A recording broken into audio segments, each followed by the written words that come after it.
By the pricking of my thumbs, Agatha Christie, 968. By the pricking of my thumbs, something wicked this way comes. Macbeth. This book is dedicated to the many readers in this and other countries who write to me asking, "What has happened to Tommy and Tuppence? What are they doing now?" My best wishes to you all, and I hope you will enjoy meeting Tommy and Tuppence again, years older, but with spirit unquenched. Agatha Christie. Book I Sunny Ridge. Chapter 1. Aunt Ada. Mr.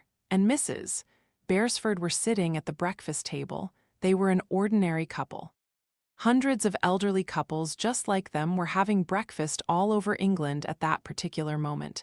It was an ordinary sort of day, too, the kind of day that you get 5 days out of 7. It looked as though it might rain, but wasn't quite sure of it. Mr. Beresford had once had red hair. There were traces of the red still, but most of it had gone that sandy-come-gray color that red-headed people so often arrive at in middle life. Mrs. Beresford had once had black hair, a vigorous curling mop of it. Now the black was adulterated with streaks of gray laid on, apparently at random. It made a rather pleasant effect. Mrs. Beresford had once thought of dyeing her hair, but in the end she had decided that she liked herself better as nature had made her.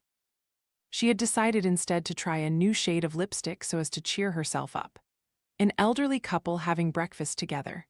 A pleasant couple, but nothing remarkable about them, so an onlooker would have said. If the onlooker had been young, he or she would have added, "Oh yes, quite pleasant, but deadly dull of course, like all old people." However, Mr. and Mrs. Beresford had not yet arrived at the time of life when they thought of themselves as old. And they had no idea that they and many others were automatically pronounced deadly dull solely on that account. Only by the young, of course. But then, they would have thought indulgently, young people knew nothing about life. Poor dears, they were always worrying about examinations, or their sex life, or buying some extraordinary clothes, or doing extraordinary things to their hair to make them more noticeable. Mr. and Mrs. Beresford, from their own point of view, were just past the prime of life. They liked themselves and liked each other, and day succeeded day in a quiet but enjoyable fashion. There were, of course, moments. Everyone has moments. Mr. Beresford opened a letter, glanced through it, and laid it down, adding it to the small pile by his left hand. He picked up the next letter, but forbore to open it. Instead, he stayed with it in his hand. He was not looking at the letter, he was looking at the toast rack. His wife observed him for a few moments before saying, "What's the matter, Tommy?" "Matter," said Tommy vaguely. "Matter? That's what I said," said Mrs. Beresford. "Nothing is the matter," said Mr. Beresford. "What should it be?" "You've thought of something," said Tuppence accusingly. "I don't think I was thinking of anything at all." "Oh yes, you were. Has anything happened?" "No, of course not. What should happen?" he added. "Got the plumber's bill." "Oh," said Tuppence with the air of one enlightened. "More than you expected, suppose." "Naturally," said Tommy, "it always is." "Can't think why we didn't train as plumbers," said Tuppence. "If you'd only trained as a plumber, could have been a plumber's mate, and we'd be raking in money day by day. Very short-sighted of us not to see these opportunities." "Was that the plumber's bill you were looking at just now?" "Oh no, that was just an appeal." "Delinquent boys, racial integration?" "No, just another home they're opening for old people." "Well, that's more sensible anyway," said Tuppence, "but I don't see why you have to have that worried look about it." "Oh, wasn't thinking of that."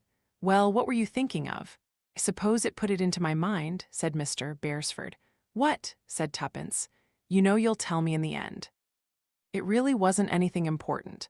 Just thought that perhaps, well, it was Aunt Ada." "Oh, see," said Tuppence with instant comprehension. "Yes," she added softly, meditatively. "Aunt Ada." Their eyes met.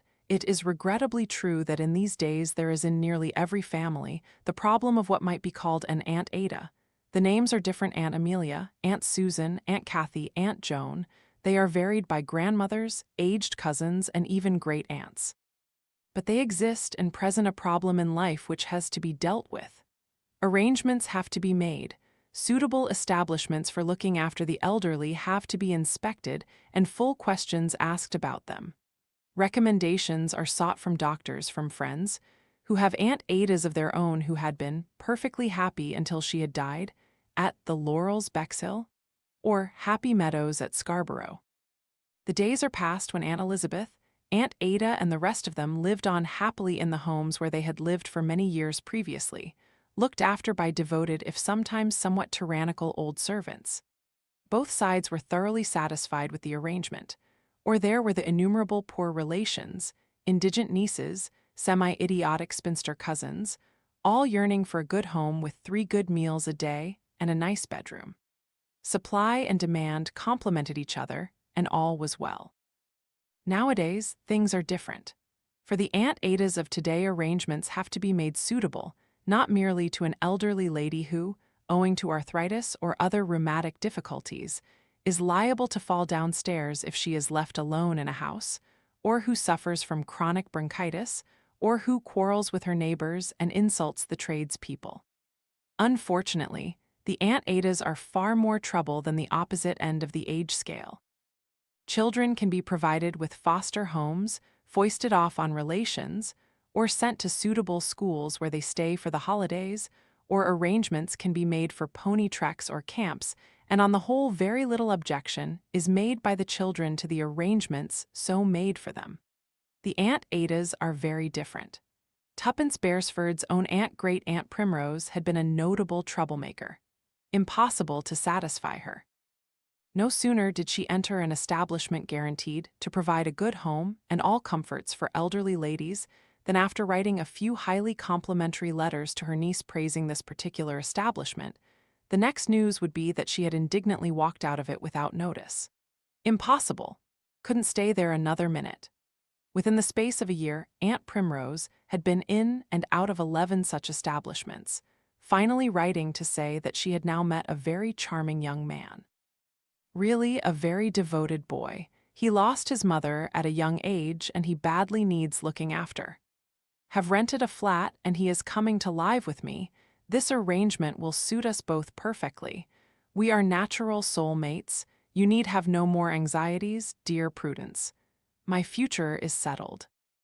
Am seeing my lawyer tomorrow, as it is necessary that I should make some provision for Mervyn if I should predecease him, which is, of course, the natural course of events, though I assure you at the moment I feel in the pink of health.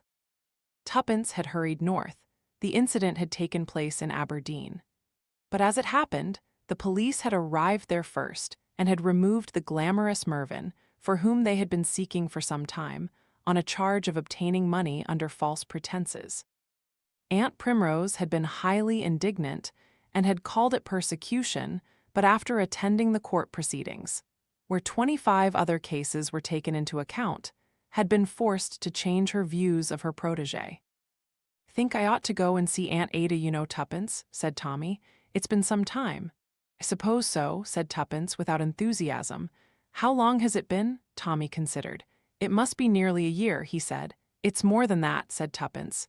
"Think it's over a year." "Oh dear," said Tommy, "the time does go so fast, doesn't it? Can't believe it's been as long as that. Still, believe you're right, Tuppence." He calculated. "It's awful the way one forgets, is it? I really feel very badly about it." "Don't think you need," said Tuppence. "After all, we send her things and we write letters." "Oh yes, I know, you're awfully good about those sort of things, Tuppence, but all the same, one does read things sometimes that are very upsetting."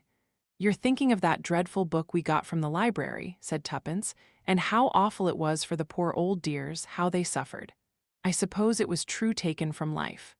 "Oh yes," said Tuppence, "there must be places like that. And there are people who are terribly unhappy, who can't help being unhappy, but what else is one to do, Tommy? What can anyone do except be as careful as possible? She's got a nice doctor looking after her." "Nobody could be nicer than Dr. Murray, you must admit that."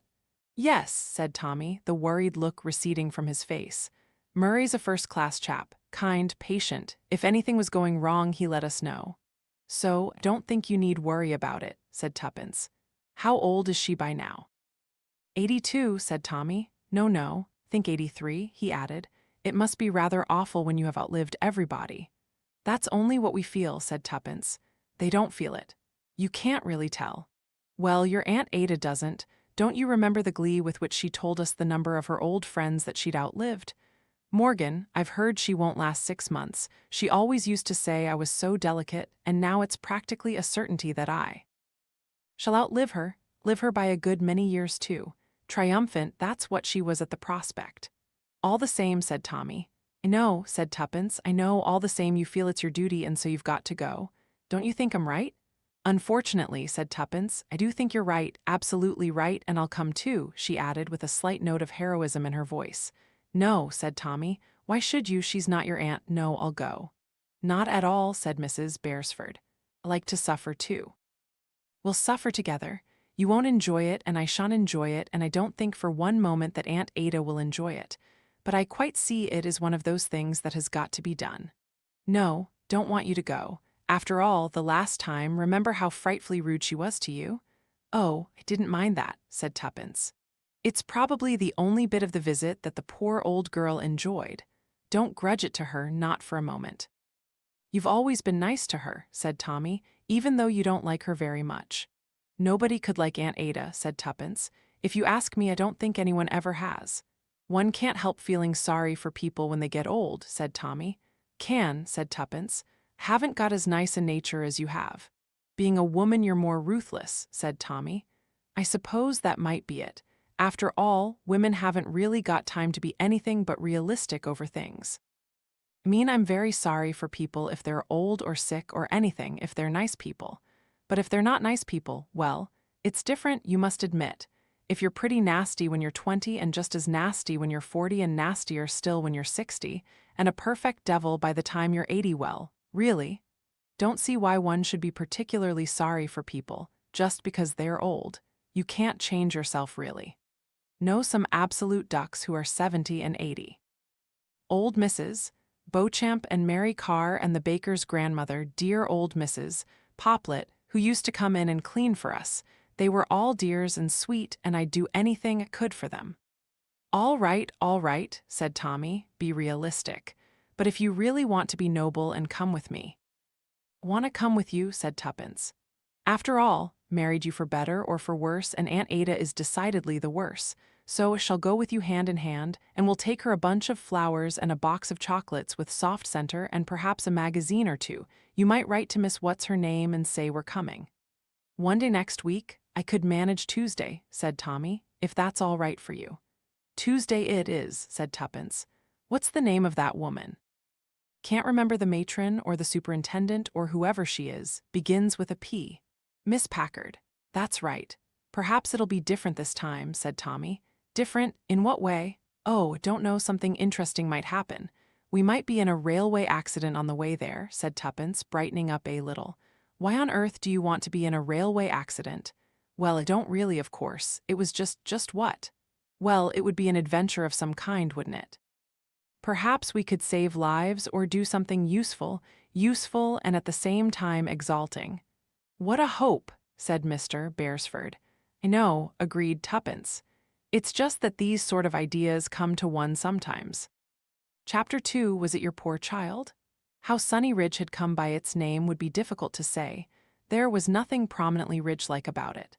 The grounds were flat, which was eminently more suitable for the elderly occupants. It had an ample, though rather undistinguished garden. It was a fairly large Victorian mansion, kept in a good state of repair. There were some pleasant shady trees of Virginia creeper running up the side of the house, and 2 monkey puzzles gave an exotic air to the scene. There were several benches in advantageous places to catch the sun, 1 or 2 garden chairs, and a sheltered veranda on which the old ladies could sit sheltered from the east winds. Tommy rang the front door bell, and he and Tuppence were duly admitted by a rather harassed-looking young woman in a nylon overall. She showed them into a small sitting room, saying rather breathlessly, I'll tell Miss Packard. She's expecting you, and she'll be down in a minute. You won't mind waiting just a little, will you? But it's old Mrs. Carraway. She's been and swallowed her thimble again, you see. How on earth did she do a thing like that? Asked Tuppence, surprised. Does it for fun, explained the household help briefly. Always doing it. She departed, and Tuppence sat down and said thoughtfully, I don't think should like to swallow a thimble. It'd be awfully bobbly as it went down. Don't you think so? They had not very long to wait, however, before the door opened, and Miss Packard came in apologizing as she did so. She was a big, sandy-haired woman of about 50 with the air of calm competence about her which Tommy had always admired. "I'm sorry if I have kept you waiting, Mr. Beresford," she said. "How do you do, Mrs. Beresford? I'm so glad you've come too." "Somebody swallowed something, here," said Tommy. "Oh, so Marlene told you that? Yes, it was old Mrs. Carraway. She's always swallowing things. Very difficult, you know, because one can't watch them all the time. Of course one knows children do it. But it seems a funny thing to be a hobby of an elderly woman, doesn't it? It's grown upon her, you know. She gets worse every year. It doesn't seem to do her any harm, that's the cheeriest thing about it." "Perhaps her father was a sword swallower," suggested Tuppence. "Now that's a very interesting idea, Mrs. Beresford. Perhaps it would explain things." She went on, "I've told Miss Fanshawe that you were coming, Mr. Beresford. I don't know really whether she quite took it in. She doesn't always, you know." "How has she been lately?" "Well, she's failing rather rapidly now, I'm afraid," said Miss Packard in a comfortable voice. "One never really knows how much she takes in and how much she doesn't. Told her last night, and she said she was sure I must be mistaken because it was term time. She seemed to think that you were still at school. Poor old things, they get very muddled up sometimes, especially over time. However, this morning when I reminded her about your visit, she just said it was quite impossible because you were dead." "Oh well," Miss Packard went on cheerfully, "I expect she'll recognize you when she sees you." "How is she in health? Much the same?"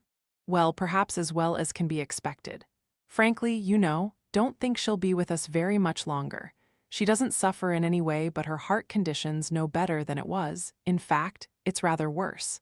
So I think I'd like you to know that it's just as well to be prepared, so that if she did go suddenly, it wouldn't be any shock to you." "We brought her some flowers," said Tuppence. "And a box of chocolates," said Tommy. "Oh, that's very kind of you, I'm sure. She'll be very pleased. Would you like to come up now?" Tommy and Tuppence rose and followed Miss Packard from the room. She led them up the broad staircase. As they passed one of the rooms in the passage upstairs, it opened suddenly and a little woman about 5 foot high trotted out, calling in a loud, shrill voice, "I want my cocoa. Want my cocoa. Where's Nurse Jane? Want my cocoa." A woman in a nurse's uniform popped out of the next door and said, "There, there, dear, it's all right. You've had your cocoa. You had it 20 minutes ago." "No, it didn't, nurse. It's not true. Haven't had my cocoa. I'm thirsty." "Well, you shall have another cup if you like." "Can't have another when I haven't had one." They passed on, and Miss Packard, after giving a brief rap on a door at the end of the passage, opened it and passed in. "Here you are, Miss Fanshawe," she said brightly. "Here's your nephew come to see you." Isn't that nice? In a bed near the window, an elderly lady sat up abruptly on her raised pillows. She had iron gray hair, a thin, wrinkled face with a large, high, bridged nose, and a general air of disapprobation. Tommy advanced. "Hello, Aunt Ada," he said. "How are you?" Aunt Ada paid no attention to him but addressed Miss Packard angrily. "Don't know what you mean by showing gentlemen into a lady's bedroom," she said. "Wouldn't have been thought proper at all in my young days, telling me he's my nephew indeed. Who is he, a plumber or the electrician?" Now, that's not very nice," said Miss Packard mildly. "I'm your nephew, Thomas Beresford," said Tommy. He advanced the box of chocolates. "I've brought you a box of chocolates." "You can't get round me that way," said Aunt Ada. "Know your kind. Say anything you will. Who's this woman?" She eyed Mrs. Beresford with an air of distaste. "I'm Prudence," said Mrs. Beresford. "Your niece, Prudence." "What a ridiculous name," said Aunt Ada. "Sounds like a parlor maid. My great-uncle Matthew had a parlor maid called Comfort, and the housemaid was called Rejoice in the Lord. Methodist she was, but my great-aunt Fanny soon put a stop to that. Told her she was going to be called Rebecca as long as she was in her house." "Brought you a few roses," said Tuppence. "Don't care for flowers in a sick room. Use up all the oxygen." "I'll put them in a vase for you," said Miss Packard. "You won't do anything of the kind. You ought to have learnt by now that I know my own mind." "You seem in fine form, Aunt Ada," said Mr. Beresford. "Fighting fit, should say. Can take your measure all right. What do you mean by saying that you're my nephew?" "What did you say your name was, Thomas?" "Yes, Thomas or Tommy." "Never heard of you," said Aunt Ada. "Only had one nephew, and he was called William, killed in the last war. Good thing, too, he'd have gone to the bad if he'd lived. I'm tired," said Aunt Ada, leaning back on her pillows and turning her head towards Miss Packard. "Take Em away. You shouldn't let strangers in to see me." I thought a nice little visit might cheer you up, said Miss Packard unperturbed. Aunt Ada uttered a deep bass sound of ribald mirth. All right, said Tuppence cheerfully. We'll go away again. I'll leave the roses. You might change your mind about them. Come on, Tommy, said Tuppence. She turned towards the door. Well, goodbye, Aunt Ada. I'm sorry you don't remember me. Aunt Ada was silent until Tuppence had gone out of the door with Miss Packard and Tommy followed her. Come back, you, said Aunt Ada, raising her voice. Know you perfectly. You're Thomas. Red-haired you used to be. Carrots, that's the color your hair was. Come back. I'll talk to you. I don't want the woman. No good her pretending she's your wife. No better. Shouldn't bring that type of woman in here. Come and sit down here in this chair and tell me about your dear mother. You go away, added Aunt Ada as a kind of postscript, waving her hand towards Tuppence, who was hesitating in the doorway. Tuppence retired immediately. Quite in one of her moods today, said Miss Packard, unruffled as they went down the stairs. Sometimes, you know, she added, she can be quite pleasant, you would hardly believe it. Tommy sat down in the chair indicated to him by Aunt Ada and remarked mildly that he couldn't tell her much about his mother as she had been dead now for nearly 40 years. Aunt Ada was unperturbed by this statement. Fancy, she said, is it as long as that? Well, time does pass quickly. She looked him over in a considering manner. Why don't you get married? She said. Get some nice capable woman to look after you. You're getting on, you know. Save you taking up with all these loose women and bringing them round and speaking as though they were your wife. Can see, said Tommy, that shall have to get Tuppence to bring her marriage license along next time we come to see you. Made an honest woman of her, have you? Said Aunt Ada. We've been married over 30 years, said Tommy, and we've got a son and a daughter, and they're both married too. The trouble is, said Aunt Ada, shifting her ground with dexterity, that nobody tells me anything. If you'd kept me properly up to date, Tommy did not argue the point. Tuppence had once laid upon him a serious injunction. If anybody over the age of 65 finds fault with you, she said, never argue. Never try to say you're right. Apologize at once and say, it was all your fault and you're very sorry and you'll never do it again. It occurred to Tommy at this moment with some force that that would certainly be the line to take with Aunt Ada, and indeed always had been. I'm very sorry, Aunt Ada, he said. I'm afraid, you know, one does tend to get forgetful as time goes on. It's not everyone, he continued unblushingly, who has your wonderful memory for the past. Aunt Ada smirked. There was no other word for it. You have something there, she said. I'm sorry if I received you rather roughly, but don't care for being imposed upon. You never know in this place. They let in anyone to see you, anyone at all. If I accepted everyone for what they said they were, they might be intending to rob and murder me in my bed. Oh, don't think that's very likely, said Tommy. You never know, said Aunt Ada. The things you read in the paper, and the things people come and tell you not that believe everything I'm told, but keep a sharp lookout. Would you believe it, they brought a strange man in the other day, never seen him before, called himself Dr. Williams. Said Dr. Murray was away on his holiday and this was his new partner. New partner? How was to know he was his new partner? He just said he was, that's all. Was he his new partner? Well, as a matter of fact, said Aunt Ada, slightly annoyed at losing ground, he actually was, but nobody could have known it for sure. There he was, drove up in a car, had that little kind of black box with him, which doctors carry to do blood pressure and all that sort of thing. It's like the magic box they all used to talk about so much. Who was it, Joanna Southcott S.? No, said Tommy. Think it was slightly different. Something to do with a prophecy. Oh, I see. Well, my point is anyone could come into a place like this and say he was a doctor, and immediately all the nurses would smirk and giggle and say, yes, doctor, of course, doctor, and more or less stand to attention, silly girls. And if the patient swore she didn't know the man, they'd only say she was forgetful and forgot people. Never forget a face, said Aunt Ada firmly. Never have. How is your Aunt Caroline? Haven't heard from her for some time. Have you seen anything of her? Tommy said, rather apologetically, that his Aunt Caroline had been dead for 15 years. Aunt Ada did not take this demise with any signs of sorrow. Aunt Caroline had after all not been her sister, but merely her first cousin. Everyone seems to be dying, she said, with a certain relish. No stamina, that's what's the matter with them. Weak heart, coronary thrombosis, high blood pressure, chronic bronchitis, rheumatoid arthritis, all the rest of it. Feeble folk, all of them. That's how the doctors make their living, giving them boxes and boxes and bottles of tablets. Yellow tablets, pink tablets, green tablets, even black tablets, shouldn't be surprised. Brimstone and treacle they used to use in my grandmother's day. Bet that was as good as anything. With the choice of getting well or having brimstone and treacle to drink, you chose getting well every time. She nodded her head in a satisfied manner. Can't really trust doctors, can you? Not when it's a professional matter, some new fad. I'm told there's a lot of poisoning going on here. To get hearts for the surgeons, so I'm told. Don't think it's true, myself. Miss Packard's not the sort of woman who would stand for that. Downstairs, Miss Packard, her manner slightly apologetic, indicated a room leading off the hall. I'm so sorry about this, Mrs. Beresford, but I expect you know how it is with elderly people. They take fancies or dislikes and persist in them.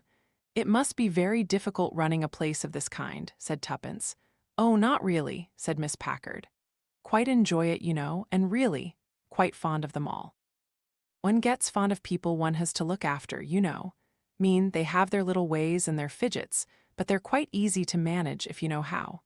Tuppence thought to herself that Miss Packard was one of those people who would know how. They're like children, really, said Miss Packard indulgently. Only children are far more logical, which makes it difficult sometimes with them. But these people are illogical. They want to be reassured by your telling them what they want to believe.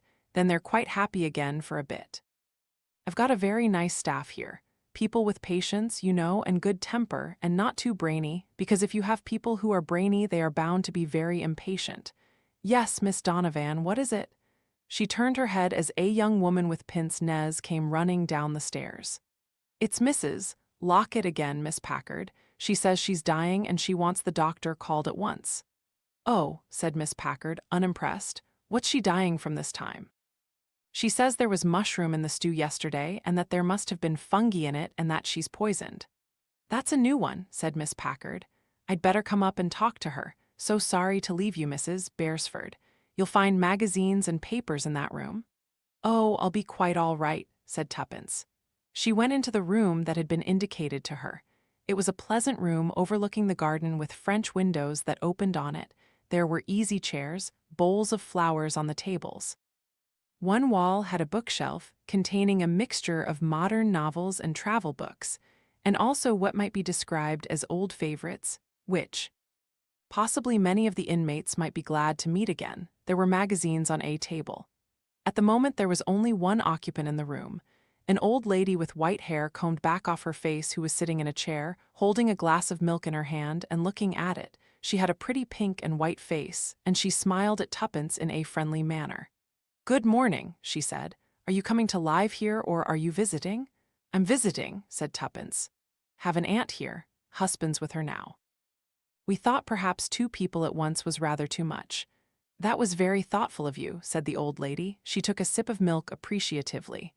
I wonder no, think it's quite all right. Wouldn't you like something? Some tea or some coffee perhaps? Let me ring the bell, they're very obliging here. No thank you, said Tuppence, really. Or a glass of milk perhaps. It's not poisoned today. No, not even that. We shan't be stopping very much longer. Well, if you're quite sure, but it wouldn't be any trouble, you know, nobody ever thinks anything is any trouble here, unless, you ask for something quite impossible. I dare say the aunt we're visiting sometimes asks for quite impossible things, said Tuppence. She's a Miss Fanshawe, she added. Oh, Miss Fanshawe, said the old lady. Oh, yes. Something seemed to be restraining her, but Tuppence said cheerfully, she's rather a Tartar. Should imagine she always has been. Oh, yes, indeed she is. Used to have an aunt myself, you know, who was very like that, especially as she grew older, but we're all quite fond of Miss Fanshawe. She can be very, very amusing if she likes, about people, you know. Yes, I dare say she could be, said Tuppence. She reflected a moment or two, considering Aunt Ada in this new light. Very acid, said the old lady. My name is Lancaster, by the way, Mrs. Lancaster. My name's Beresford, said Tuppence. I'm afraid, you know, one does enjoy a bit of malice now and then. Her descriptions of some of the other guests here, and the things she says about them. Well, you know, one oughtn't, of course, to find it funny, but one does. Have you been living here long? A good while now, yes, let me see, 7 years, 8 years. Yes, it must be more than 8 years, she sighed. One loses touch with things and people too, any relations I have left live abroad. That must be rather sad. No, not really. Didn't care for them very much. Indeed, didn't even know them well. I had a bad illness, a very bad illness, and I was alone in the world, so they thought it was better for me to live in a place like this. Think I'm very lucky to have come here. They are so kind and thoughtful, and the gardens are really beautiful. I know myself that I shouldn't like to be living on my own because I do get very confused sometimes, very confused. She tapped her forehead. Get confused here. Mix things up. Don't always remember properly the things that have happened. I'm sorry, said Tuppence. I suppose one always has to have something, doesn't one? Some illnesses are very painful. We have 2 poor women living here with very bad rheumatoid arthritis. They suffer terribly. So I think perhaps it doesn't matter so much if one gets, well, just a little confused about what happened and where, and who it was, and all that sort of thing, At any rate, it's not painful physically. No. Think perhaps you're quite right, said Tuppence. The door opened, and a girl in a white overall came in with a little tray with a coffee pot on it and a plate with 2 biscuits, which she set down at Tuppence's side. Miss Packard thought you might care for a cup of coffee, she said. Oh, thank you, said Tuppence. The girl went out again, and Mrs. Lancaster said, There you see, very thoughtful, aren't they? Yes, indeed. Tuppence poured out her coffee and began to drink it. The 2 women sat in silence for some time. Tuppence offered the plate of biscuits, but the old lady shook her head. No, thank you, dear. I just like my milk plain. She put down the empty glass and leaned back in her chair, her eyes half closed. Tuppence thought that perhaps this was the moment in the morning when she took a little nap, so she remained silent. Suddenly, however, Mrs. Lancaster seemed to jerk herself awake. Again her eyes opened, she looked at Tuppence and said, See, you're looking at the fireplace. Oh, was I? Said Tuppence, slightly startled. Yes. Wondered. She leant forward and lowered her voice. Excuse me, was it your poor child? Tuppence, slightly taken aback, hesitated. No, I don't think so, she said. I wondered.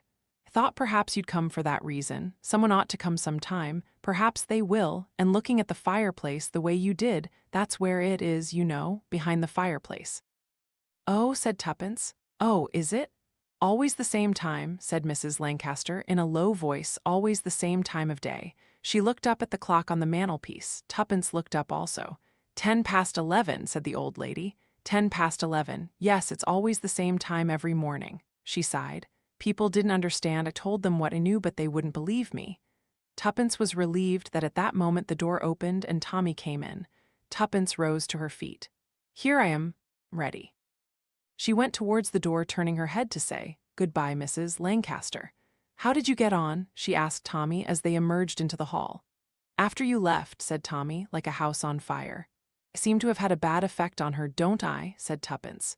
Rather cheering in a way. Why cheering? Well, at my age, said Tuppence, and what with my neat and respectable and slightly boring appearance, it's nice to think that you might be taken for a depraved woman of fatal sexual charm. Idiot, said Tommy, pinching her arm affectionately. Who were you hobnobbing with? She looked a very nice, fluffy old lady. She was very nice, said Tuppence. A dear old thing, but unfortunately bats. Bats, yes, seemed to think there was a dead child behind the fireplace or something of the kind. She asked me if it was my poor child. Rather unnerving, said Tommy. Suppose there must be some people who are slightly batty here as well as normal elderly relatives with nothing but age to trouble them. Still, she looked nice. Oh, she was nice, said Tuppence. Nice and very sweet, think. Wonder what exactly her fancies are and why. Miss Packard appeared again suddenly. Goodbye, Mrs. Beresford. Hope they brought you some coffee? Oh, yes, they did, thank you. Well, it's been very kind of you to come, I'm sure, said Miss Packard. Turning to Tommy, she said, and I know Miss Fanshawe has enjoyed your visit very much. I'm sorry she was rude to your wife. I think that gave her a lot of pleasure, too, said Tuppence. Yes, you're quite right. She does like being rude to people. She's unfortunately rather good at it. And so she practices the art as often as she can, said Tommy. You're very understanding, both of you, said Miss Packard. The old lady I was talking to, said Tuppence. Mrs. Lancaster, think she said her name was. Oh yes, Mrs. Lancaster, we're all very fond of her. Is she a little peculiar? Well, she has fancies, said Miss Packard indulgently. We have several people here who have fancies, quite harmless ones, but well, there they are, things that they believe have happened to them or to other people. We try not to take any notice, not to encourage them, just play it down. Think really it's just an exercise in imagination, a sort of fantasy they like to live in, something exciting or something sad and tragic. It doesn't matter which, but no persecution mania, thank goodness. That would never do. Well, that's over, said Tommy with a sigh as he got into the car. We shan't need to come again for at least 6 months. But they didn't need to go and see her in 6 months, for 3 weeks later Aunt Ada died in her sleep. Chapter 3, A Funeral. Funerals are rather sad, aren't they? Said Tuppence.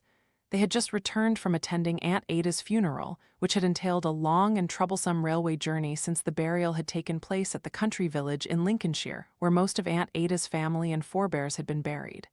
What do you expect a funeral to be? Said Tommy reasonably. A scene of gaiety? Well, it could be in some places, said Tuppence. I mean, the Irish enjoy a wake, don't they? They have a lot of keening and wailing first, and then plenty of drink and a sort of mad whoopee. Drink, she added with a look towards the sideboard. Tommy went over to it and duly brought back what he considered appropriate. In this case, a white lady. Ah, that's more like it, said Tuppence. She took off her black hat and threw it across the room and slipped off her long black coat. Hate mourning, she said. It always smells of mothballs because it's been laid up somewhere. You don't need to go on wearing mourning. It's only to go to the funeral in, said Tommy. Oh no, I know that.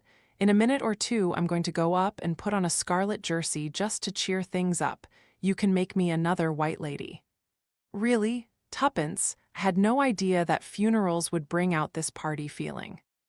Said funerals were sad, said Tuppence when she reappeared a moment or two later, wearing a brilliant cherry red dress with a ruby and diamond lizard pin to the shoulder of it, because it's funerals like Aunt Ada's that are sad.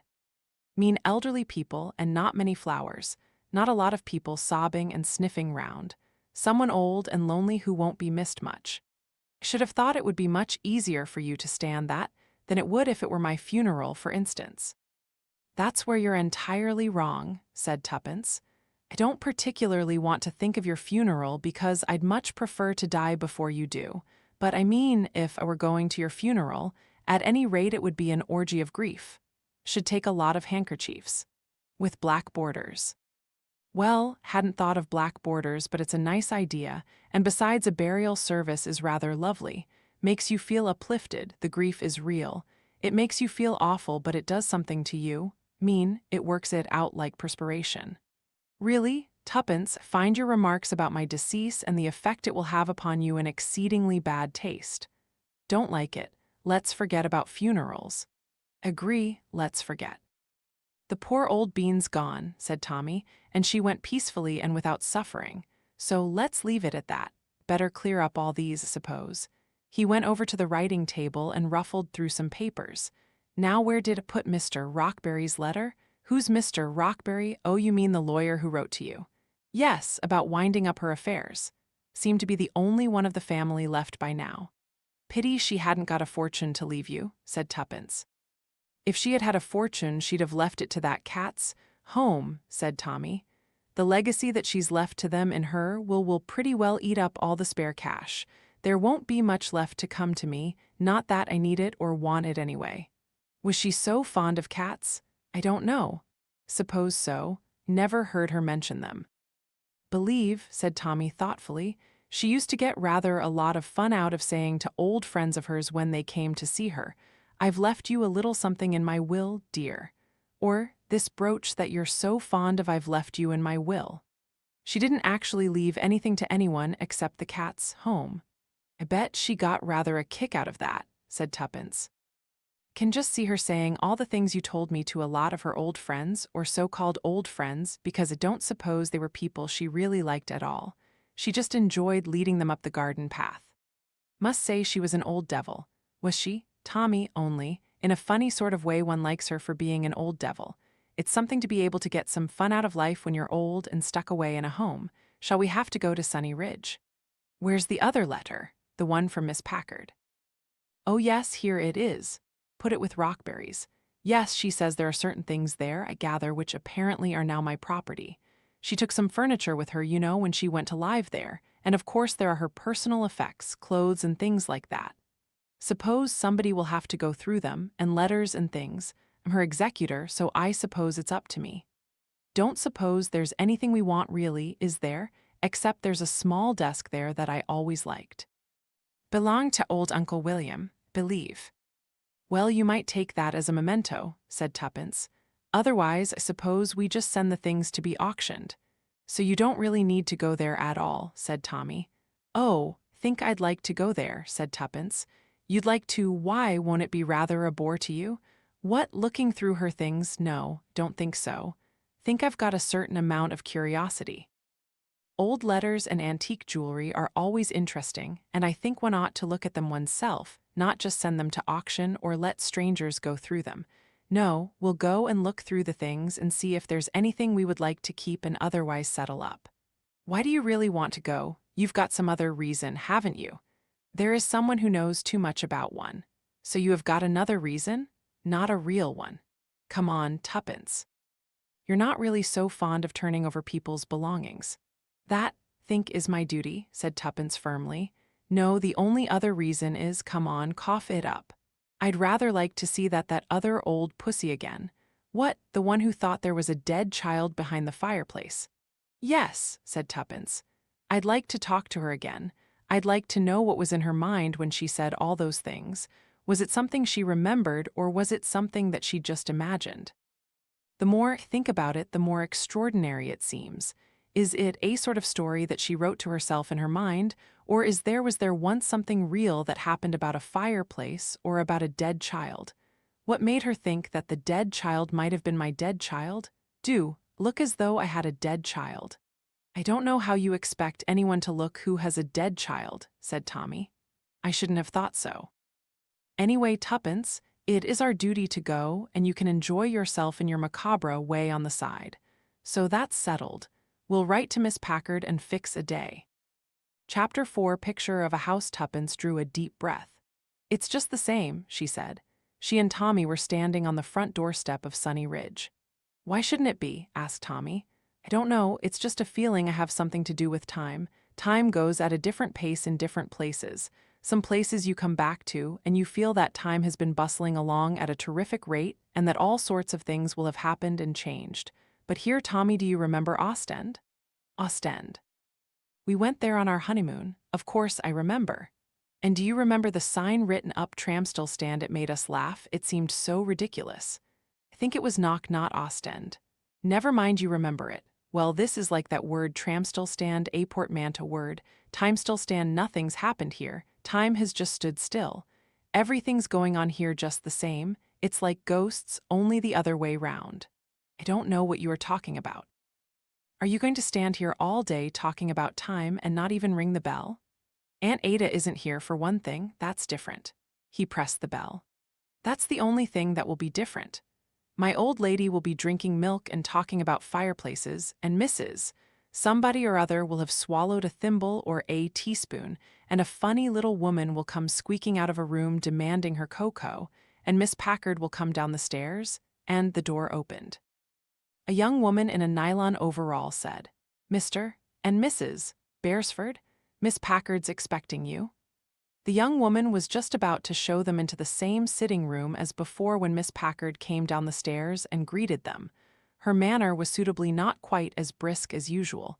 It was grave, and had a kind of semi-mourning about it, not too much that might have been embarrassing.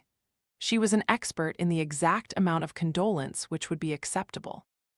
70 years and 10 was the biblical accepted span of life, and the deaths in her establishment seldom occurred below that figure. They were to be expected, and they happened. So good of you to come. I've got everything laid out tidily for you to look through. I'm glad you could come so soon because, as a matter of fact, have already 3 or 4 people waiting for a vacancy to come here. You will understand, I'm sure, and not think that I was trying to hurry you in any way. Oh no, of course, we quite understand, said Tommy. It's all still in the room Miss Fanshawe occupied, Miss Packard explained. Miss Packard opened the door of the room in which they had last seen Aunt Ada. It had that deserted look a room has when the bed is covered with a dust sheet, with the shapes showing beneath it of folded-up blankets and neatly arranged pillows.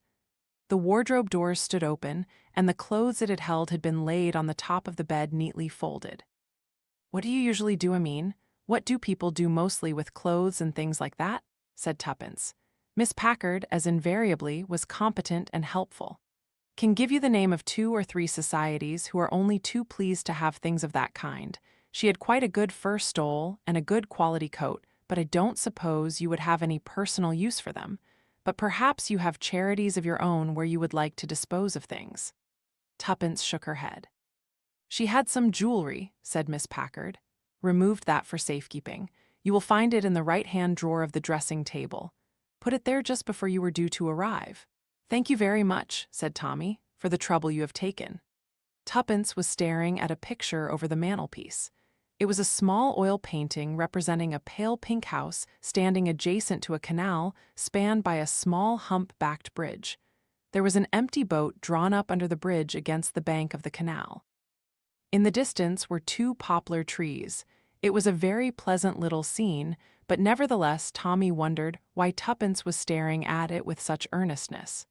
"How funny," murmured Tuppence. Tommy looked at her inquiringly. The things that Tuppence thought funny were, he knew by long experience, not really to be described by such an adjective at all. "What do you mean, Tuppence?" "It is funny. Never noticed that picture when I was here before, but the odd thing is that I have seen that house somewhere, or perhaps it's a house just like that I have seen. I remember it quite well. Funny that can't remember when and where." "Expect you noticed it without really noticing you were noticing," said Tommy, feeling his choice of words was rather clumsy and nearly as painfully repetitive as Tuppence's reiteration of the word funny. "Did you notice it, Tommy, when we were here last time?" "No, but then it didn't look particularly." "Oh, that picture," said Miss Packard. "No, don't think you would have seen it when you were here the last time because I'm almost sure it wasn't hanging over the mantelpiece then.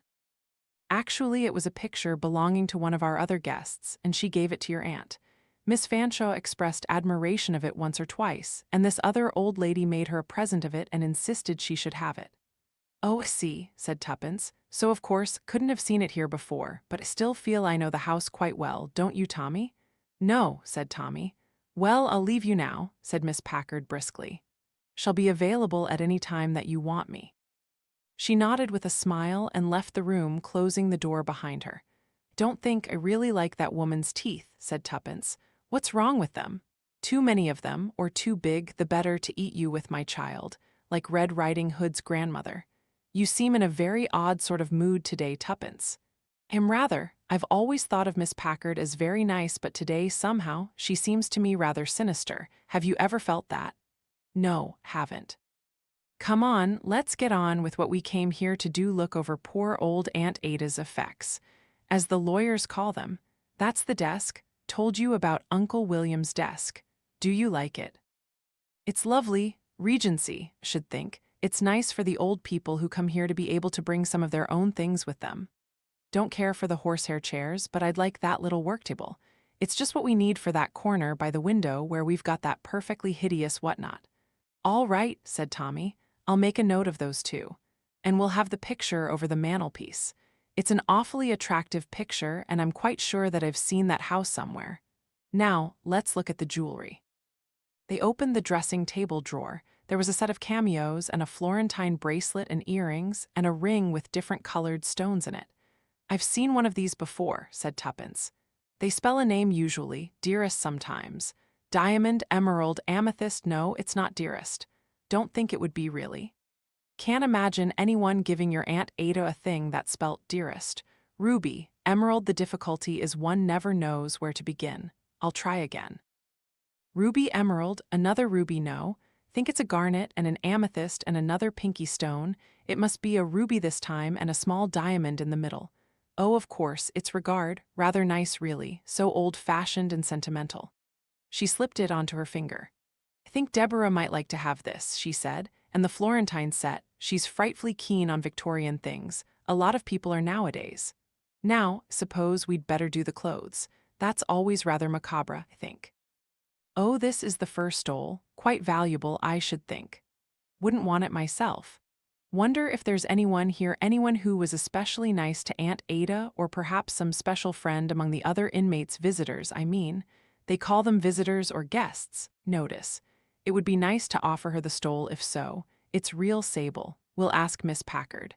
The rest of the things can go to the charities. So that's all settled, is it? We'll go and find Miss Packard now. Goodbye, Aunt Ada, she remarked aloud, her eyes turning to the bed. I'm glad we came to see you that last time. Sorry you didn't like me, but it was fun to you not to like me and say those rude things. Don't begrudge it to you. You had to have some fun, and we won't forget you. We'll think of you when we look at Uncle William's desk. They went in search of Miss Packard. Tommy explained that they would arrange for the desk and the small work table to be called for and dispatched to their own address, and that he would arrange with the local auctioneers to dispose of the rest of the furniture. He would leave the choice of any societies willing to receive clothing to Miss Packard if she wouldn't mind the trouble. I don't know if there's anyone here who would like her sable stole, said Tuppence. It's a very nice one of her special friends, perhaps. Or perhaps one of the nurses who had done some special waiting on Aunt Ada? That is a very kind thought of yours, Mrs. Beresford. Afraid Miss Fanshawe hadn't any special friends among from visitors, but Miss O'Keefe, one of the nurses, did do a lot for her and was especially good and tactful, and I think she'd be pleased and honored to have it. And there's the picture over the mantelpiece, said Tuppence. I'd like to have that, but perhaps the person whom it belonged to and who gave it to her would want to have it back. Think we ought to ask her. Miss Packard interrupted. Oh, I'm sorry, Mrs. Beresford, I'm afraid we can't do that. It was a Mrs. Lancaster who gave it to Miss Fanshawe, and she isn't with us any longer. Isn't with you, said Tuppence, surprised. A Mrs. Lancaster, the one I saw last time I was here with white hair brushed back from her face. She was drinking milk in the sitting room downstairs. She's gone away, you say? Yes, it was all rather sudden. One of her relations, a Mrs. Johnson, took her away about a week ago. Mrs. Johnson had returned from Africa, where she's been living for the last 4 or 5 years quite unexpectedly. She is now able to take care of Mrs. Lancaster in her own home, since she and her husband are taking a house in England. Don't think, said Miss Packard, that Mrs. Lancaster really wanted to leave us. She had become so set in her ways here, and she got on very well with everyone and was happy. She was very disturbed, quite tearful about it, but what can one do? She hadn't really very much say in the matter, because of course the Johnsons were paying for her stay here. Did suggest that as she had been here so long and settled down so well, it might be advisable to let her remain. How long had Mrs. Lancaster been with you? Asked Tuppence. Oh, nearly 6 years, think, yes, that's about it. That's why, of course, she'd really come to feel that this was her home. Yes, said Tuppence. Yes, can understand that. She frowned and gave a nervous glance at Tommy and then stuck a resolute chin into the air. I'm sorry she's left. Had a feeling when I was talking to her that I'd met her before. Her face seemed familiar to me, and then afterwards it came back to me that I'd met her with an old friend of mine, a Mrs. Blenkinsop. I thought when I came back here again to visit Aunt Ada that I'd find out from her if that was so. But of course, if she's gone back to her own people, that's different. Quite understand, Mrs. Beresford. If any of our visitors can get in touch with some of their old friends or someone who knew their relations at one time, it makes a great difference to them. Can't remember a Mrs. Blenkinsop ever having been mentioned by her, but then I don't suppose that would be likely to happen in any case. Can you tell me a little more about who her relations were and how she came to come here? There's really very little to tell. As I said, it was about 6 years ago that we had letters from Mrs. Johnson inquiring about the home, and then Mrs. Johnson herself came here and inspected it. She said she'd had mentions of Sunny Ridge from a friend, and she inquired the terms and all that, and then she went away. And about a week or a fortnight later, we had a letter from a firm of solicitors in London making further inquiries, and finally they wrote saying that they would like us to accept Mrs. Lancaster and that Mrs. Johnson would bring her here in about a week's time if we had a vacancy. As it happened, we had, and Mrs. Johnson brought Mrs. Lancaster here, and Mrs. Lancaster seemed to like the place and liked the room that we proposed to allot her. Mrs. Johnson said that Mrs. Lancaster would like to bring some of her own things. Quite agreed, because people usually do that and find they're much happier, so it was all arranged very satisfactorily. Mrs. Johnson explained that Mrs. Lancaster was a relation of her husband, not a very near one, but that they felt worried about her because they themselves were going out to Africa, to Nigeria, I think it was. Her husband was taking up an appointment there, and it was likely they'd be there for some years before they returned to England, so as they had no home to offer Mrs. Lancaster, they wanted to make sure that she was accepted in a place where she would be really happy. They were quite sure from what they'd heard about this place that that was so it was all arranged very happily indeed, and Mrs. Lancaster settled down here very well. I see. Everyone here liked Mrs. Lancaster very much. She was a little bit, well, you know what I mean, woolly in the head. I mean, she forgot things, confused things, and couldn't remember names and addresses sometimes. Did she get many letters? Said Tuppence. I mean letters from abroad and things. Well, think Mrs. Johnson or Mr. Johnson wrote once or twice from Africa, but not after the first year. People, I'm afraid, do forget, you know, especially when they go to a new country and a different life, and I don't think they'd been very closely in touch with her at any time. Think it was just a distant relation and a family responsibility, and that was all it meant to them. All the financial arrangements were done through the lawyer, Mr. Eccles, a very nice, reputable firm. Actually, we'd had 1 or 2 dealings with that firm before, so that we knew about them as they knew about us. But I think most of Mrs. Lancaster's friends and relations had passed over, and so she didn't hear much from anyone, and I think hardly anyone ever came to visit her. One very nice-looking man came about a year later. Don't think he knew her personally at all well, but he was a friend of Mr. Johnson's and had also been in the colonial service overseas. Think he just came to make sure she was well and happy. And after that, said Tuppence, everyone forgot about her. I'm afraid so, said Miss Packard. It's sad, is it? But it's the usual rather than the unusual thing to happen. Fortunately, most visitors to us make their own friends here. They get friendly with someone who has their own tastes or certain memories in common, and so things settle down quite happily. Think most of them forget most of their past life. Some of them, I suppose, said Tommy, are a little. He hesitated for a word, a little. His hand went slowly to his forehead, but he drew it away. Don't mean, he said. Oh, I know perfectly what you mean, said Miss Packard. We don't take mental patients, you know, but we do take what you might call borderline cases. Mean people who are rather senile, can't look after themselves properly, or who have certain fancies and imaginations. Sometimes they imagine themselves to be historical personages. Quite in a harmless way. We've had 2 Marie Antoinettes here. One of them was always talking about something called the Petit Trianon, and drinking a lot of milk, which she seemed to associate with the place. And we had one dear old soul who insisted that she was Madame Curie and that she had discovered radium.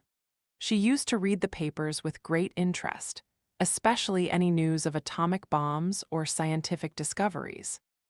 Then she always explained it was she and her husband who had first started experiments on these lines. Harmless delusions are things that manage to keep you very happy when you're elderly. They don't usually last all the time, you know. You're not Marie Antoinette every day or even Madame Curie. Usually it comes on about once a fortnight. Then I suppose presumably one gets tired of keeping the play acting up. And of course more often it's just forgetfulness that people suffer from. They can't quite remember who they are. Or they keep saying there's something very important they've forgotten, and if they could only remember it, that sort of thing. I see, said Tuppence. She hesitated and then said, Mrs. Lancaster, was it always things about that particular fireplace in the sitting room she remembered, or was it any fireplace? Miss Packard stared. A fireplace?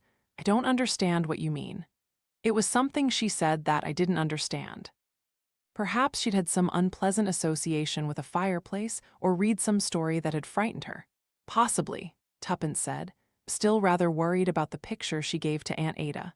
I really don't think you need worry, Mrs. Beresford. Expect she's forgotten all about it by now. don't think she prized it particularly. She was just pleased that Miss Fanshawe admired it and was glad for her to have it, and I'm sure she'd be glad for you to have it because you admire it.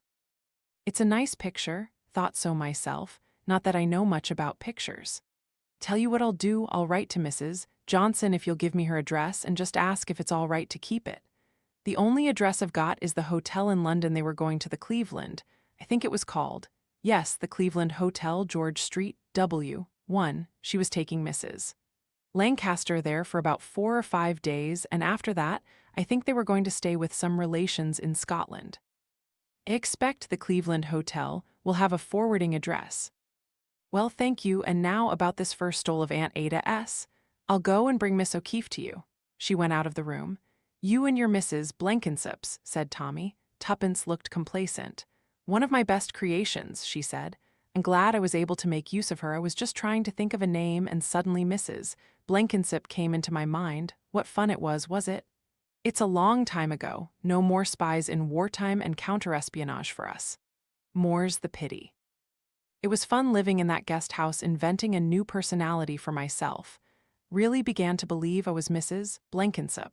You were lucky you got away safely with it, said Tommy, and in my opinion, as I once told you, you overdid it. I did not. Was perfectly in character. A nice woman, rather silly, and far too much taken up with her 3 sons.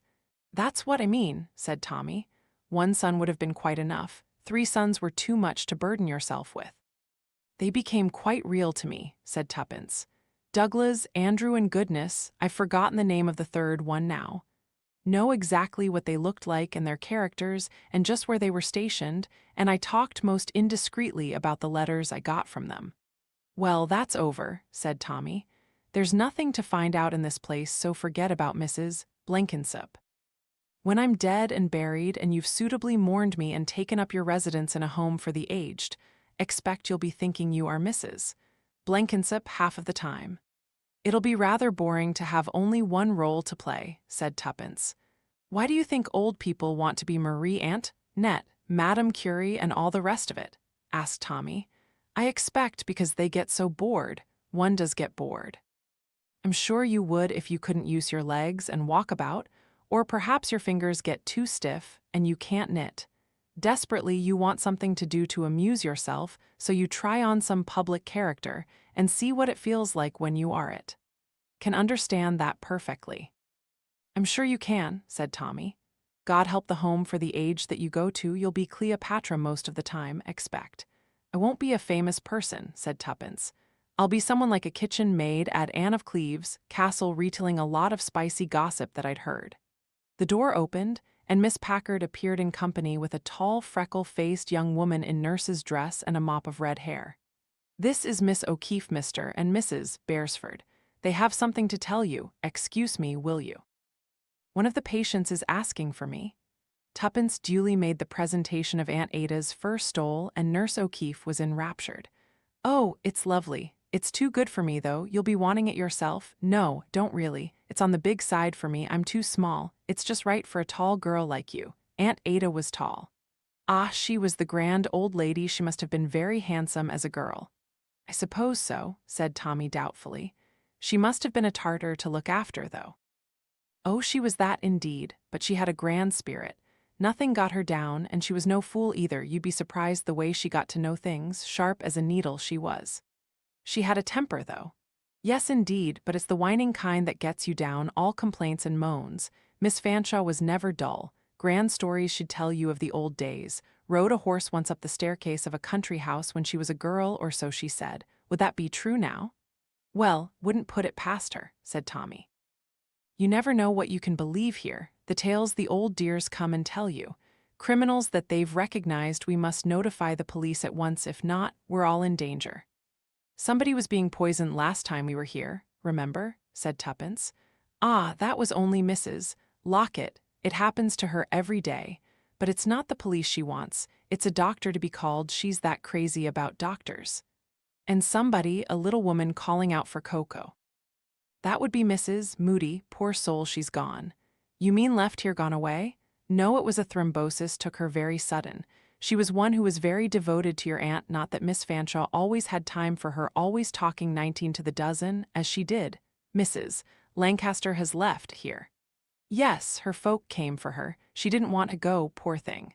What was the story she told me about the fireplace in the sitting room? Ah. She'd lots of stories, that one about the things that happened to her and the secrets she knew. There was something about a child, a kidnapped child, or a murdered child. It's strange it is the things they think up. It's the TV as often as not that gives them the ideas. Do you find it a strain working here with all these old people? It must be tiring. Oh no, like old people, that's why I took up geriatric work. You've been here long? A year and a half, she paused, but I'm leaving next month. Oh, why? For the first time, a certain constraint came into Nurse O'Keefe's manner. Well, you see, Mrs. Beresford, one needs a change, but you'll be doing the same kind of work. Oh, yes. She picked up the first stole. I'm thanking you again very much, and I'm glad, too, to have something to remember Miss Fanshawe by. She was a grand old lady. You don't find many like her nowadays. Chapter 5. Disappearance of an old lady. Aunt Ada's things arrived in due course. The desk was installed and admired. The little work table dispossessed the whatnot, which was relegated to a dark corner of the hall. And the picture of the pale pink house by the canal bridge Tuppence hung over the mantelpiece in her bedroom, where she could see it every morning when drinking her early morning tea. Since her conscience still troubled her a little, Tuppence wrote a letter explaining how the picture had come into their possession, but that if Mrs. Lancaster would like it returned, she had only got to let them know. This she dispatched to Mrs. Lancaster, C/O Mrs. Johnson at the Cleveland Hotel, George Street, London W1. To this there was no reply, but a week later the letter was returned with "not known at this address" scrawled on it. How tiresome, said Tuppence. Perhaps they only stayed for a night or two, suggested Tommy. You'd think they'd have left a forwarding address. Did you put "please forward" on it? Yes, did. No, I'll ring them up and ask. They must have put an address in the hotel register. I'd let it go if I were you, said Tommy. Why make all this fuss? Expect the old pussy has forgotten all about the picture. I might as well try. Tuppence sat down at the telephone and was presently connected to the Cleveland Hotel. She rejoined Tommy in his study a few minutes later. It's rather curious. Tommy, they haven't even been there. No Mrs. Johnson, no Mrs. Lancaster, no rooms booked for them or any trace of their having stayed there before. I expect Miss Packard got the name of the hotel wrong, wrote it down in a hurry and then perhaps lost it or remembered it wrong. Things like that often happen, you know. I shouldn't have thought it would at Sunny Ridge. Miss Packard is so efficient always. Perhaps they didn't book beforehand at the hotel and it was full, so they had to go somewhere else. You know what accommodation in London is like. Must you go on fussing? Tuppence retired. Presently she came back. I know what I'm going to do. I'll ring up Miss Packard and I'll get the address of the lawyers. What lawyers? Don't you remember she said something about a firm of solicitors who made all the arrangements because the Johnsons were abroad? Tommy, who was busy over a speech he was drafting for a conference he was shortly to attend and murmuring under his breath the proper policy if such a contingency should arise, said, How do you spell contingency, Tuppence? Did you hear what I was saying? Yes, very good idea, splendid, excellent, you do that. Tuppence went out, stuck her head in again and said, Consistency. Can't be, you've got the wrong word. What are you writing about? The paper I'm reading next at the IUAS, and I do wish you'd let me do it in peace. Sorry. Tuppence removed herself. Tommy continued to write sentences and then scratch them out.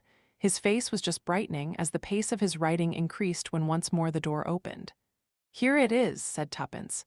Partingdale, Harris, Lockeridge and Partingdale, 32 Lincoln Terrace, WC, 2 Tel, Holborn 0516. The operative member of the firm is Mr. Eccles. She placed a sheet of paper by Tommy's elbow. Now you take on. No, said Tommy firmly. Yes, she's your Aunt Ada. Where does Aunt Ada come in? Mrs. Lancaster is no aunt of mine. But it's lawyers, Tuppence insisted. It's a man's job always to deal with lawyers. They just think women are silly and don't pay attention. A very sensible point of view, said Tommy. Oh, Tommy, do help. You go and telephone and I'll find the dictionary and look how to spell contingency. Tommy gave her a look but departed. He returned at last and spoke firmly. This matter is now closed, Tuppence. You got Mr. Eccles. Strictly speaking, I got a Mr. Wills, who is doubtless the dog's body of the firm of Partingford, Lockjaw, and Harrison, but he was fully informed and glib. All letters and communications go via the Southern Counties Bank, Hammersmith branch, who will forward all communications. And there, Tuppence, let me tell you, the trail stops. Banks will forward things, but they won't yield any addresses to you or anyone else who asks. They have their code of rules and they'll stick to them. Their lips are sealed like our more pompous Prime Minister S. All right, I'll send a letter care of the bank. Do that, and for goodness sake, leave me alone or I shall never get my speech done. Thank you, darling, said Tuppence. Don't know what I'd do without you. She kissed the top of his head. It's the best butter, said Tommy. Aye, it was not until the following Thursday evening that Tommy asked suddenly, by the way, did you ever get any answer to the letter you sent care of the bank to Mrs. Johnson?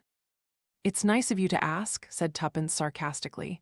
No, didn't, she added meditatively. I don't think I shall either. Why not? You're not really interested, said Tuppence coldly. Look here, Tuppence, I know I've been rather preoccupied. It's all this IUAS. It's only once a year, thank goodness. It starts on Monday, doesn't it, for 5 days? Days? And you all go down to a hush-hush top-secret house in the country somewhere, and make speeches and read papers and vet young men for super-secret assignments in Europe and beyond. Forgotten what IUAS stands for, all these initials they have nowadays. International Union of Associated Security. What a mouthful, quite ridiculous. And I expect the whole place is bugged, and everybody knows everybody else's most secret conversations. Highly likely, said Tommy with a grin. And I suppose you enjoy it? Well, do in a way, one sees a lot of old friends. All quite gaga by now, expect. Does any of it do any good? Heavens, what a question. Can one ever let oneself believe that you can answer that by a plain yes or no? And are any of the people any good? I'd answer yes to that. Some of them are very good indeed. Will old Josh be there? Yes, he will. How is he nowadays? Deaf as a doorknob, almost blind, rheumatic. And you would be surprised with the things he notices. I know, Tuppence said. She thought a little. Wish I could go, too. Tommy looked cross. I'm sure you'll find something to do while I'm gone. I might, said Tuppence distractedly. Her husband looked slightly worried at her. Tuppence, what are you plotting? Up till now, nothing, just an idea. About what? Sunny Ridge and a nice old lady drinking milk and talking crazy about dead children and fireplaces, and I thought about having a closer look upon returning the next time, but there wasn't a next time because Aunt Ada died, and when we went back to Sunny Ridge, Mrs. Lancaster was gone. You mean her family took her? This seems quite normal. But she disappeared. No forwarding address, unanswered letters. It was planned. I'm more sure of it now. But, Tuppence cut him short. Listen, Tommy, suppose there really was a crime, seemingly safe and undiscovered. Imagine someone in the family knows something, someone old and gossipy, who talks to everyone, who could become dangerous. What would you do? Arsenic in the cup, suggested Tommy cheerfully. Bash them on the head, push them down the staircase. That would be exaggerated. Sudden deaths call attention. Would look for a simpler way and find it. A nice, respectable home for elderly ladies. You'd pay a visit to it, calling yourself Mrs. Johnson or Mrs. Robinson, or you would get some unsuspecting third party to make arrangements. You'd fix the financial arrangements through a firm of reliable solicitors. You've already hinted, perhaps, that your elderly relative has fancies and mild delusions. Sometimes so do a good many of the other old ladies. Nobody will think it odd if she cackles on about poisoned milk or dead children behind a fireplace or a sinister kidnapping.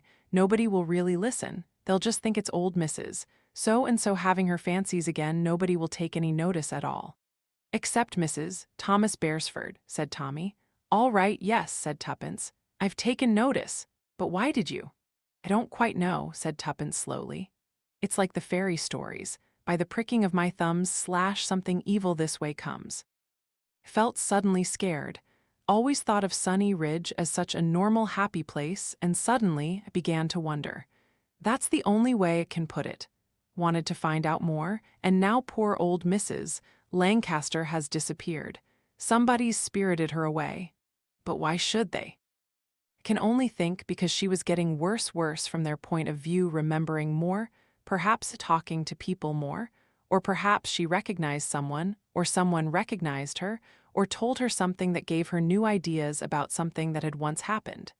Anyway, for some reason or other, she became dangerous to someone. Look here, Tuppence, this whole thing is all somethings and someone's. It's just an idea you've thought up. You don't want to go mixing yourself up in things that are no business of yours. There's nothing to be mixed up in according to you, said Tuppence, so you needn't worry at all. You leave Sunny Ridge alone. I don't mean to go back to Sunny Ridge. Think they've told me all they know there. Think that that old lady was quite safe whilst she was there. I want to find out where she is now. Want to get to her wherever she is in time before something happens to her. What on earth do you think might happen to her? Don't like to think, but I'm on the trail. I'm going to be Prudence Beresford, private investigator. Do you remember when we were Blunt's brilliant detectives? I was, said Tommy. You were Miss Robinson, my private secretary. Not all the time. Anyway, that's what I'm going to do while you're playing at international espionage at Hush Hush Manor. It's the Save Mrs. Lancaster that I'm going to be busy with. You'll probably find her perfectly all right. Hope shall. Nobody would be better pleased than a should. How do you propose to set about it? As I told you, I've got to think first. Perhaps an advertisement of some kind? No, that would be a mistake. Well, be careful, said Tommy, rather inadequately. Tuppence did not deign to reply. Aye, on Monday morning, Albert, the domestic mainstay of the Beresfords' life for many long years, ever since he had been roped into anti-criminal activities by them as a carroty-haired lift boy, deposited the tray of early morning tea on the table between the two. Beds pulled back the curtains, announced that it was a nice day, and removed his now portly form from the room.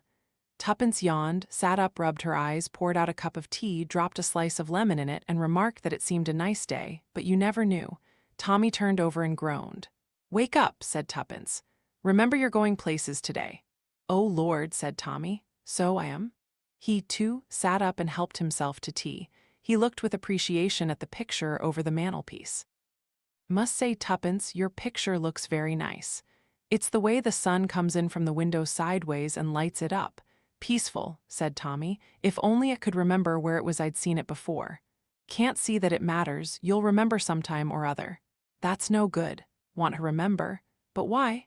Don't you see it's the only clue I've got? It was Mrs. Lancaster's picture. But the two things don't tie up together anyway, said Tommy. I mean, it's true that the picture once belonged to Mrs. Lancaster, but it may have been just a picture she bought at an exhibition or that somebody in her family did. It may have been a picture that somebody gave her as a present. She took it to Sunny Ridge with her because she thought it looked nice. There's no reason it should have anything to do with her personally. If it had, she wouldn't have given it to Aunt Ada. It's the only clue I've got, said Tuppence. It's a nice, peaceful house, said Tommy. All the same, I think it's an empty house. What do you mean empty? Don't think, said Tuppence, there's anybody living in it. Don't think anybody's ever going to come out of that house. Nobody's going to walk across that bridge. Nobody's going to untie that boat and row away in it. For goodness sake, Tuppence. Tommy stared at her. What's the matter with you? I thought so the first time I saw it, said Tuppence. I thought what a nice house that would be to live in. And then I thought, but nobody does live here. Sure they don't. That shows you that I have seen it before. Wait a minute. Wait a minute. It's coming, it's coming. Tommy stared at her. Out of a window, said Tuppence breathlessly. Out of a car window? No, that would be the wrong angle, running alongside the canal, and a little hump-backed bridge and the pink walls of the house, the two poplar trees, more than two, there were lots more poplar trees. Oh dear, if could. Oh, come off it, Tuppence. It will come back to me. Good Lord, Tommy looked at his watch. I've got to hurry, you and your déjà vu picture. He jumped out of bed and hastened to the bathroom. Tuppence lay back on her pillows and closed her eyes, trying to force a recollection that just remained elusively out of reach. Tommy was pouring out a second cup of coffee in the dining room when Tuppence appeared flushed with triumph. I've got it! Nowhere saw that house. It was out of the window of a railway train. Where? When? I don't know. I'll have to think. Remember saying to myself, someday I'll go and look at that house, and I tried to see what the name of the next station was, but you know what railways are nowadays. They've pulled down half the stations, and the next one we went through was all torn down, and grass growing over the platforms, and no name board or anything. Where the hell's my briefcase? Albert! A frenzied search took place. Tommy came back to say a breathless goodbye. Tuppence was sitting looking meditatively at a fried egg. "Goodbye," said Tommy, "and for God's sake, Tuppence, don't go poking into something that's none of your business."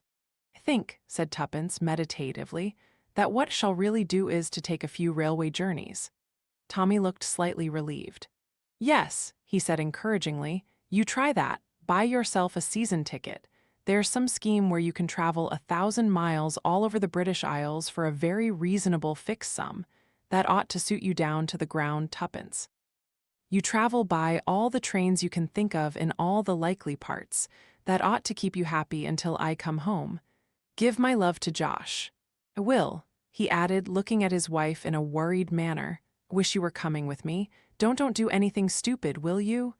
"Of course not," said Tuppence. Chapter 6. Tuppence on the trail. "Oh dear," sighed Tuppence. "Oh dear." She looked round her with gloomy eyes. Never, she said to herself, had she felt more miserable. Naturally, she had known she would miss Tommy, but she had no idea how much she was going to miss him. During the long course of their married life, they had hardly ever been separated for any length of time. Starting before their marriage, they had called themselves a pair of young adventurers. They had been through various difficulties and danger together, they had married, they had had 2 children, and just as the world was seeming rather dull and middle-aged to them, the Second War had come about, and in what seemed an almost miraculous way they had been tangled up yet again on the outskirts of the British intelligence. A somewhat more to-do pair, they had been recruited by a quiet, nondescript man who called himself Mr. Carter, but to whose word everybody seemed to bow. They had had adventures, and once again they had had them together. This, by the way, had not been planned by Mr. Carter. Tommy alone had been recruited. But Tuppence, displaying all her natural ingenuity, had managed to eavesdrop in such a fashion that when Tommy had arrived at a guest house on the sea coast in the role of a certain Mr. Meadows, the first person he had seen there had been a middle-aged lady plying knitting needles, who had looked up at him with innocent eyes and whom he had been forced to greet as Mrs. Blenkinsop. Thereafter they had worked as a pair. However, thought Tuppence to herself, can't do it this time. No amount of eavesdropping, of ingenuity or anything else would take her to the recesses of Hush Hush Manor or to participation in the intricacies of IUAS. Just an old boys' club, she thought resentfully. Without Tommy the flat was empty, the world was lonely, and what on earth, thought Tuppence, am to do with myself? The question was really purely rhetorical, for Tuppence had already started on the first steps of what she planned to do with herself. There was no question this time of intelligence work, of counter-espionage or anything of that kind, nothing of an official nature. "Prudence Beresford, private investigator, that's what I am," said Tuppence to herself. After a scrappy lunch had been hastily cleared away, the dining-room table was strewn with railway timetables, guidebooks, maps, and a few old diaries which Tuppence had managed to disinter. Some time in the last 3 years, not longer, she was sure she had taken a railway journey and, looking out of the carriage window, had noticed a house. But what railway journey? Like most people at the present time, the Beresfords traveled mainly by car. The railway journeys they took were few and far between. Scotland, of course, when they went to stay with their married daughter Deborah, but that was a night journey. Penzance summer holidays, and Tuppence knew that line by heart. No, this had been a much more casual journey. With diligence and perseverance, Tuppence had made a meticulous list of all the possible journeys she had taken which might correspond to what she was looking for. On her 2 race meetings, a visit to Northumberland, 2 possible places in Wales, a christening, 2 weddings, a sale they had attended, some puppies she had once delivered for a friend who bred them and who had gone down with influenza. The meeting place had been an arid-looking country junction whose name she couldn't remember. Tuppence sighed. It seemed as though Tommy's solution was the one she might have to adopt. Buy a kind of circular ticket and actually travel over the most likely stretches of railway line. In a small notebook, she had jotted down any snatches of extra memories, vague flashes, in case they might help. A hat, for instance. Yes, a hat that she had thrown up on the rack. She had been wearing a hat, so a wedding or the christening, certainly not puppies. And another flash, kicking off her shoes because her feet hurt. Yes, that was clear now. She had been actually looking at the house, and she had kicked off her shoes because her feet hurt. So then, it had definitely been a social function she had either been going to or returning from. Returning from, of course, because of the painfulness of her feet from long standing about in her best shoes. And what kind of a hat? Because that would help: a flowery hat, a summer wedding, or a velvet winter one. Tuppence was busy jotting down details from the railway timetables of different lines when Albert came in to ask what she wanted for supper, and what she wanted ordered in from the butcher and the grocer. "I think I'm going to be away for the next few days," said Tuppence, "so you needn't order in anything.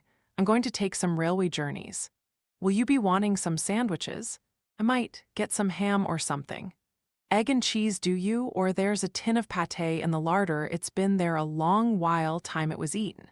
It was a somewhat sinister recommendation, but Tuppence said, "All right, that'll do."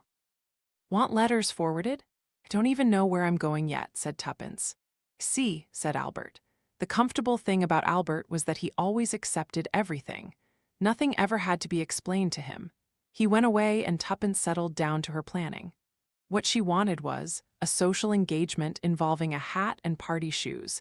Unfortunately, the ones she had listed involved different railway lines, one wedding on the Southern Railway, the other in East Anglia, the christening north of Bedford. If she could remember a little more about the scenery. She had been sitting on the right-hand side of the train. What had she been looking at before the canal? Woods, trees, farmland, a distant village. Straining her brain, she looked up with a frown. Albert had come back. How far she was at that moment from knowing that Albert standing there waiting for attention was neither more nor less than an answer to prayer. "Well, what is it now, Albert?" "If it's that you're going to be away all day tomorrow." "And the day after as well, probably. Would it be all right for me to have the day off?" "Yes, of course. It's Elizabeth come out in spots she has. Millie thinks it's measles." "Oh dear." Millie was Albert's wife, and Elizabeth was the youngest of his children, so Millie wants you at home, of course. Albert lived in a small, neat house a street or two away. "It's not that so much. She likes me out of the way when she's got her hands full. She doesn't want me messing things up. But it's the other kids could take Em somewhere out of her way." "Of course, you're all in quarantine, I suppose." "Oh, well, best for Em all to get it and get it over. Charlie's had it, and so has Jean. Anyway, that'll be all right." Tuppence assured him that it would be all right. Something was stirring in the depths of her subconscious, a happy anticipation, a recognition. Measles. Yes, measles. Something to do with measles. But why should the house by the canal have anything to do with measles? Of course, Anthea.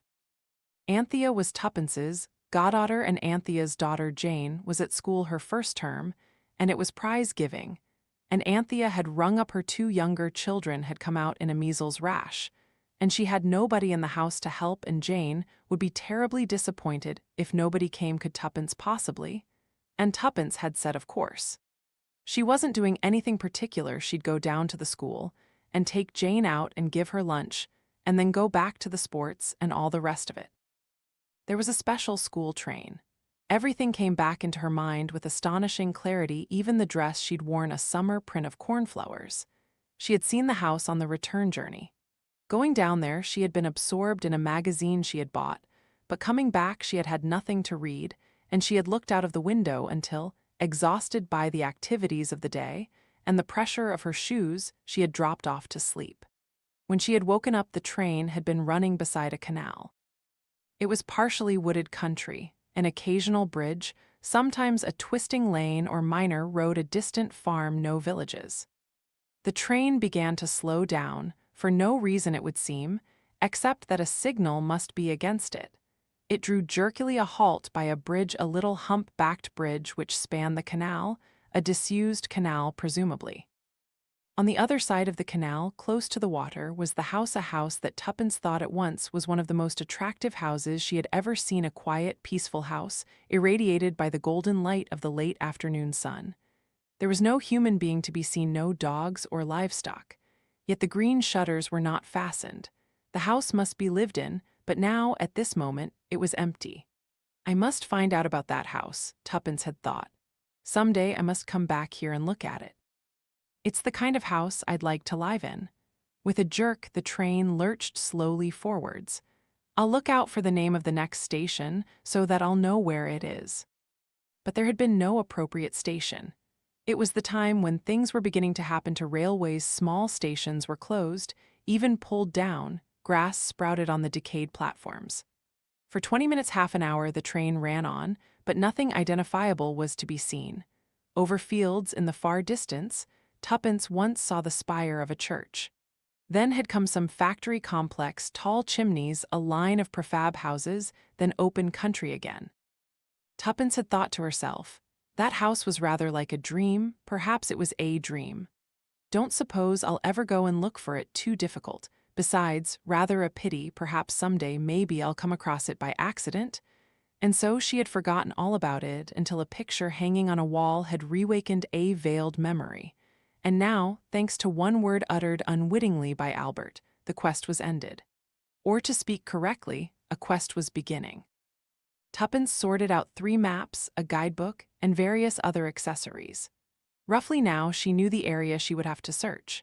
Jane's school she marked with a large cross, the branch railway line, which ran into the new line to London. The time lapse whilst she had slept. The final area as planned covered a considerable mileage north of Medchester, southeast of Market Basing, which was a small town, but was quite an important railway junction, west probably of Shaleborough.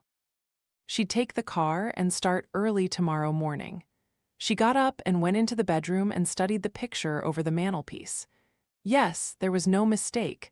That was the house she had seen from the train 3 years ago, the house she had promised to look for someday. Someday had come, someday was tomorrow. Book Roman II, The House on the Canal.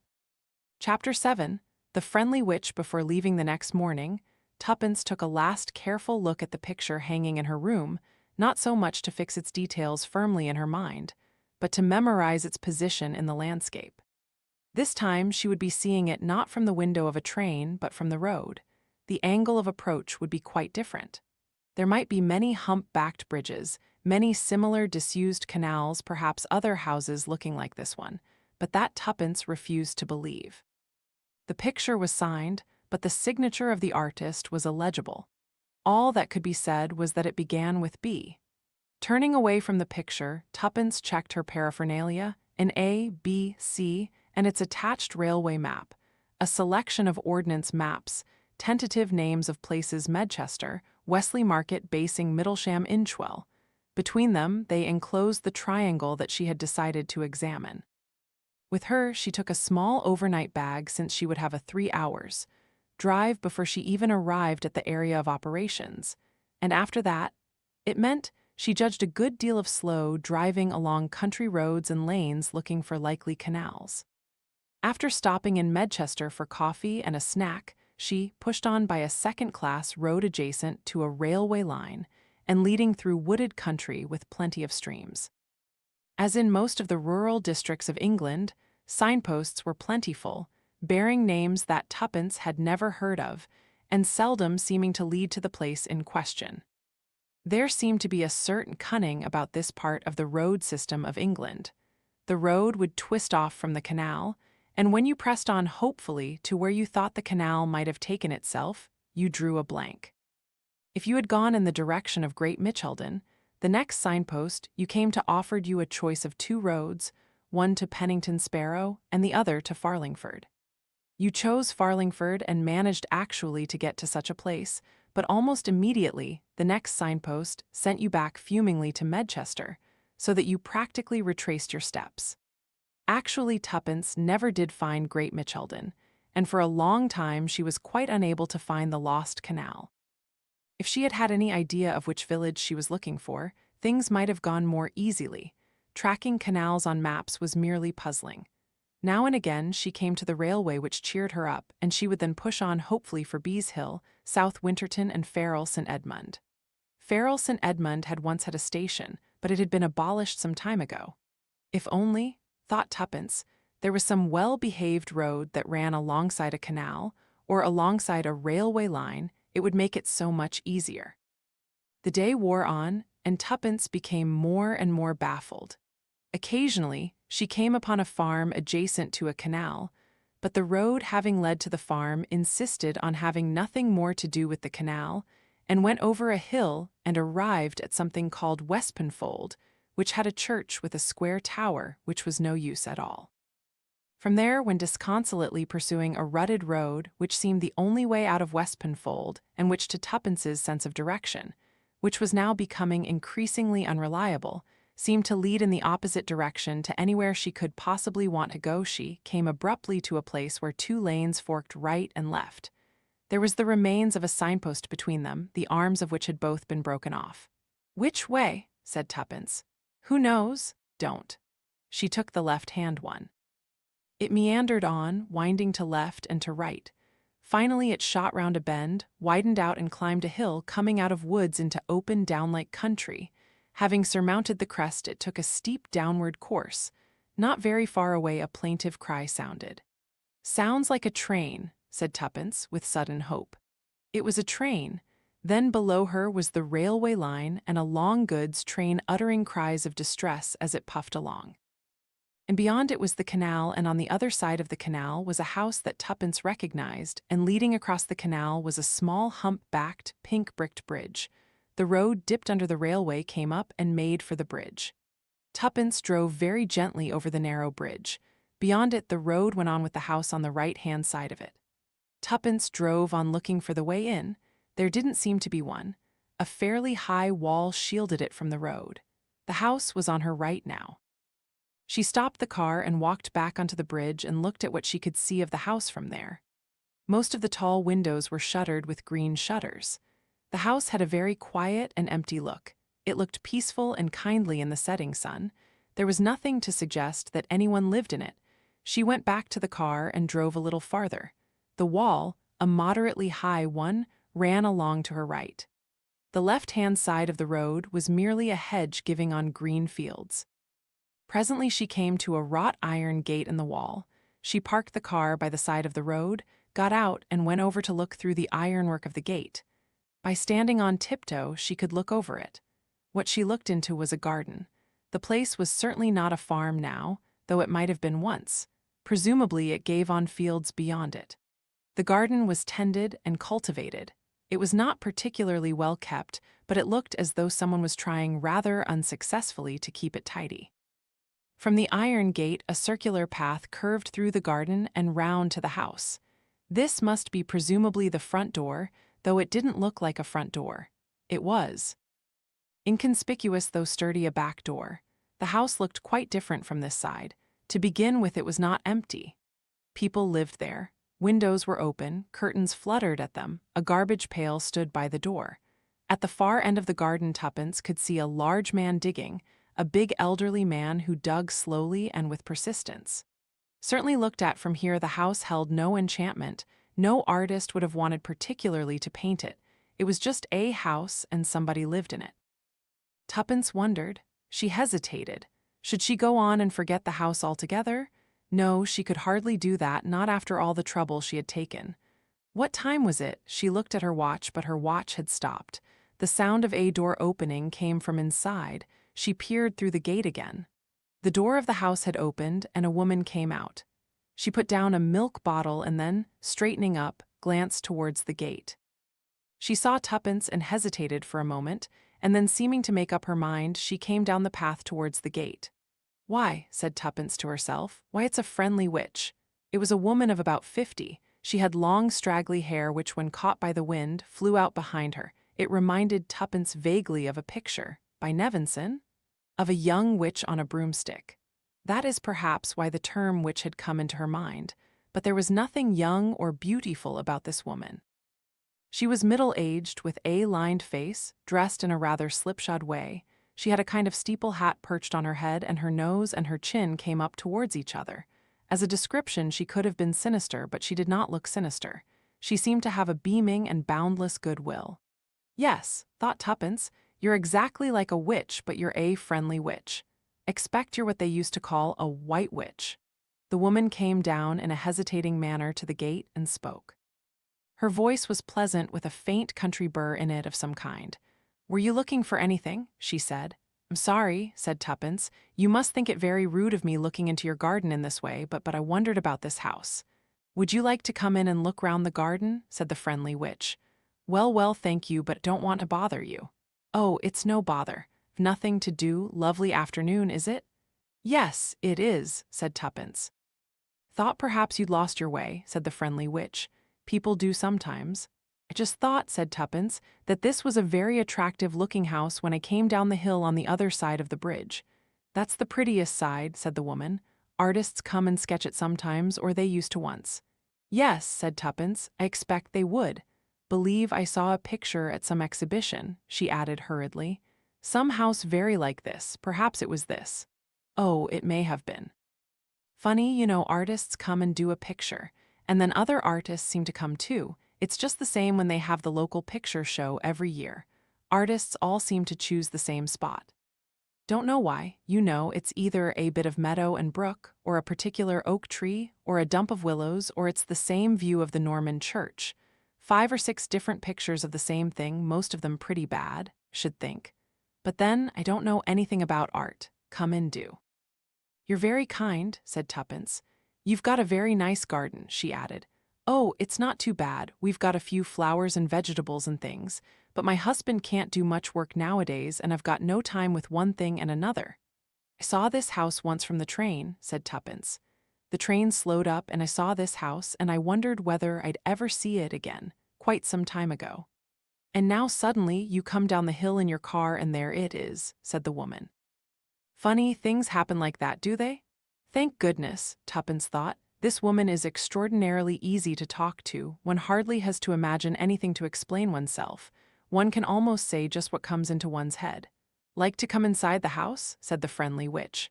"Can see you're interested. It's quite an old house, Mean late Georgian or something like that, they say, only it's been added on to. Of course, we've only got half the house, "Oh, I see," said Tuppence. "It's divided in two, is that it?" "This is really the back of it," said the woman. "The front's the other side, the side you saw from the bridge. It was a funny way to partition it, should have thought.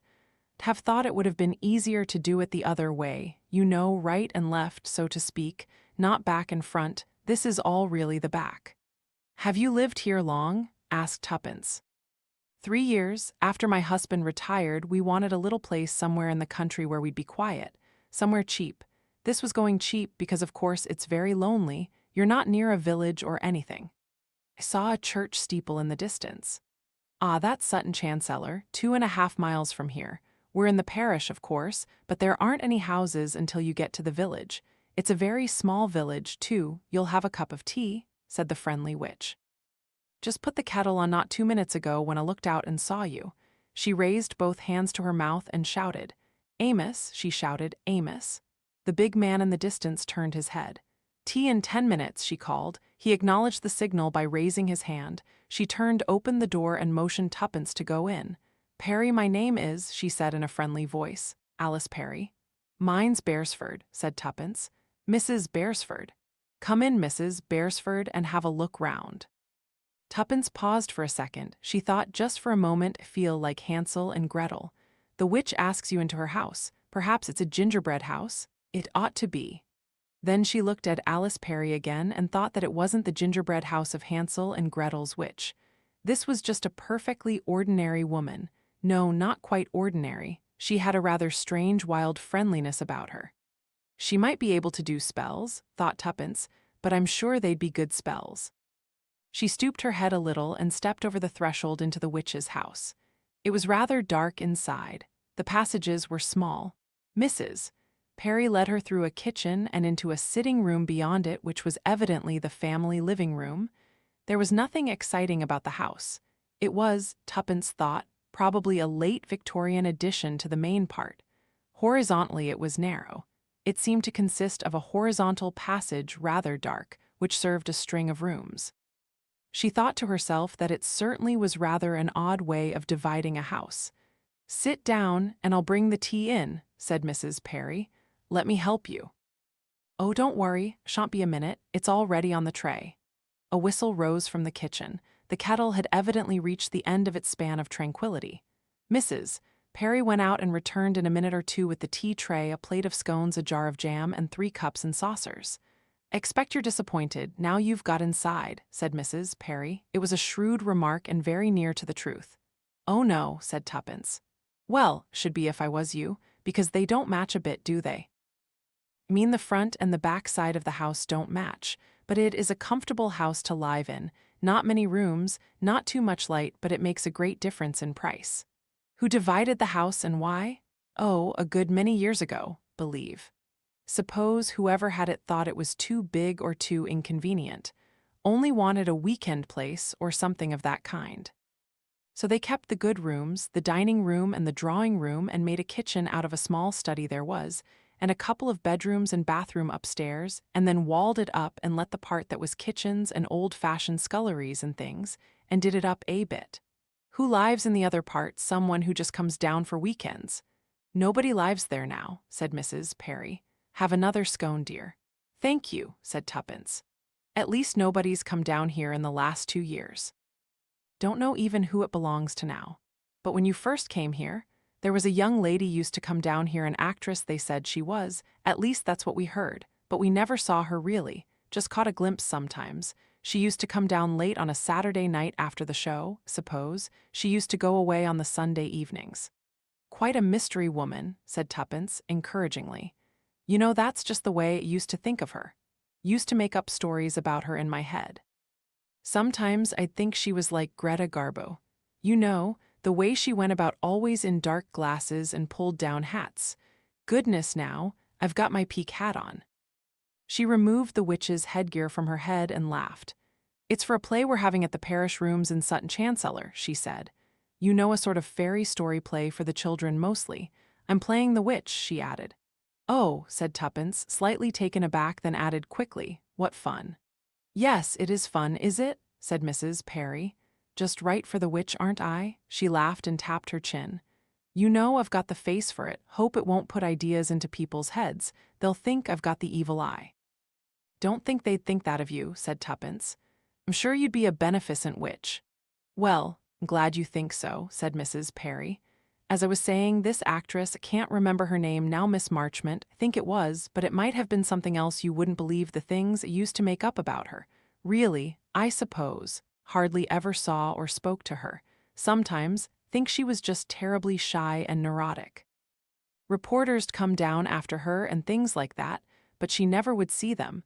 At other times, used to think, well, you'll say I'm foolish, used to think quite sinister things about her. You know, that she was afraid of being recognized.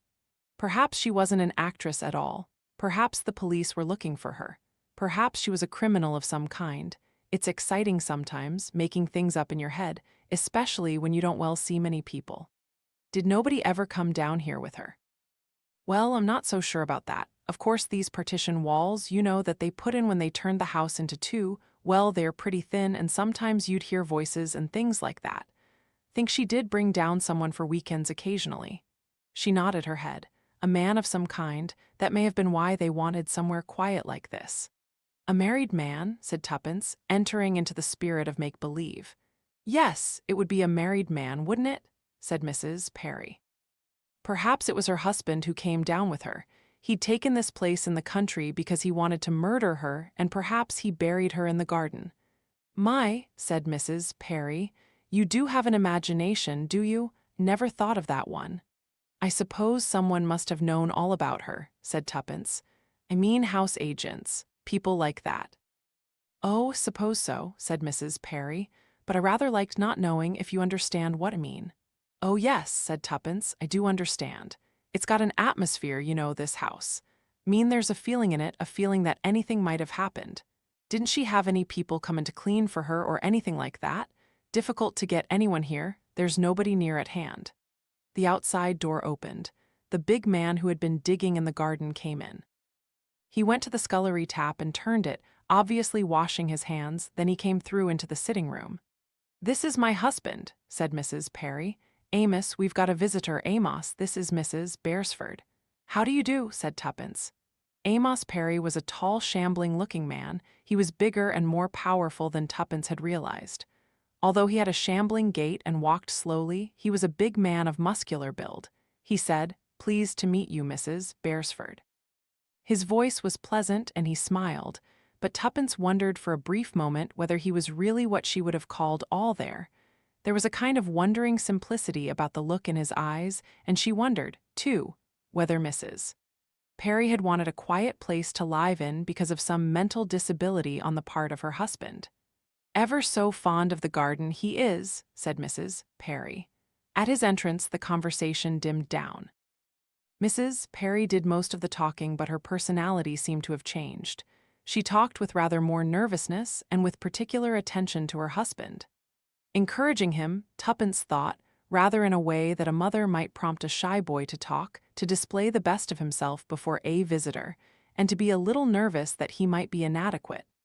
When she'd finished her tea, Tuppence got up. She said, "Must be going. Thank you, Mrs.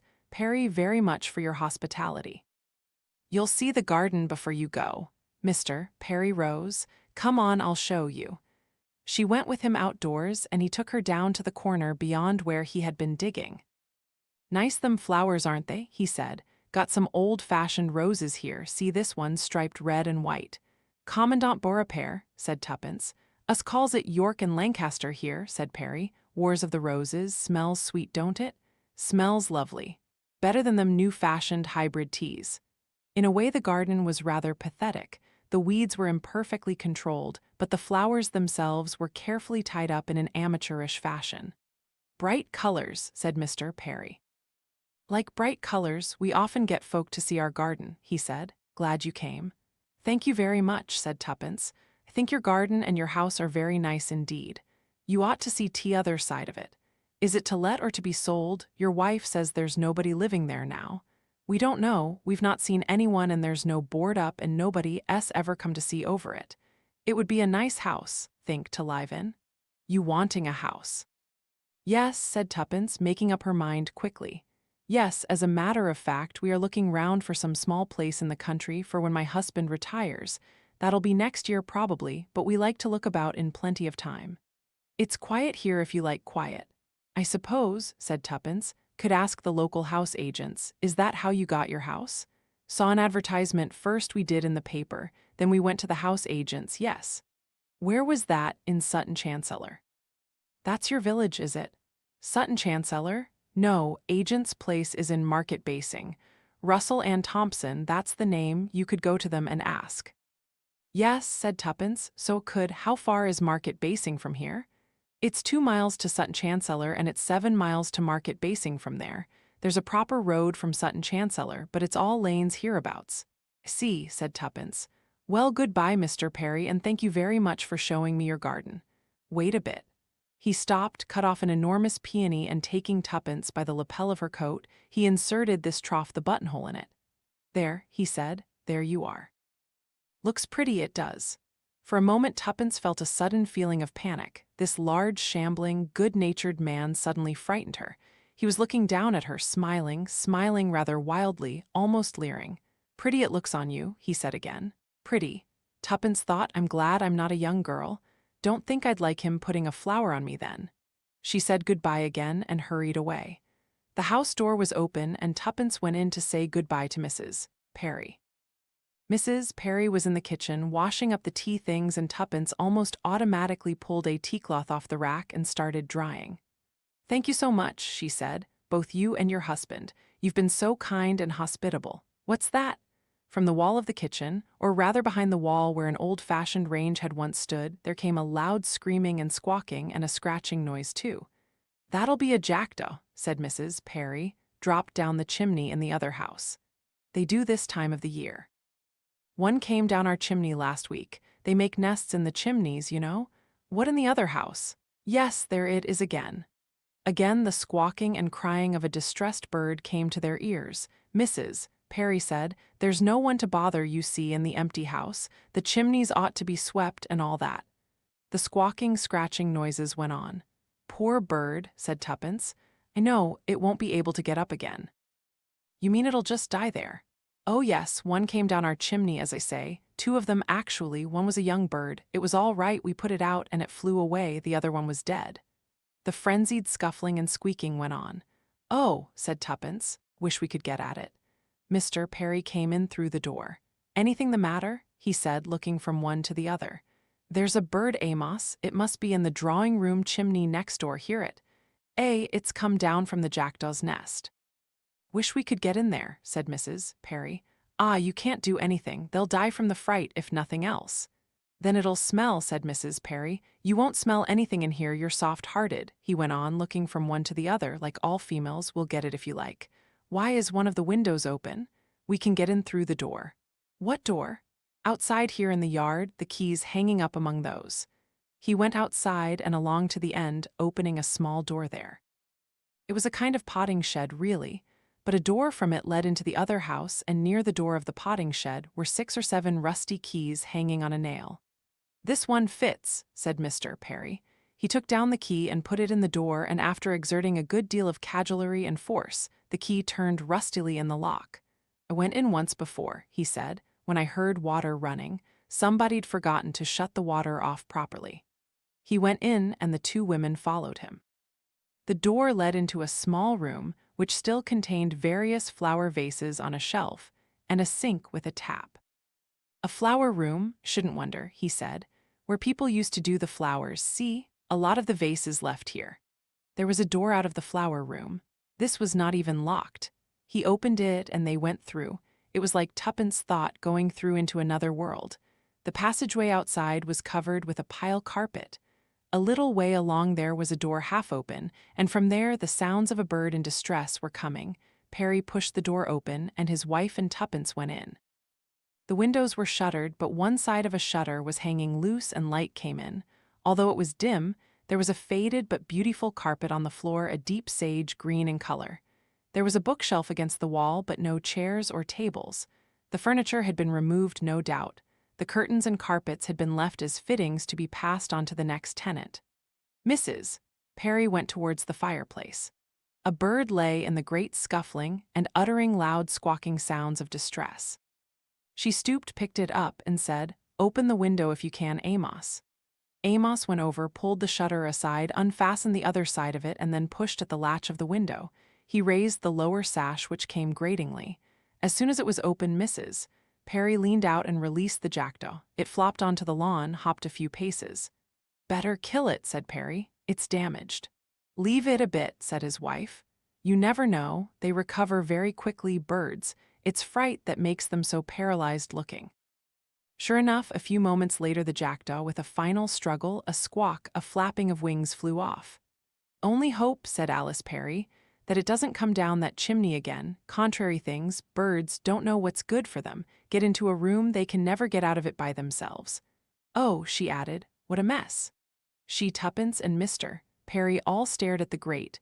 From the chimney had come down a mass of soot, of odd rubble, and of broken bricks. Evidently it had been in a bad state of repair for some time. "Somebody ought to come and live here," said Mrs. Perry, looking round her. "Somebody ought to look after it," Tuppence agreed with her. "Some builder ought to look at it, or do something about it, or the whole house will come down soon. Probably water has been coming through the roof in the top rooms. Yes, look at the ceiling up there, it's come through." "Oh, what a shame," said Tuppence. "To ruin a beautiful house. It really is a beautiful room, isn't it?" She and Mrs. Perry looked together round it appreciatively.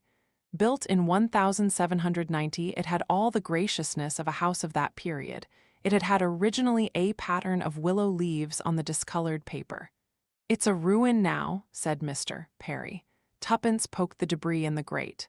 "One ought to sweep it up," said Mrs. Perry. "Now what do you want to bother yourself with a house that doesn't belong to you?" said her husband.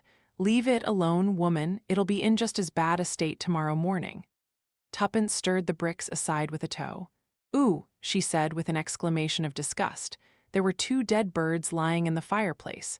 By the look of them, they had been dead for some time. "That's the nest that came down a good few weeks ago. It's a wonder it doesn't smell more than it does," said Perry. "What's this thing?" said Tuppence. She poked with her toe at something lying half hidden in the rubble, then she bent and picked it up. "Don't you touch a dead bird," said Mrs. Perry. "It's not a bird," said Tuppence. "Something else must have come down the chimney. Well, I never," she added, staring at it. "It's a doll, it's a child's doll." They looked down at it. Ragged, torn, its clothes in rags, its head lolling from the shoulders, it had originally been a child's doll. One glass eye dropped out. Tuppence stood holding it. "I wonder," she said, "I wonder how a child's doll ever got up a chimney. Extraordinary." Chapter 8, Sutton Chancellor. After leaving the canal house, Tuppence drove slowly on along the narrow winding road, which she had been assured would lead her to the village of Sutton Chancellor. It was an isolated road. There were no houses to be seen from it, only field gates from which muddy tracks led inwards. There was little traffic. One tractor came along, and one lorry proudly announcing that it carried Mother's Delight and the picture of an enormous and unnatural-looking loaf. The church steeple she had noticed in the distance seemed to have disappeared entirely, but it finally reappeared quite near at hand after the lane had bent suddenly and sharply round a belt of trees. Tuppence glanced at the speedometer and saw she had come 2 miles since the canal house. It was an attractive old church, standing in a sizable churchyard with a lone yew tree standing by the church door. Tuppence left the car outside the lych gate, passed through it, and stood for a few moments surveying the church and the churchyard round it. Then she went to the church door with its rounded Norman arch and lifted the heavy handle. It was unlocked, and she went inside. The inside was unattractive. The church was an old one, undoubtedly, but it had had a zealous wash and brush-up in Victorian times. Its pitch pine pews and its flaring red and blue glass windows had ruined any antique charm it had once possessed. A middle-aged woman in a tweed coat and skirt was arranging flowers in brass vases round the pulpit. She had already finished the altar. She looked round at Tuppence with a sharply inquiring glance. Tuppence wandered up an aisle looking at memorial tablets on the walls. A family called Warrender seemed to be most fully represented in early years. All of the Priory, Sutton Chancellor. Captain Warrender, Major Warrender, Sarah Elizabeth Warrender, dearly beloved wife of George Warrender. A newer tablet recorded the death of Julia Stark, another beloved wife of Philip Stark, also of the Priory, Sutton Chancellor, so it would seem the Warrenders had died out. None of them were particularly suggestive or interesting. Tuppence passed out of the church again and walked round it on the outside. The outside, Tuppence thought, was much more attractive than the inside. "Early perp and deck," said Tuppence to herself, having been brought up on familiar terms with ecclesiastical architecture. She was not particularly fond of early perp herself. It was a fair-sized church, and she thought that the village of Sutton Chancellor must once have been a rather more important center of rural life than it was now. She left the car where it was and walked on to the village. It had a village shop and a post office and about a dozen small houses or cottages. 1 or 2 of them were thatched, but the others were rather plain and unattractive. There were 6 council houses at the end of the village street looking slightly self-conscious. A brass plate on a door announced, "Arthur Thomas, Chimney Sweep." Tuppence wondered if any responsible house agents were likely to engage his services for the house by the canal, which certainly needed them. How silly she had been, she thought, not to have asked the name of the house. She walked back slowly towards the church and her car, pausing to examine the churchyard more closely. She liked the churchyard. There were very few new burials in it. Most of the stones commemorated Victorian burials, and earlier ones half defaced by lichen and time. The old stones were attractive. Some of them were upright slabs with cherubs on the tops with wreaths round them. She wandered about, looking at the inscriptions. Warrenders again. Mary Warrender, aged 47, Alice Warrender, aged 33, Colonel John Warrender killed in Afghanistan. Various infant Warrenders deeply regretted and eloquent verses of pious hopes. She wondered if any Warrenders lived here still. They'd left off being buried here apparently. She couldn't find any tombstones later than 1843. Rounding the big yew tree, she came upon an elderly clergyman who was stooping over a row of old tombstones near a wall behind the church. He straightened up and turned round as Tuppence approached. "Good afternoon," he said pleasantly. "Good afternoon," said Tuppence, and added, "Been looking at the church." Ruined by Victorian renovation, said the clergyman. He had a pleasant voice and a nice smile. He looked about 70, but Tuppence presumed he was not quite as far advanced in age as that, though he was certainly rheumatic and rather unsteady on his legs. Too much money about in Victorian times, he said sadly. Too many ironmasters. They were pious but had, unfortunately, no sense of the artistic, no taste. Did you see the east window? He shuddered. Yes, said Tuppence. Dreadful, she said. Couldn't agree with you more. I'm the vicar, he added rather unnecessarily. Thought you must be, said Tuppence politely. Have you been here long? She added. 10 years, my dear, he said. It's a nice parish, nice people, what there are of them. I've been very happy here.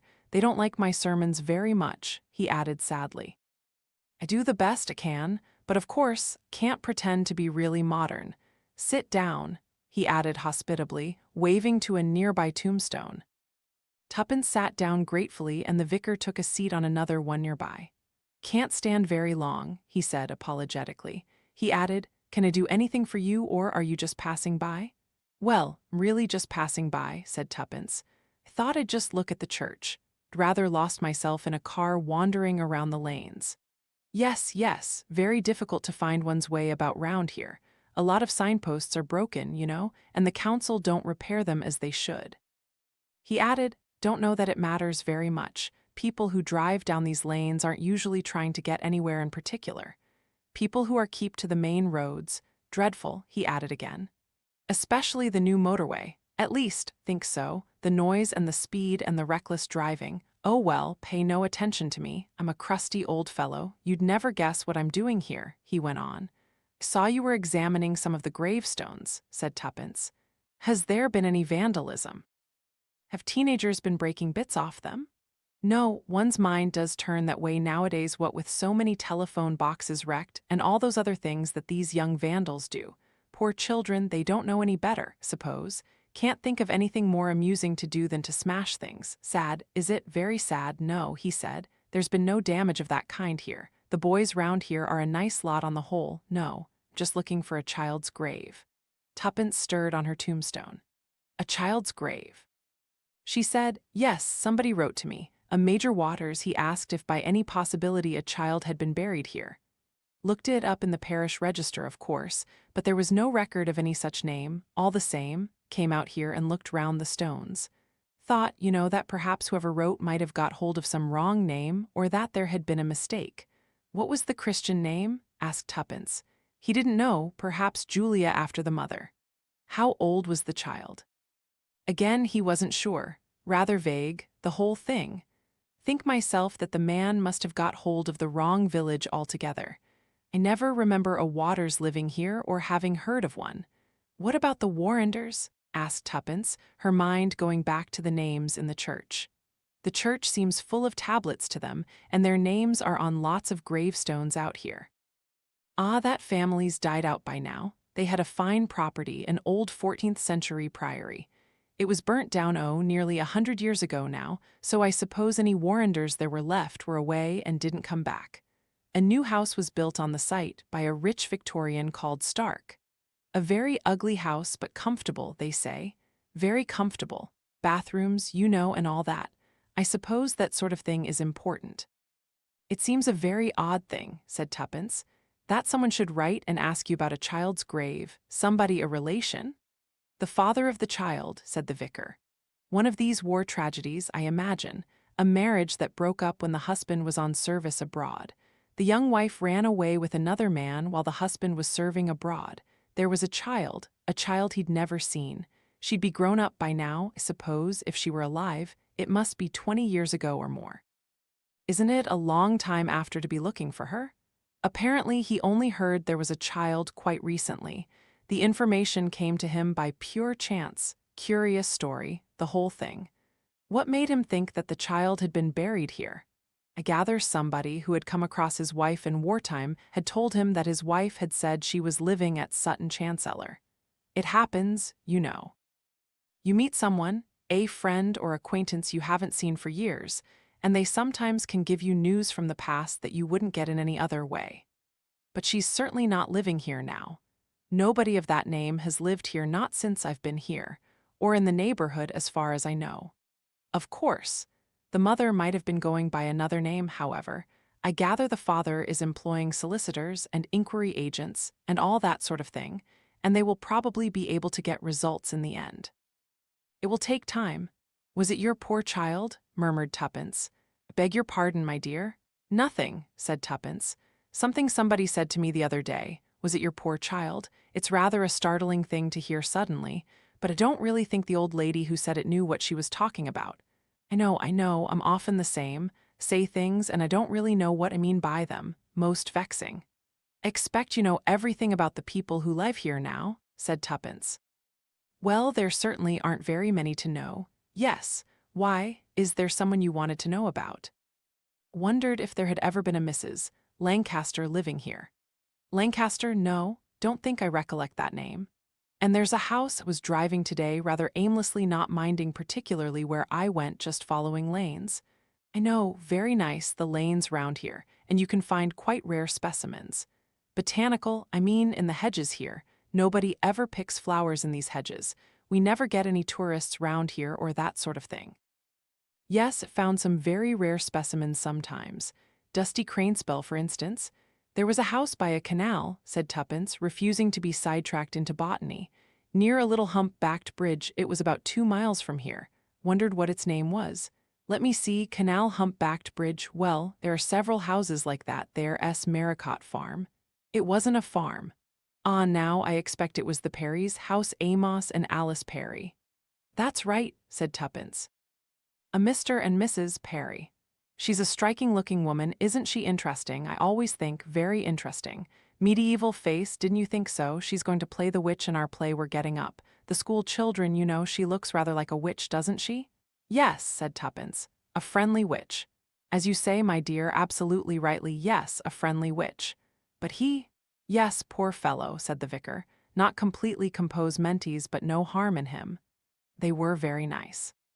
They asked me in for a cup of tea, said Tuppence, but what I wanted to know was the name of the house. Forgot to ask them. They're only living in half of it, aren't they? Yes, in what used to be the old kitchen quarters. They call it Waterside, I think, though I believe the ancient name for it was Watermead. A pleasanter name, think. Who does the other part of the house belong to? Well, the whole house used to belong originally to the Bradleys. That was a good many years ago. Yes, 30 or 40 at least, I should think. And then it was sold and then sold. Again, and then it remained empty for a long time. When I came here, it was just being used as a kind of weekend place. By some actress, Miss Margrave, believe she was not here very much, just used to come down from time to time. Never knew her, she never came to church. Saw her in the distance sometimes. A beautiful creature, a very beautiful creature. Who does it actually belong to now? Tuppence persisted. I've no idea, possibly it still belongs to her.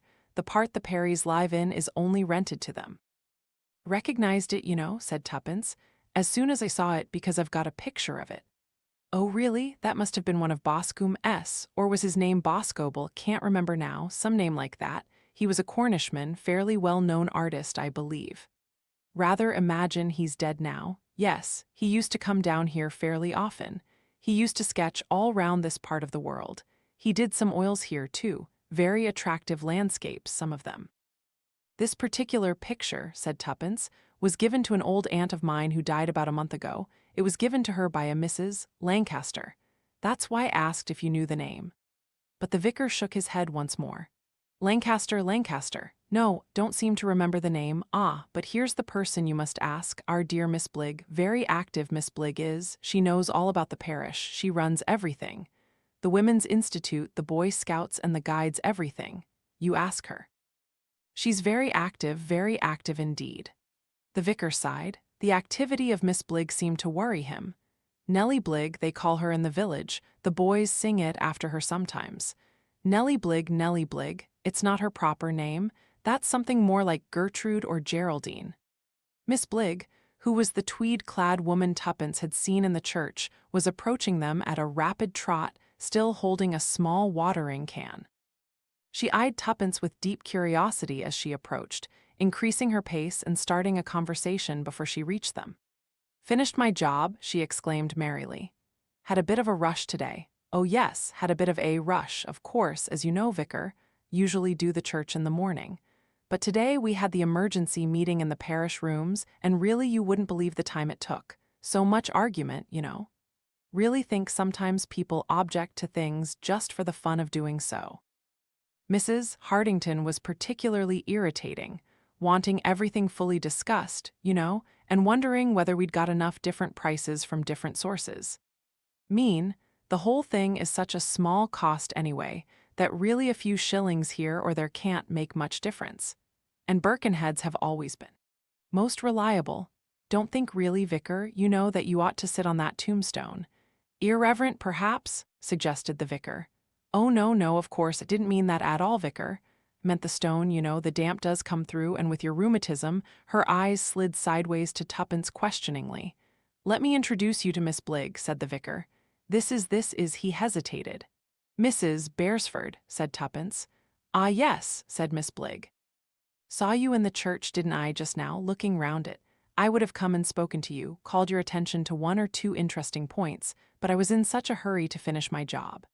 Ought to have come and helped you, said Tuppence in her sweetest voice. But it wouldn't have been much use, would it, because could see you knew so exactly where every flower ought to go. Well now, it's very nice of you to say so, but it's quite true. I've done the flowers in the church for don't know how many years it is. We let the school children arrange their own particular pots of wild flowers for festivals, though of course they haven't the least idea, poor little things. Do think a little instruction, but Mrs. Peake will never have any instruction. She's so particular. She says it spoils their initiative. Are you staying down here? She asked Tuppence. I was going on to market basing, said Tuppence. Perhaps you can tell me a nice quiet hotel to stay there. Well, expect you'll find it a little disappointing.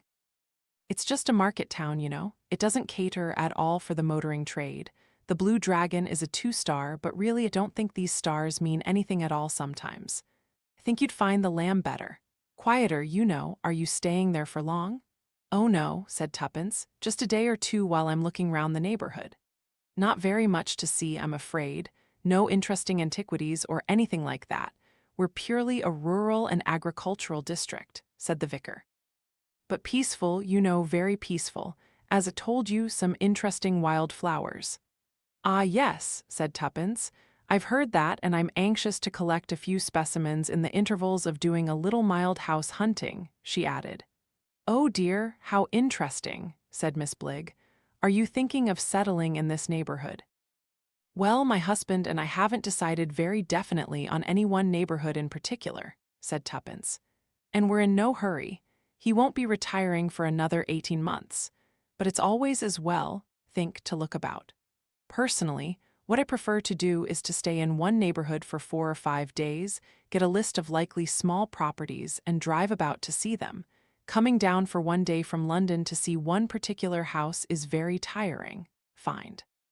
Oh yes, you've got your car here, have you? Yes, said Tuppence. I shall have to go to a house agent in Market Basing tomorrow morning. There's nowhere, suppose, to stay in the village here, is there? Of course there's Mrs. Copley, said Miss Bligg. She takes people in the summer, you know, summer visitors. She's beautifully clean, all her rooms are of course. She only does bed and breakfast and perhaps a light meal in the evening. But don't think she takes anyone in much before August or July at the earliest. Perhaps could go and see her and find out, said Tuppence. She's a very worthy woman, said the vicar. Her tongue wags a good deal, he added. She never stops talking, not for one single minute. A lot of gossip and chattering is always going on in these small villages, said Miss Bligg. I think it would be a very good idea if I helped Mrs. Beresford. Could take her along to Mrs. Copley and just see what chances there are. That would be very kind of you, said Tuppence. Then we'll be off, said Miss Bligg briskly. Goodbye, vicar, still on your quest? A sad task and so unlikely to meet with success. Really think it was a most unreasonable request to make. Tuppence said goodbye to the vicar and said she would be glad to help him if she could. Could easily spend an hour or two looking at the various gravestones. I've got very good eyesight for my age. It's just the name Waters you're looking for. Not really, said the vicar. It's the age that matters, think. A child of perhaps 7 it would be, a girl. Major Waters thinks that his wife might have changed her name and that probably the child might be known by the name she had taken. And as he doesn't know what that name is, it makes it all very difficult. "The whole thing's impossible, so far as I can see," said Miss Bligg. "You ought never to have said you would do such a thing, Vicar. It's monstrous, suggesting anything of the kind." "The poor fellow seems very upset," said the vicar. "A sad history altogether, so far as I can make out, but I mustn't keep you." Tuppence thought to herself, as she was shepherded by Miss Bligg, that no matter what the reputation of Mrs. Copley for talking, she could hardly talk more than Miss Bligg did. A stream of pronouncements both rapid and dictatorial poured from her lips. Mrs. Copley's cottage proved to be a pleasant and roomy one set back from the village street, with a neat garden of flowers in front, a whitened doorstep, and a brass handle well polished. Mrs. Copley herself seemed to Tuppence like a character straight out of the pages of Dickens. She was very small and very round, so that she came rolling towards you rather like a rubber ball. She had bright twinkling eyes, blonde hair rolled up in sausage curls on her head, and an air of tremendous vigor. After displaying a little doubt to begin with, "Well, don't usually, you know. No, my husband and I say summer visitors, that's different. Everyone does that if they can nowadays. And have to, I'm sure. But not this time of year so much, we don't. Not until July. However, if it's just for a few days and the lady wouldn't mind things being a bit rough, perhaps." Tuppence said she didn't mind things being rough, and Mrs. Copley, having surveyed her with close attention, whilst not stopping her flow of conversation, said perhaps the lady would like to come up and see the room, and then things might be arranged. At that point, Miss Bligg tore herself away with some regret, because she had not so far been able to extract all the information she wanted from Tuppence, as to where she came from, what her husband did, how old she was, if she had any children, and other matters of interest. But it appeared that she had a meeting at her house over which she was going to preside, and was terrified at the risk that someone else might seize that coveted post. "You'll be quite all right with Mrs. Copley," she assured Tuppence. "She'll look after you, I'm sure. Now what about your car?" "Oh, I'll fetch it presently," said Tuppence. "Mrs. Copley will tell me where I had better put it. Can leave it outside here really, because it isn't a very narrow street, is it?" "Oh, my husband can do better than that for you," said Mrs. Copley. "He'll put it in the field for you, just round the side lane here, and it'll be quite all right there. There's a shed he can drive it into." Things were arranged amicably on that basis, and Miss Bligg hurried away to her appointment. The question of an evening meal was next raised. Tuppence asked if there was a pub in the village. "Oh, we have nothing as a lady could go to," said Mrs. Copley, "but if you'd be satisfied with a couple of eggs and a slice of ham and maybe some bread and homemade jam." Tuppence said that would be splendid. Her room was small but cheerful and pleasant, with a rosebud wallpaper, and a comfortable-looking bed, and a general air of spotless cleanliness. "Yes, it's a nice wallpaper, miss," said Mrs. Copley, who seemed determined to accord Tuppence single status. "Chose it we did so that any newly married couple should come here on honeymoon. Romantic, if you know what I mean." Tuppence agreed that romance was a very desirable thing. They haven't got so much to spend nowadays, newly marrieds. Not what they used to. Most of them, you see, are saving for a house or are making down payments already. Or they've got to buy some furniture on the hire purchase, and it doesn't leave anything over for having a posh honeymoon or anything of that kind. They are careful, you know, most of the young folk. They don't go bashing all their money. She clattered downstairs again, talking briskly as she went. Tuppence lay down on the bed to have half an hour's sleep after a somewhat tiring day. She had, however, great hopes of Mrs. Copley, and felt that once thoroughly rested herself, she would be able to lead the conversation to the most fruitful subjects possible. She would hear, she was sure, all about the house by the bridge, who had lived there, who had been of evil or good repute in the neighborhood, what scandals there were, and other such likely topics. She was more convinced of this than ever when she had been introduced to Mr. Copley, a man who barely opened his mouth.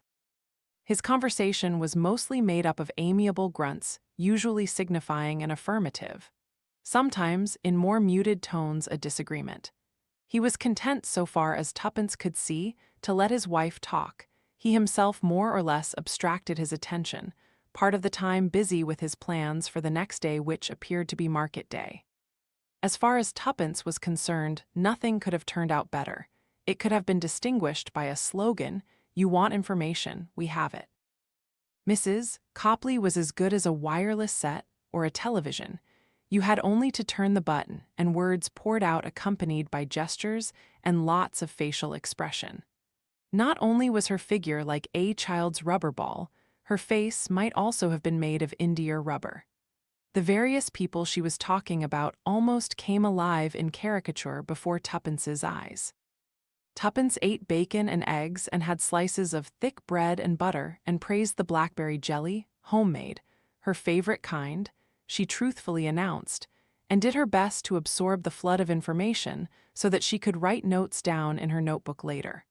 A whole panorama of the past in this country district seemed to be spread out before her. There was no chronological sequence, which occasionally made things difficult. Mrs. Copley jumped from 15 years ago to 2 years ago to last month, and then back to somewhere in the 20s. All this would want a lot of sorting out, and Tuppence wondered whether in the end she would get anything. The first button she had pressed had not given her any result. That was a mention of Mrs. Lancaster. "I think she came from hereabouts," said Tuppence, allowing a good deal of vagueness to appear in her voice. She had a very nice picture done by an artist who I believe was known down here. "Who did you say now?" "A Mrs. Lancaster." "No, don't remember any Lancasters in these parts. Lancaster. Lancaster. A gentleman had a car accident, remember? No, it's the car I'm thinking of." "A Lancaster that was. No, Mrs. Lancaster. It wouldn't be Miss Bolton, would it? She'd be about 70 now, I think. She might have married a Mr. Lancaster. She went away and traveled abroad, and I do hear she married someone. The picture she gave my aunt was by a Mr. Boscobel, I think the name was," said Tuppence. "What a lovely jelly. Don't put no apple in it either, like most people do. Makes it gel better, they say, but it takes all the flavor out." "Yes," said Tuppence. "Quite agree with you." "It does. Who did you say now? It began with a B, but didn't quite catch it." "Boscobel, think." "Oh, remember Mr. Boscawen well? Let's see now. That must have been 15 years ago. It was at least that he came down here. He came several years running. He did. He liked the place. Actually rented a cottage. One of Farmer Hart's cottages it was that he kept for his laborer. But they built a new one, they did, the council, 4 new cottages specially for laborers." "Regular artist, Mr. B was," said Mrs. Copley. "Funny kind of coat he used to wear, sort of velvet or corduroy. It used to have holes in the elbows, and he wore green and yellow shirts. He did. Oh, very colorful he was. Liked his pictures, did. He had a showing of them one year. Round about Christmas time it was, think. No, of course not. It must have been in the summer. He wasn't here in the winter. Yes, very nice. Nothing exciting, if you know what I mean. Just a house with a couple of trees or 2 cows looking over a fence, but all nice and quiet and pretty colors, not like some of these young chaps nowadays." "Do you have a lot of artists down here?" "Not really. Oh no, not to speak of. 1 or 2 ladies comes down in the summer and does sketching sometimes, but I don't think much of them. We had a young fellow a year ago, called himself an artist. Didn't shave properly. Can't say I liked any of his pictures much. Funny colors all swirled round anyhow, nothing you could recognize a bit. Sold a lot of his pictures, he did at that, and they weren't cheap, mind you." "Ought to have been £5, said Mr. Copley, entering the conversation for the first time so suddenly that Tuppence jumped. "What my husband thinks is," said Mrs. Copley, resuming her place as interpreter to him. "He thinks no picture ought to cost more than £5. Paints wouldn't cost as much as that. That's what he says, don't you, George?" "Ah," said George. "Mr. Boscawen painted a picture of that house by the bridge and the canal waterside, or Watermead, isn't it called? Came that way today." "Oh, you came along that road, did you? It's not much of a road, is it? Very narrow, lonely that house is, always think. Wouldn't like to live in that house, too lonely. Don't you agree, George?" George made the noise that expressed faint disagreement and possibly contempt at the cowardice of women. "That's where Alice Perry lives, that is," said Mrs. Copley. Tuppence abandoned her researches on Mr. Boscawen to go along with an opinion on the Perrys. It was, she perceived, always better to go along with Mrs. Copley, who was a jumper from subject to subject. "Queer couple they are," said Mrs. Copley. George made his agreeing sound. "Keep themselves to themselves, they do, don't mingle much, as you'd say, and she goes about looking like nothing on earth, Alice Perry does." "Mad," said Mr. Copley. Well, I don't know as I'd say that. She looks mad all right. All that scatty hair flying about, and she wears men's coats and great rubber boots most of the time, and she says odd things and doesn't sometimes answer you right when you ask her a question. But I wouldn't say she was mad, peculiar, that's all. Do people like her? Nobody knows her hardly, although they've been there several years. There's all sorts of tales about her, but then there's always tales. What sort of tales? Direct questions were never resented by Mrs. Copley, who welcomed them as one who was only too eager to answer. Calls up spirits, they say, at night, sitting round a table, and there's stories of lights moving about the house at night, and she reads a lot of clever books, they say, with things drawn in them circles and stars. If you ask me, it's Amos Perry as is the one that's not quite all right. He's just simple, said Mr. Copley indulgently. Well, you may be right about that. But there were tales said of him once, fond of his garden but doesn't know much. It's only half a house though, is it? Said Tuppence. Mrs. Perry asked me in very kindly. Did she now, did she really? Don't know as I'd have liked to go into that house, said Mrs. Copley. Their part of it's all right, said Mr. Copley. Isn't the other part all right? Said Tuppence. The front part that gives on the canal. Well, there used to be a lot of stories about it, of course, nobody's lived in it for years. They say there's something queer about it, lot of stories told. But when you come down to it, it's not stories in anybody's memory here, it's all long ago. It was built over 100 years ago, you know. They say as there was a pretty lady kept there first built for her, it was by one of the gentlemen at court. Queen Victoria's court? Asked Tuppence with interest. Don't think it would be her. She was particular, the old queen was, no, say it was before that, time of one of them Georges. This gentleman, he used to come down and see her, and the story goes that they had a quarrel and he cut her throat one night. How terrible, said Tuppence. Did they hang him for it? No, oh no, there was nothing of that sort. The story is, you see, that he had to get rid of the body and he walled her up in the fireplace. Walled her up in the fireplace? Some ways they tell it, they say she was a nun, and she had run away from a convent, and that's why she had to be walled up. That's what they do at convents. But it wasn't nuns who walled her up. No, he did it, her lover what had done her in, and he bricked up all the fireplace, they say, and nailed a big sheet of iron over it.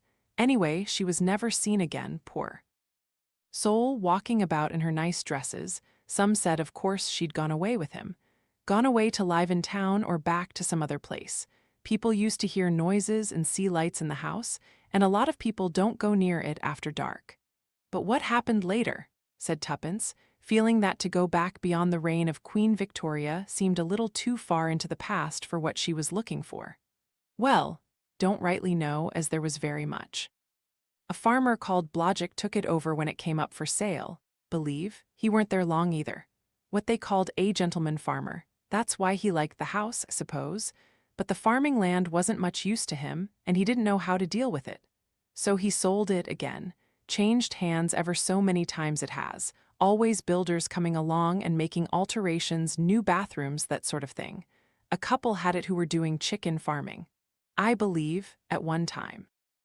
But it got a name, you know, for being unlucky, but all that's a bit before my time. Believe Mr. Boscawen himself thought of buying it at one time. That was when he painted the picture of it. What sort of age was Mr. Boscawen when he was down here? 40, would say, or maybe a bit more than that. He was a good-looking man in his way. Run into fat a bit, though. Great one for the girls, he was. Ah, said Mr. Copley. It was a warning grunt this time. Ah well, we all know what artists are like, said Mrs. Copley, including Tuppence in this knowledge. Go over to France a lot, you know, and get French ways, they do. He wasn't married? Not then he was, not when he was first down here. Bit keen he was on Mrs. Charrington's daughter, but nothing came of it. She was a lovely girl, though, but too young for him. She wasn't more than 25. Who was Mrs. Charrington? Tuppence felt bewildered at this introduction of new characters. What the hell am I doing here, anyway? She thought suddenly as waves of fatigue swept over her. I'm just listening to a lot of gossip about people and imagining things like murder which aren't true at all. Can see now? It started when a nice but addle-headed old pussy got a bit mixed up in her head and began reminiscing about stories this Mr. Boscawen, or someone like him who may have given the picture to her, told about the house and the legends about it. of someone being walled up alive in a fireplace, and she thought it was a child for some reason. And here I am going round investigating mares' nests. Tommy told me I was a fool, and he was quite right, I am a fool. She waited for a break to occur in Mrs. Copley's even flow of conversation, so that she could rise, say good night politely, and go upstairs to bed. Mrs. Copley was still in full and happy spate. Mrs. Charrington, oh, she lived in Watermead for a bit, said Mrs. Copley. Mrs. Charrington and her daughter. She was a nice lady, she was Mrs. Charrington, widow of an army officer, believe badly off, but the house was being rented cheap, did a lot of gardening. She was very fond of gardening. Not much good at keeping the house clean, she was. Went and obliged for her once or twice, but couldn't keep it up. Had to go on my bicycle, you see, and it's over 2 miles. Weren't any buses along that road. Did she live there long? Not more than 2 or 3 years, think, got scared, expect, after the troubles came. And then she had her own troubles about her daughter, too, Lillian, I think her name was. Tuppence took a draught of the strong tea with which the meal was fortified and resolved to get finished with Mrs. Charrington before seeking repose. What was the trouble about the daughter? Mr. Boscawen. No, it wasn't Mr. Boscawen has got her into trouble. I'll never believe that. It was the other one. Who was the other one? Asked Tuppence. Someone else who lived down here. I don't think he lived down in these parts. Someone she'd met up in London. She went up there to study ballet dancing, would it be, or art? Mr. Boscawen arranged for her to join some school there. Slate, I think its name was. Slade, suggested Tuppence. May have been that sort of name.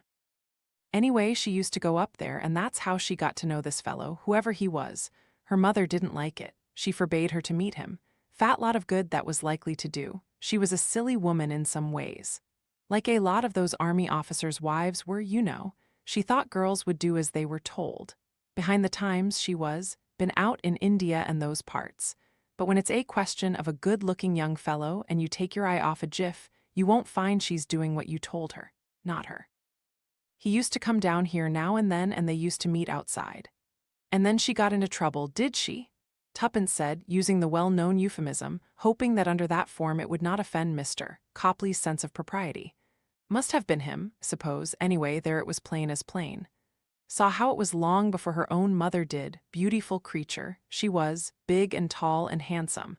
But I don't think, you know, that she was one that could stand up to things, she'd break up, you know. She used to walk about rather wild-like, muttering to herself. If you ask me, he treated her bad, that fellow did, went away and left her when he found out what was happening. Of course, a mother as was a mother would have gone and talked to him and made him see where his duty lay, but Mrs. Charrington, she wouldn't have had the spirit to do that. Anyway, her mother got wise and she took the girl away, shut up the house, she did, and afterwards it was put up for sale. They came back to pack up, believe, but they never came to the village or said anything to anyone. They never come back here, neither of them. There was some story got around. Never knew if there was any truth in it. Some folk'll make up anything, said Mr. Copley unexpectedly. Well, you're right there, George. Still, they may have been true, such things happen, and as you say, that girl didn't look quite right in the head to me. What was the story? Demanded Tuppence. Well, really, don't like to say. It's a long time since, and I wouldn't like to say anything as I wasn't sure of it. It was Mrs. Badcock's Louise who put it about. Awful liar that girl was. The things she'd say, anything to make up a good story. But what was it? Said Tuppence.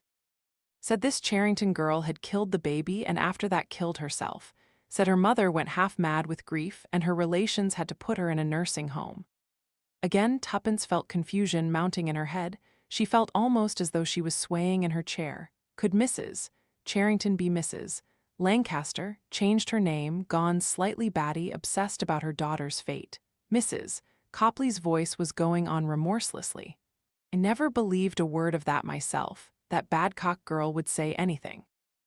We weren't listening much to hearsay and stories, just then we'd had other things to worry about. Scared stiff we'd been all over the countryside on account of the things that had been going on.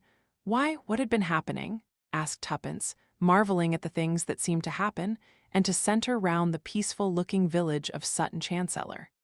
I dare say as you'll have read about it all in the papers at the time. Let's see, near as possible it would have been 20 years ago. You'll have read about it for sure. Child murders, little girl of 9 years old first. Didn't come home from school one day. Whole neighborhood was out searching for her. Dingley copse she was found in. Strangled she'd been. It makes me shiver still to think of it.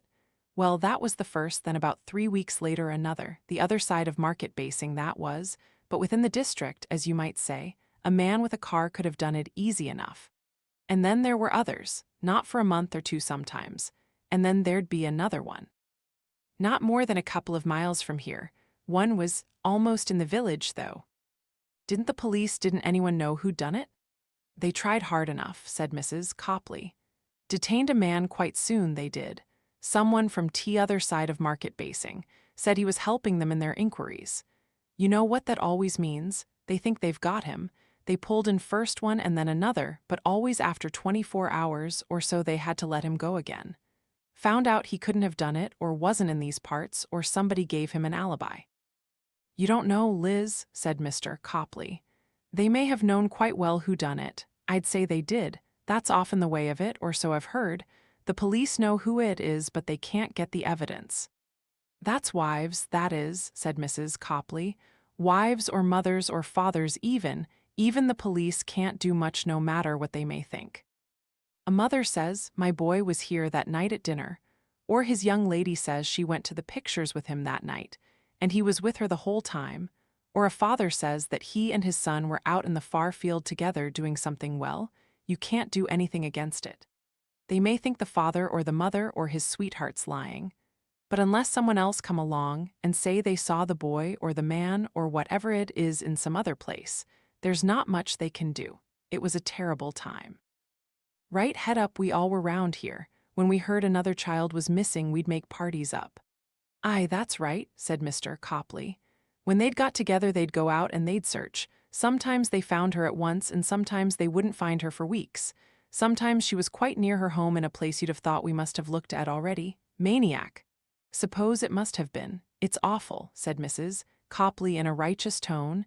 It's awful that there should be men like that. They ought to be shot. They ought to be strangled themselves. And I'd do it to them for one, if anyone would let me. Any man who kills children and assaults them. What's the good putting them in loony bins and treating them with all the home comforts and living soft? And then sooner or later they let 'em out again, say they're cured and send them home. That happened somewhere in Norfolk. My sister lives there and she told me about it. He went back home and 2 days later he'd done in someone else. Crazy they are, these doctors, some of them, saying these men are cured when they are not. And you've no idea down here who it might have been, said Tuppence. Do you think really it was a stranger? Might have been a stranger to us, but it must have been someone living within, I'd say a range of 20 miles around. It mightn't have been here in this village. You always thought it was Liz. You get head up, said Mrs. Copley. You think it's sure to be here in your own neighborhood because you're afraid, suppose. I used to look at people, so did you. George, you'd say to yourself, I wonder if it could be that chap, he seemed a bit queer lately, that sort of thing. I don't suppose really he looked queer at all, said Tuppence. He probably looked just like everyone else.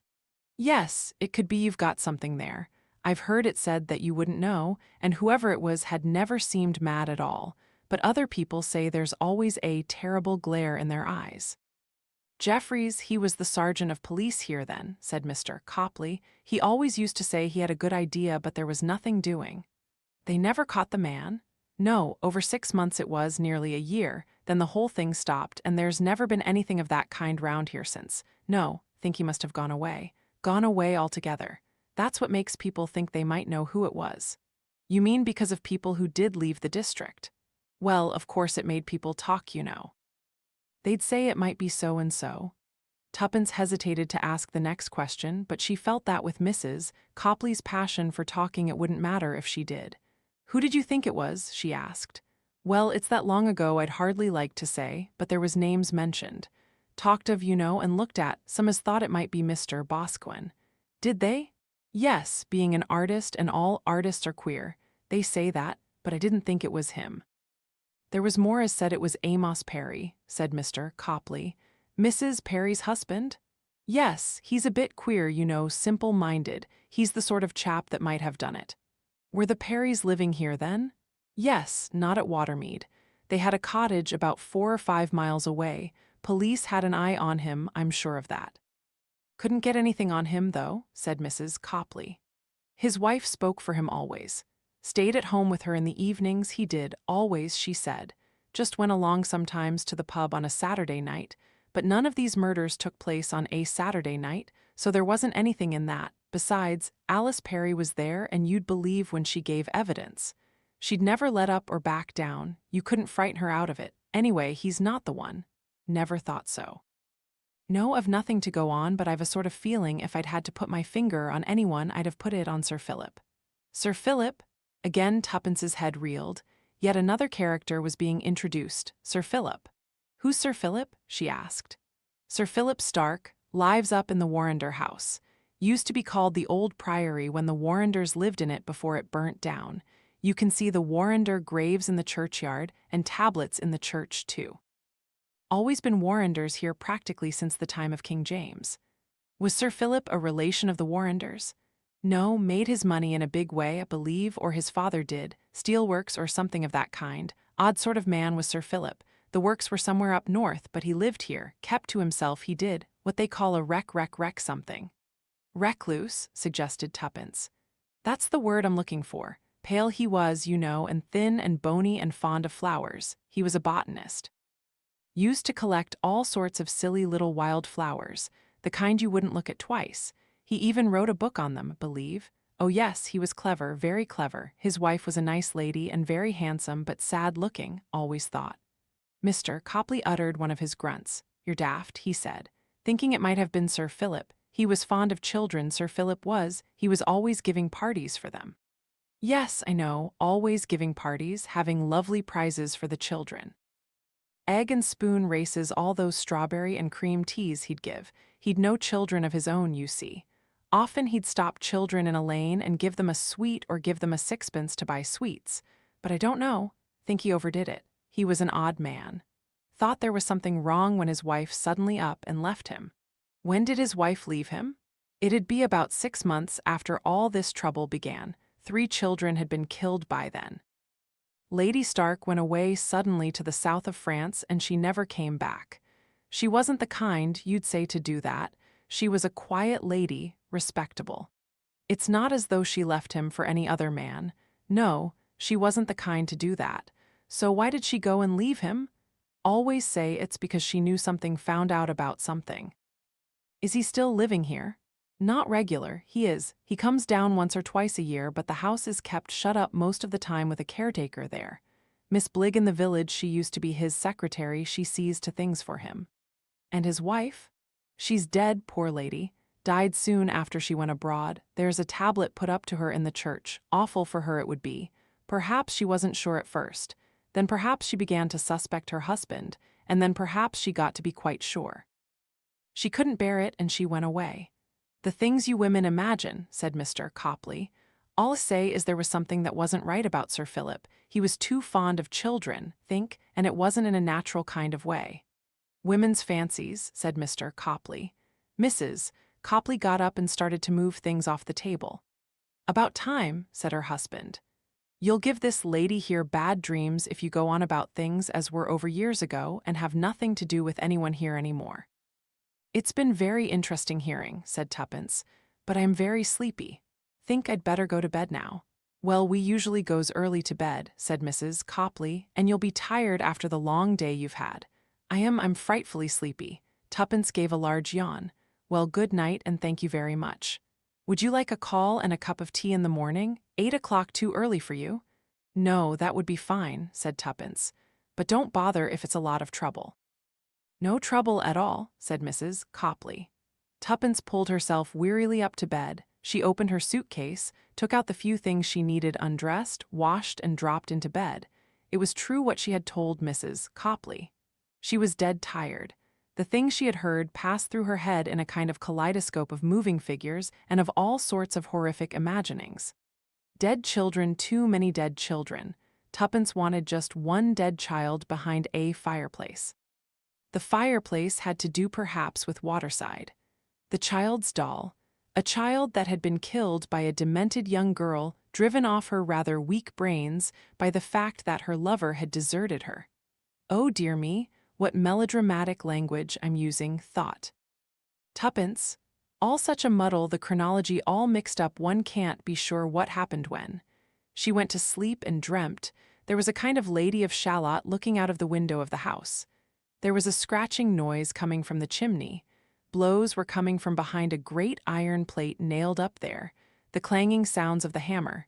Clang, clang, clang. Tuppence woke up. It was Mrs. Copley knocking on the door. She came in brightly, put the tea down by Tuppence's bed, pulled the curtains, hoped Tuppence had slept well. No one had ever, Tuppence thought, looked more cheerful than Mrs.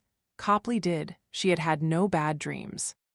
Chapter 9, A Morning in Market Basing. Ah well, said Mrs. Copley as she bustled out of the room. Another day, that's what I always say when I wake up. Another day, thought Tuppence, sipping strong black tea. Wonder if I'm making an idiot of myself. Could be. Wish I had Tommy here to talk to. Last night muddled me. Before she left her room, Tuppence made entries in her notebook on the various facts and names that she had heard the night before, which she had been far too tired to do when she went up to bed. Melodramatic stories of the past, containing perhaps grains of truth here and there, but mostly hearsay, malice, gossip, romantic imagination. Really, thought Tuppence, I'm beginning to know the love lives of a quantity of people right back to the 18th century. Think, but what does it all amount to, and what am I looking for? Don't even know any longer. The awful thing is that I've got involved and I can't leave off.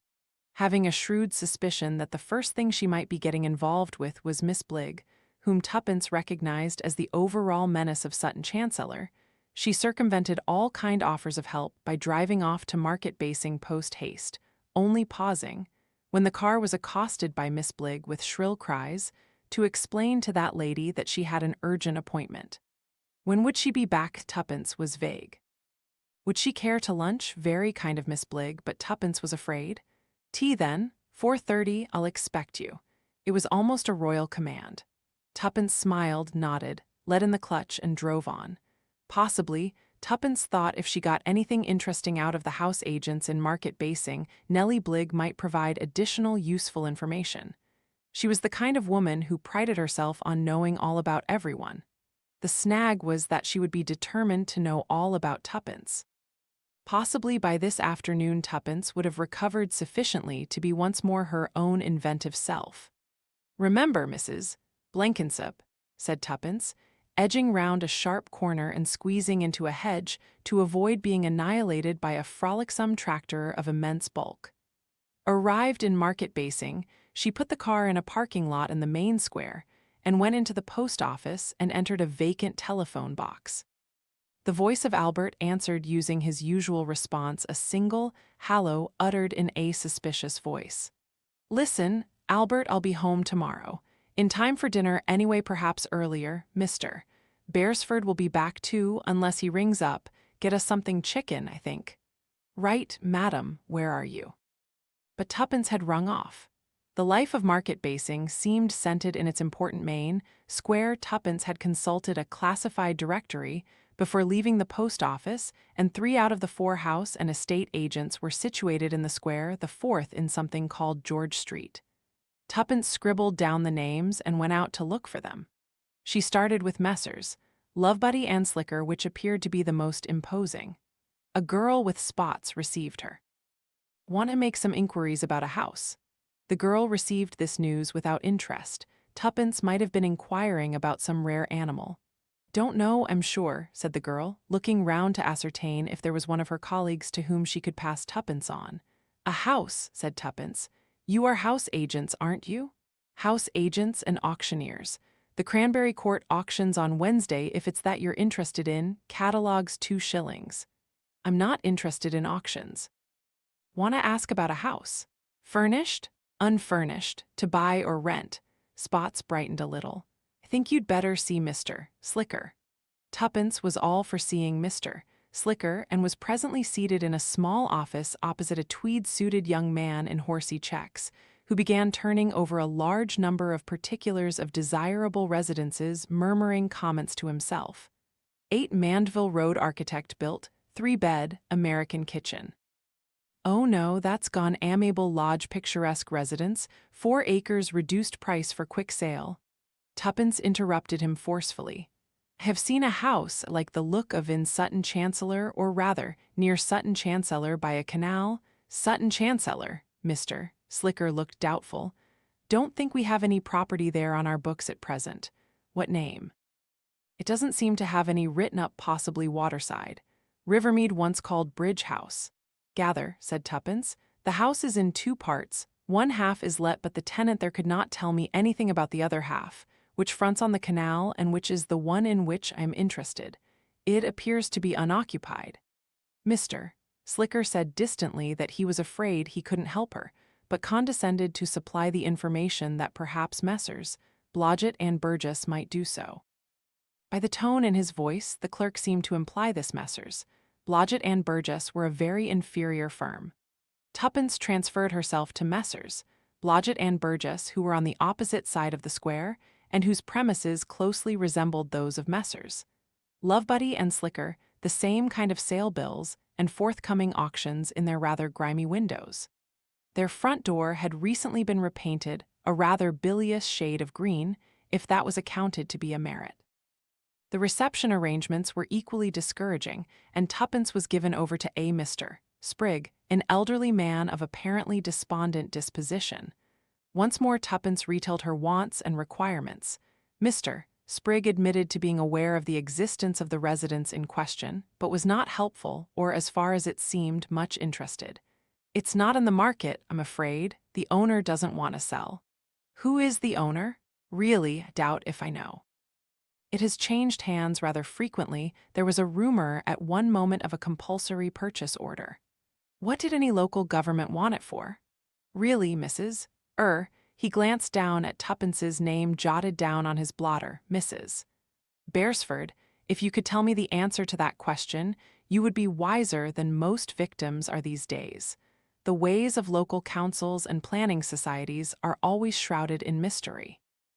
The rear portion of the house had a few necessary repairs done to it, and was let at an exceedingly low rent to a Mr. and Mrs. Perry. As to the actual owners of the property, the gentleman in question lives abroad and seems to have lost interest in the place. Imagine there was some question of a minor inheriting, and it was administered by executors. Some small legal difficulties arose. The law tends to be expensive, Mrs. Beresford. Fancy the owner is quite content for the house to fall down. No repairs are done, except to the portion the Perrys inhabit. The actual land, of course, might always prove valuable in the future. The repair of derelict houses is seldom profitable. If you are interested in a property of that kind, I'm sure we could offer you something far more worth your while. What, if I may ask, is there which especially appealed to you in this property?" "I like the look of it," said Tuppence. "It's a very pretty house. I saw it first from the train." "Oh, see," Mr. Sprigg masked as best he could an expression of "the foolishness of women is incredible," and said soothingly, "I should really forget all about it if I were you. I suppose you could write and ask the owners if they would be prepared to sell, or if you would give me their or his address. We will get into communication with the owners, solicitors if you insist, but can't hold out much hope. I suppose one always has to go through solicitors for everything nowadays." Tuppence sounded both foolish and fretful. "And lawyers are always so slow over everything." "Ah yes, the law is prolific of delays. And so are banks just as bad." "Banks," Mr. Sprigg sounded a little startled. "So many people give you a bank as an address, that's tiresome too." Yes, as you say, but people are so restless these days and move about so much, living abroad and all that." He opened a desk drawer. "Now, I have a property here, Crossgates 2 miles from Market Basing, very good condition, nice garden." Tuppence rose to her feet. "No, thank you." She bade Mr. Sprigg a firm goodbye and went out into the square. She paid a brief visit to the third establishment, which seemed to be mainly preoccupied with sales of cattle, chicken farms, and general farms in a derelict condition. She paid a final visit to Messrs. Roberts and Wiley in George Street, which seemed to be a small but pushing business. Anxious to oblige but generally uninterested and ignorant of Sutton Chancellor, and anxious to sell residences, as yet only half built at what seemed ridiculously exorbitant sums an illustration of one made Tuppence shudder. The eager young man, seeing his possible client firm in departure, admitted unwillingly that such a place as Sutton Chancellor did exist. Sutton Chancellor, you mentioned. Better try Blodgett and Burgess in the square. They handle some property thereabouts, but it's all in very poor condition, run down. There's a pretty house near there, by a canal bridge. Saw it from the train. Why does nobody want to live there? Oh, I know the place, this riverbank. You wouldn't get anyone to live in it. Got a reputation as haunted. You mean ghosts? So they say, lots of tales about it, noises at nights and groans. If you ask me, it's death watch beetle. Oh dear, said Tuppence. It looked to me so nice and isolated. Much too isolated, most people would say. Floods in winter, think of that. I see that there's a lot to think about, said Tuppence bitterly. She murmured to herself as she sent her steps towards the Lamb and Flag, at which she proposed to fortify herself with lunch. A lot to think about: floods, death watch beetle, ghosts, clanking chains, absentee owners and landlords, solicitors, banks, a house that nobody wants or loves except perhaps me. Oh well, what I want now is food. The food at the Lamb and Flag was good and plentiful, hearty food for farmers rather than phony French menus for tourists passing through. Thick savory soup, leg of pork and apple sauce, Stilton cheese or plums, and custard if you preferred it, which Tuppence didn't. After a desultory stroll round, Tuppence retrieved her car and started back to Sutton Chancellor, unable to feel that her morning had been fruitful. As she turned the last corner and Sutton Chancellor Church came into view, Tuppence saw the vicar emerging from the churchyard. He walked rather wearily. Tuppence drew up by him. "Are you still looking for that grave?" she asked. The vicar had one hand at the small of his back. "Oh dear," he said, "my eyesight is not very good. So many of the inscriptions are nearly erased. My back troubles me, too. So many of these stones lie flat on the ground. Really, when I bend over sometimes I fear that I shall never get up again." "I shouldn't do it any more," said Tuppence. "If you've looked in the parish register and all that, you've done all you could." "I know, but the poor fellow seemed so keen, so earnest. Quite sure that it's all wasted labor, however. I really felt it was my duty. Have still got a short stretch, haven't done, over there from beyond the yew tree to the far wall, although most of the stones are 18th century. But I should like to feel I had finished my task properly. Then I could not reproach myself. However, I shall leave it till tomorrow." "Quite right," said Tuppence. "You mustn't do too much in one day. Tell you what," she added. "After I've had a cup of tea with Miss Bligg, I'll go and have a look myself. From the yew tree to the wall, do you say?" "Oh, but couldn't possibly ask you. That's all right. Shall quite like to do it. Think it's very interesting prowling round in a churchyard. You know, the older inscriptions give you a sort of picture of the people who lived here and all that sort of thing. Shall quite enjoy it, shall really. Do go back home and rest." "Well, of course. Really have to do something about my sermon this evening. It's quite true. You are a very kind friend. Sure, a very kind friend." He beamed at her and departed into the vicarage. Tuppence glanced at her watch. She stopped at Miss Bligg's house. Might as well get it over, thought Tuppence. The front door was open, and Miss Bligg was just carrying a plate of fresh baked scones across the hall into the sitting room. "Oh, so there you are, dear Mrs. Beresford. So pleased to see you. Tea's quite ready. The kettle is on. I've only got to fill up the teapot. Hope you did all the shopping you wanted," she added, looking in a rather marked manner at the painfully evident empty shopping bag hanging on Tuppence's arm. "Well, didn't have much luck really," said Tuppence, putting as good a face on it as she could.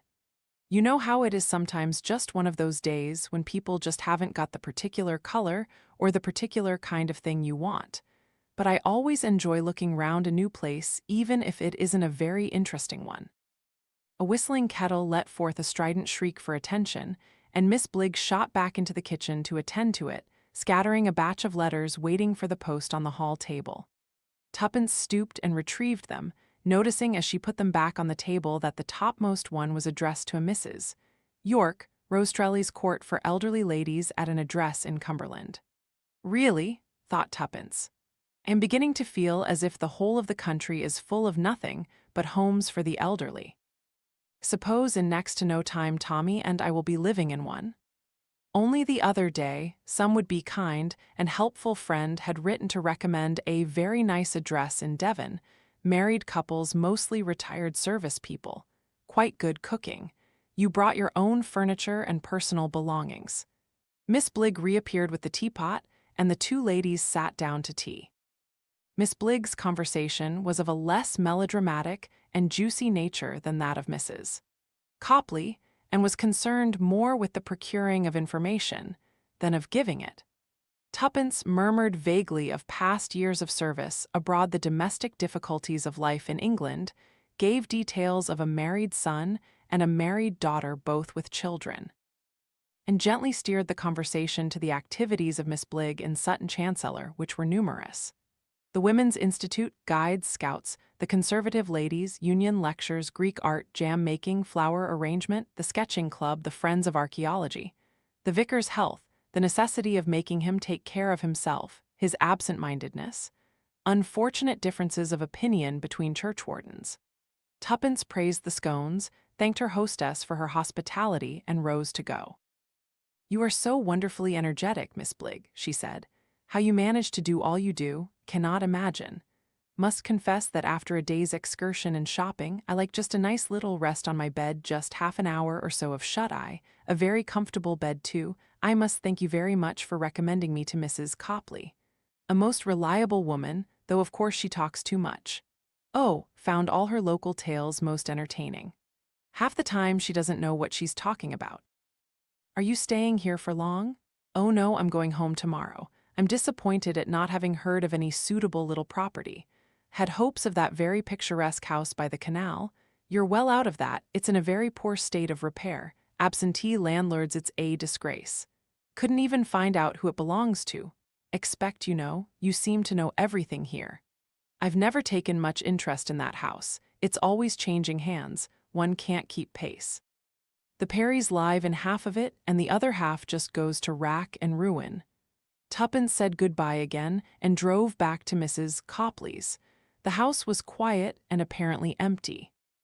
Tuppence went up to her bedroom, deposited her empty shopping bag, washed her face and powdered her nose, tiptoed out of the house again, looking up and down the street, then leaving her car where it was, she walked swiftly round the corner and took a footpath through the field behind the village, which eventually led to a stile into the churchyard. Tuppence went over the stile into the churchyard, peaceful in the evening sun, and began to examine the tombstones as she had promised. She had not really had any ulterior motive in doing so. There was nothing here she hoped to discover. It was really just kindliness on her part. The elderly vicar was rather a dear, and she would like him to feel that his conscience was entirely satisfied. She had brought a notebook and pencil with her, in case there was anything of interest to note down for him. She presumed she was merely to look for a gravestone that might have been put up commemorating the death of some child of the required age.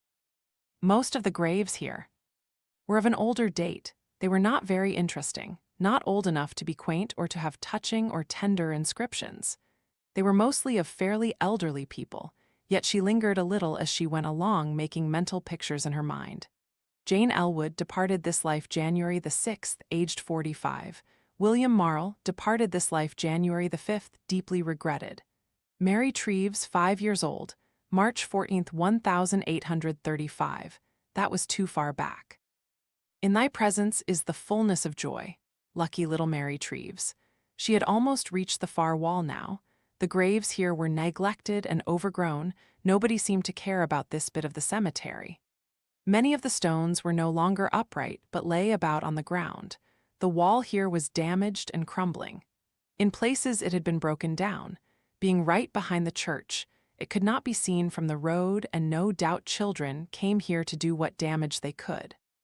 Tuppence bent over one of the stone slabs. The original lettering was worn away and unreadable, but heaving it up sideways, Tuppence saw some coarsely scrawled letters and words, also by now partly overgrown. She stopped to trace them with a forefinger and got a word here and there. Whoever, offend, one of these little ones. Millstone, millstone, millstone, and below in uneven cutting by an amateur hand, here lies Lily Waters. Tuppence drew a deep breath. She was conscious of a shadow behind her. but before she could turn her head, something hit her on the back of her head, and she fell forwards on to the tombstone into pain and darkness. Book Roman 3. Missing a Wife. Chapter 10, A Conference and After. Well, Beresford, said Major General Sir Josiah Penn, KMG, CB, DSO, speaking with the weight appropriate to the impressive stream of letters after his name. Well, what do you think of all that yakety yak? Tommy gathered by that remark that old Josh, as he was irreverently spoken of behind his back, was not impressed with the result of the course of the conferences in which they had been taking part. Softly, softly catches monkey, said Sir Josiah, going on with his remarks. A lot of talk and nothing said. If anybody does say anything sensible now and then, about 4 beanstalks immediately get up and howl it down.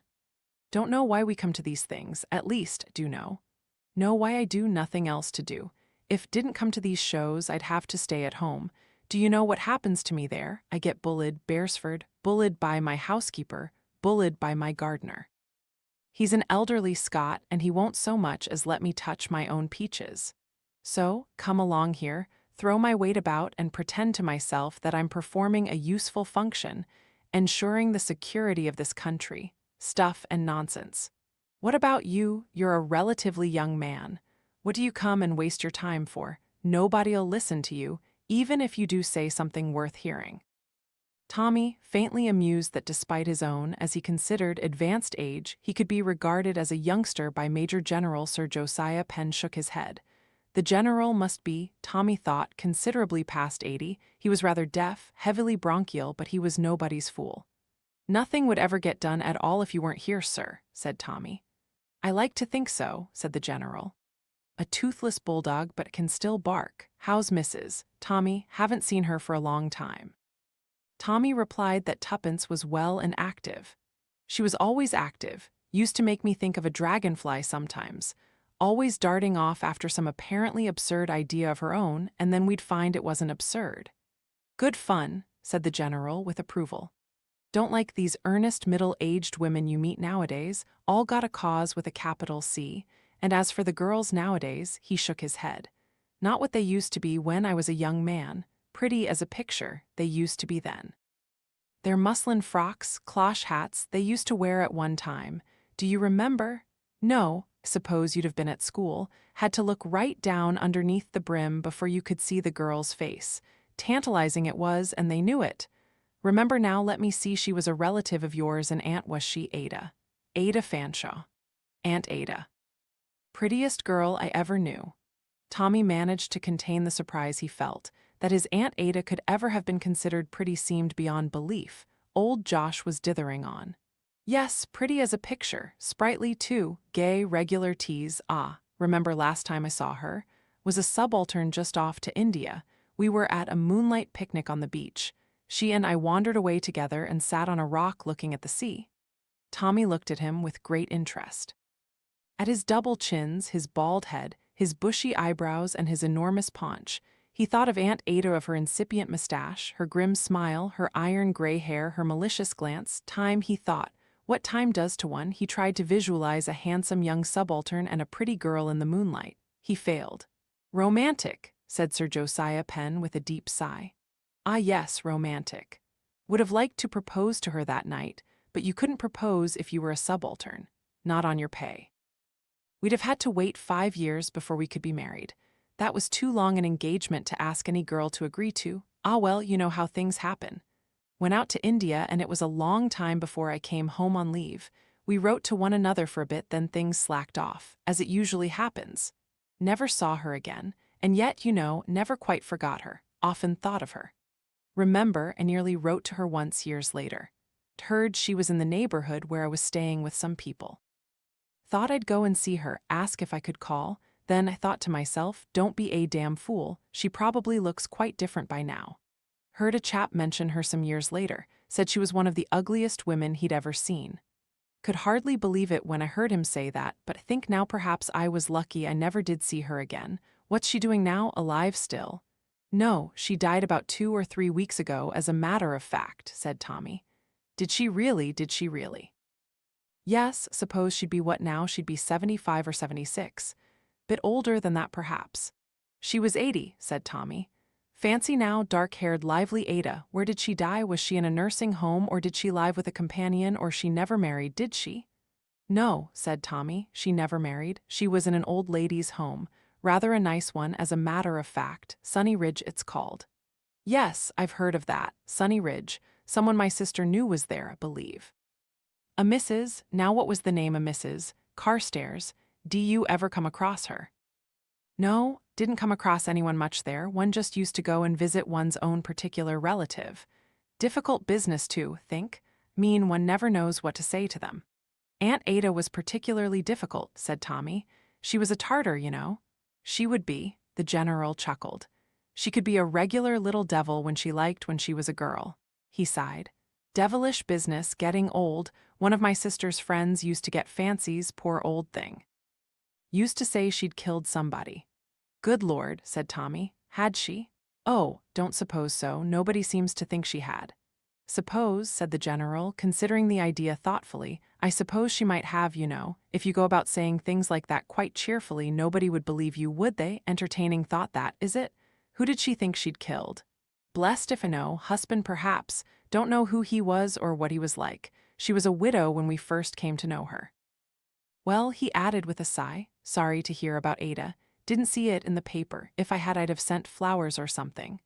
Bunch of rosebuds or something of that kind. That's what girls used to wear on their evening dresses. A bunch of rosebuds on the shoulder of an evening dress. Very pretty it was.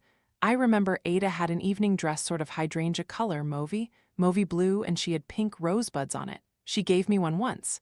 They weren't real, of course. Artificial. Kept it for a long time, years. No, he added, catching Tommy's eye, makes you laugh to think of it, doesn't it? Tell you, my boy, when you get really old and gaga like I am, you get sentimental again. Well, suppose I'd better toddle off and go back to the last act of this ridiculous show. Best regards to Mrs. T, when you get home. In the train the next day, Tommy thought back over this conversation, smiling to himself and trying again to picture his redoubtable aunt and the fierce Major General in their young days. I must tell Tuppence this. It'll make her laugh, said Tommy. Wonder what Tuppence has been doing while I've been away? He smiled to himself. Aye, the faithful Albert opened the front door with a beaming smile of welcome. Glad to see you back, sir. I'm glad to be back. Tommy surrendered his suitcase. Where's Mrs. Beresford? Not back yet, sir. Do you mean she's away? Been away 3 or 4 days, but she'll be back for dinner. She rang up yesterday and said so. What's she up to, Albert? Couldn't say, sir. She took the car, but she took a lot of railway guides as well. She might be anywhere, as you might say. You might indeed, said Tommy with feeling. John O. Groats or Land's End, and probably missed the connection at Little Dither on the Marsh on the way back. God bless British Railways. She rang up yesterday, you say. Did she say where she was ringing from? She didn't say. What time yesterday was this? Yesterday morning, before lunch, just said everything was all right. She wasn't quite sure of what time she'd get home, but she thought she'd be back well before dinner and suggested a chicken. That do you all right, sir? Yes, said Tommy, regarding his watch, but she'll have to make it pretty quickly now. I'll hold the chicken back, said Albert. Tommy grinned. That's right, he said. Catch it by the tail. How have you been, Albert? All well at home? Had a scare of measles, but it's all right. Doctor says it's only strawberry rash. Good, said Tommy. He went upstairs, whistling a tune to himself. He went into the bathroom, shaved and washed, strode from there into the bedroom and looked around him. It had that curious look of disoccupancy some bedrooms put on when their owner is away. Its atmosphere was cold and unfriendly. Everything was scrupulously tidy and scrupulously clean. Tommy had the depressed feeling that a faithful dog might have had. Looking round him, he thought it was as though Tuppence had never been. No spilled powder, no book cast down open with its back splayed out. Sir. It was Albert standing in the doorway. Well, I'm getting worried about the chicken. Oh, damn the chicken, said Tommy. You seem to have that chicken on your nerves. Well, took it as you and she wouldn't be later than 8. Not later than 8, sitting down, I mean. I should have thought so too, said Tommy, glancing at his wristwatch. Good Lord, is it nearly 5:20 to 9? Yes, it is, sir, and the chicken. Oh, come on, said Tommy. You get that chicken out of the oven and I'll eat it between us. Serve Tuppence right, getting back well before dinner indeed. Of course some people do eat dinner late, said Albert. Went to Spain once, and believe me, you couldn't get a meal before 10 o'clock, 10 p.m., ask you heathens. All right, said Tommy absent-mindedly. By the way, have you no idea where she has been all this time? You mean the missus? Dunno, sir, rushing around, say. Her first idea was going to places by train as far as I can make out. She was always looking in A, B, C, S and timetables and things. Well, said Tommy, we all have our ways of amusing ourselves, I suppose. Hers seems to have been railway travel. Wonder where she is all the same, sitting in the ladies' waiting room at Little Dither on the Marsh as likely as not. She knew as you was coming home today, though, didn't she, sir? Said Albert. She'll get here somehow. Sure to. Tommy perceived that he was being offered loyal allegiance. He and Albert were linked together in expressing disapprobation of a Tuppence who, in the course of her flirtations with British Railways, was neglecting to come home in time to give a returning husband his proper welcome. Albert went away to release the chicken from its possible fate of cremation in the oven. Tommy, who had been about to follow him, stopped and looked towards the mantelpiece. He walked slowly to it and looked at the picture that hung there. Funny, her being so sure that she had seen that particular house before. Tommy felt quite certain that he hadn't seen it. Anyway, it was quite an ordinary house. There must be plenty of houses like that. He stretched up as far as he could towards it and then, still not able to get a good view, unhooked it and took it close to the electric lamp. A quiet, gentle house. There was the artist's signature. The name began with a B, though he couldn't make out exactly what the name was. Bosworth Bouchier, he get a magnifying glass and look at it more closely. A merry chime of cowbells came from the hall. Albert had highly approved of the Swiss cowbells that Tommy and Tuppence had brought back some time or other from Grindelwald. He was something of a virtuoso on them. Dinner was served. Tommy went to the dining room. It was odd, he thought, that Tuppence hadn't turned up by now. Even if she had had a puncture, which seemed probable, he rather wondered that she hadn't rung up to explain or excuse her delay. She might know that I'd worry, said Tommy to himself. Not, of course, that he ever did worry not about Tuppence. Tuppence was always all right. Albert contradicted this mood. Hope she hasn't had an accident, he remarked, presenting Tommy with a dish of cabbage and shaking his head gloomily. Take that away, you know I hate cabbage, said Tommy. Why should she have had an accident? It's only 9:30 now. Being on the road is plain murder nowadays, said Albert. Anyone might have an accident. The telephone bell rang. That's her, said Albert. Hastily reposing the dish of cabbage on the sideboard, he hurried out of the room. Tommy rose, abandoning his plate of chicken, and followed Albert. He was just saying, "Here, I'll take it," when Albert spoke. "Yes, sir, yes, Mr. Beresford is at home, here he is now." He turned his head to Tommy. "It's a Dr. Murray for you, sir." Dr. Murray? Tommy thought for a moment. The name seemed familiar, but for the moment he couldn't remember who Dr. Murray was. If Tuppence had had an accident, and then with a sigh of relief he remembered that Dr. Murray had been the doctor who attended the old ladies at Sunny Ridge. Something, perhaps, to do with Aunt Ada's funeral forms. True child of his time, Tommy immediately assumed that it must be a question of some form or other something he ought to have signed, or Dr. Murray ought to have signed. "Hullo," he said, "Beresford here." "Oh, glad to catch you. You remember me, hope. Attended your aunt, Miss Fanshawe." "Yes, of course I remember. What can I do? I really wanted to have a word or two with you sometime. Don't know if we can arrange a meeting perhaps in town one day." "Oh, I expect so, yes, quite easily. But is it something you can't say over the phone?" "I'd rather not say it over the telephone. There's no immediate hurry." "Won't pretend there is, but should like to have a chat with you." "Nothing wrong," said Tommy, and wondered why he put it that way. Why should there be anything wrong? Not really.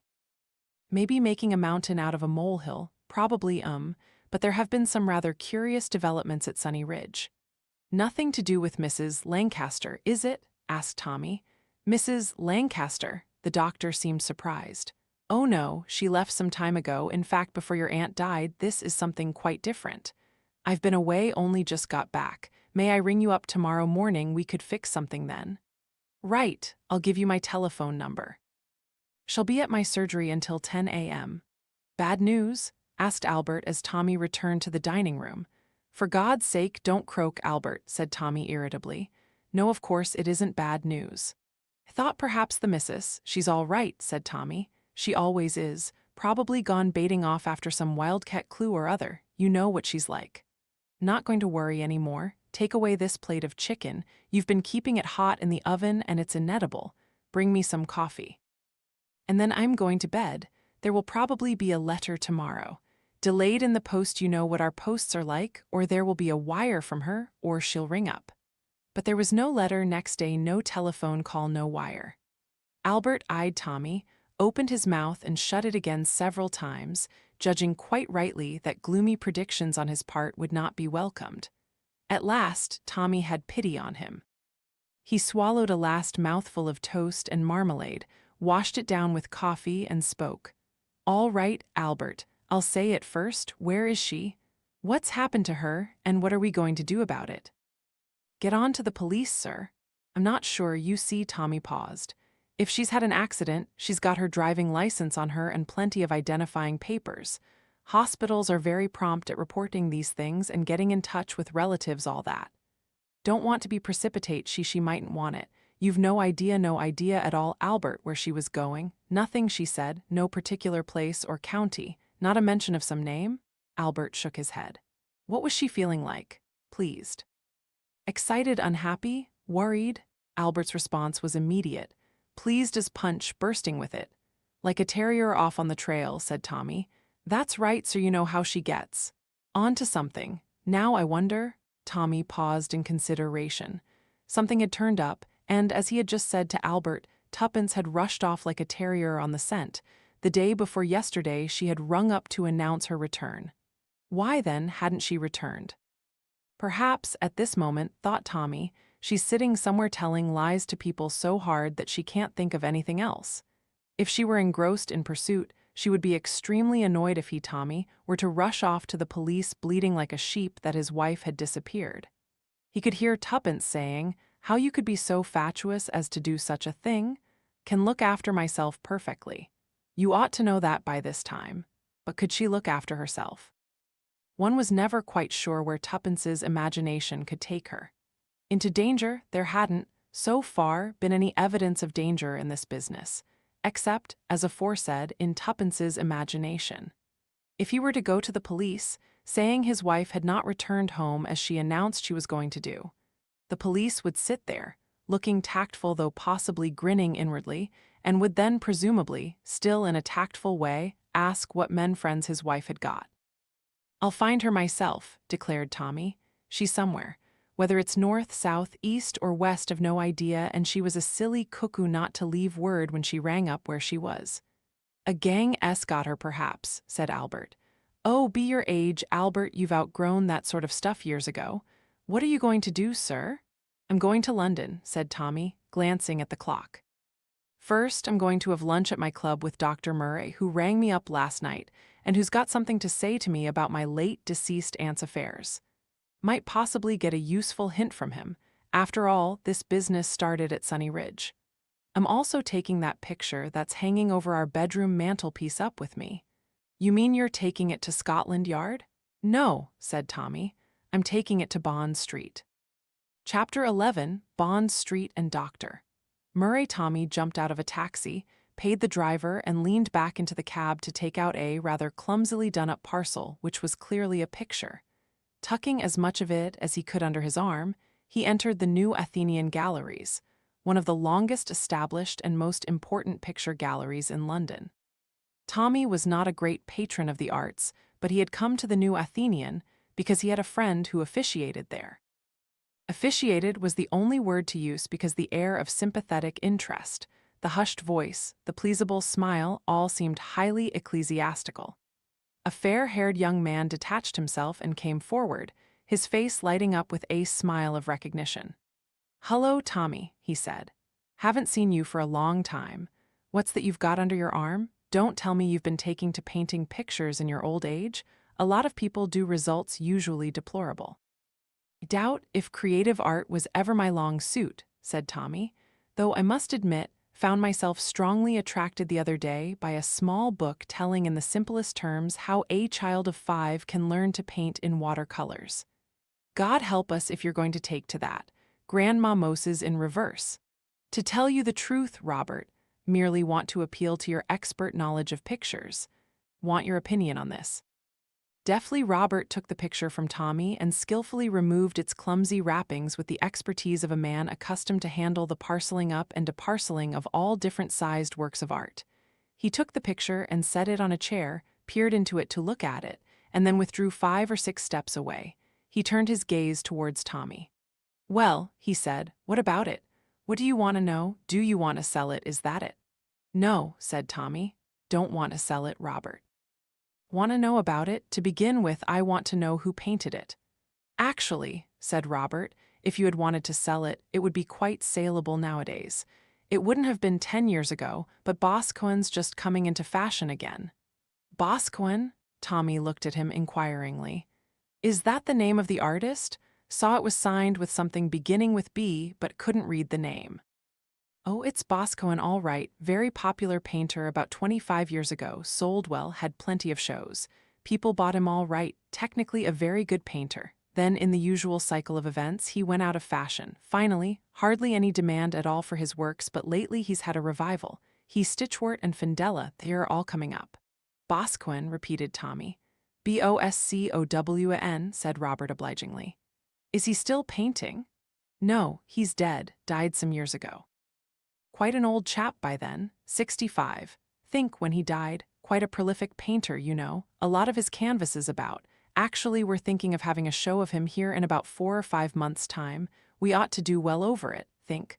Why are you so interested in him?" "It'd be too long a story to tell you," said Tommy.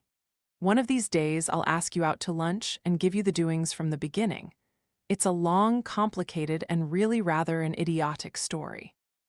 All I wanted to know is all about this Boscawen, and if you happen to know by any chance where this house is that's represented here." "Couldn't tell you the last for a moment. It's the sort of thing he did paint, you know. Small country houses in rather isolated spots usually, sometimes a farmhouse, sometimes just a cow or two around, sometimes a farm cart, but if so, in the far distance. Quiet rural scenes, nothing sketchy or messy. Sometimes the surface looks almost like enamel. It was a peculiar technique and people liked it. A good many of the things he painted were in France, Normandy mostly. Churches. I've got one picture of his here now. Wait a minute and I'll get it for you."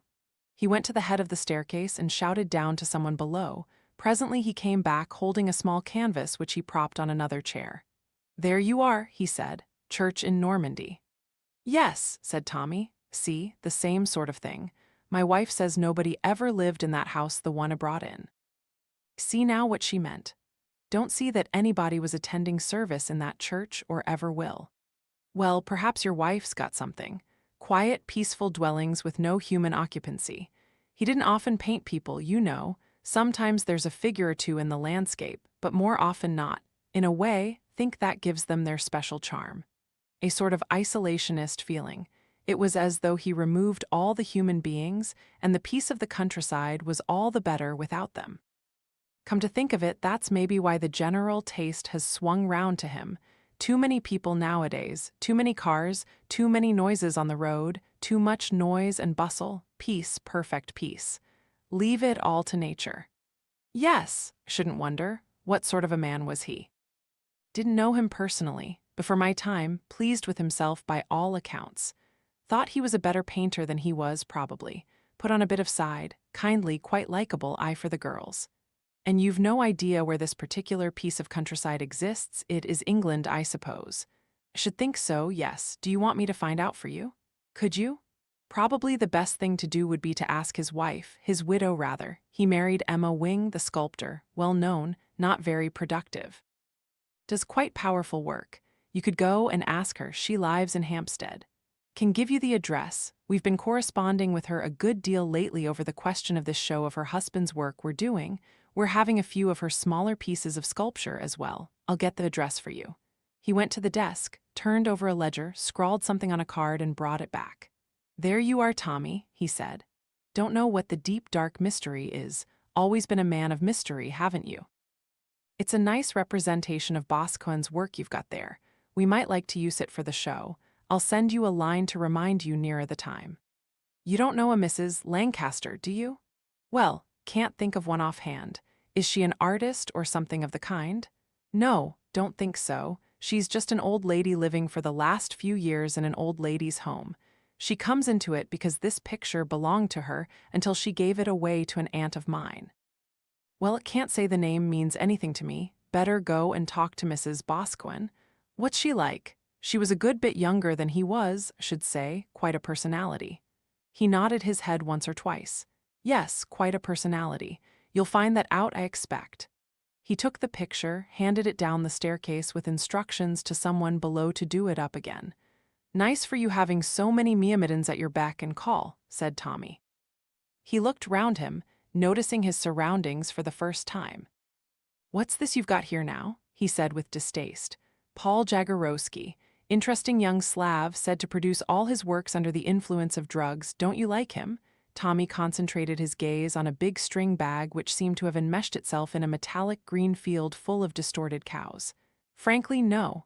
Philistine, said Robert. Come out and have a bite of lunch. Can't, I've got a meeting with a doctor at my club. Not ill, are you? I'm in the best of health. My blood pressure is so good that it disappoints every doctor to whom I submit it. Then what do you want to see a doctor for? Oh, said Tommy cheerfully, I've just got to see a doctor about a body. Thanks for your help. Goodbye.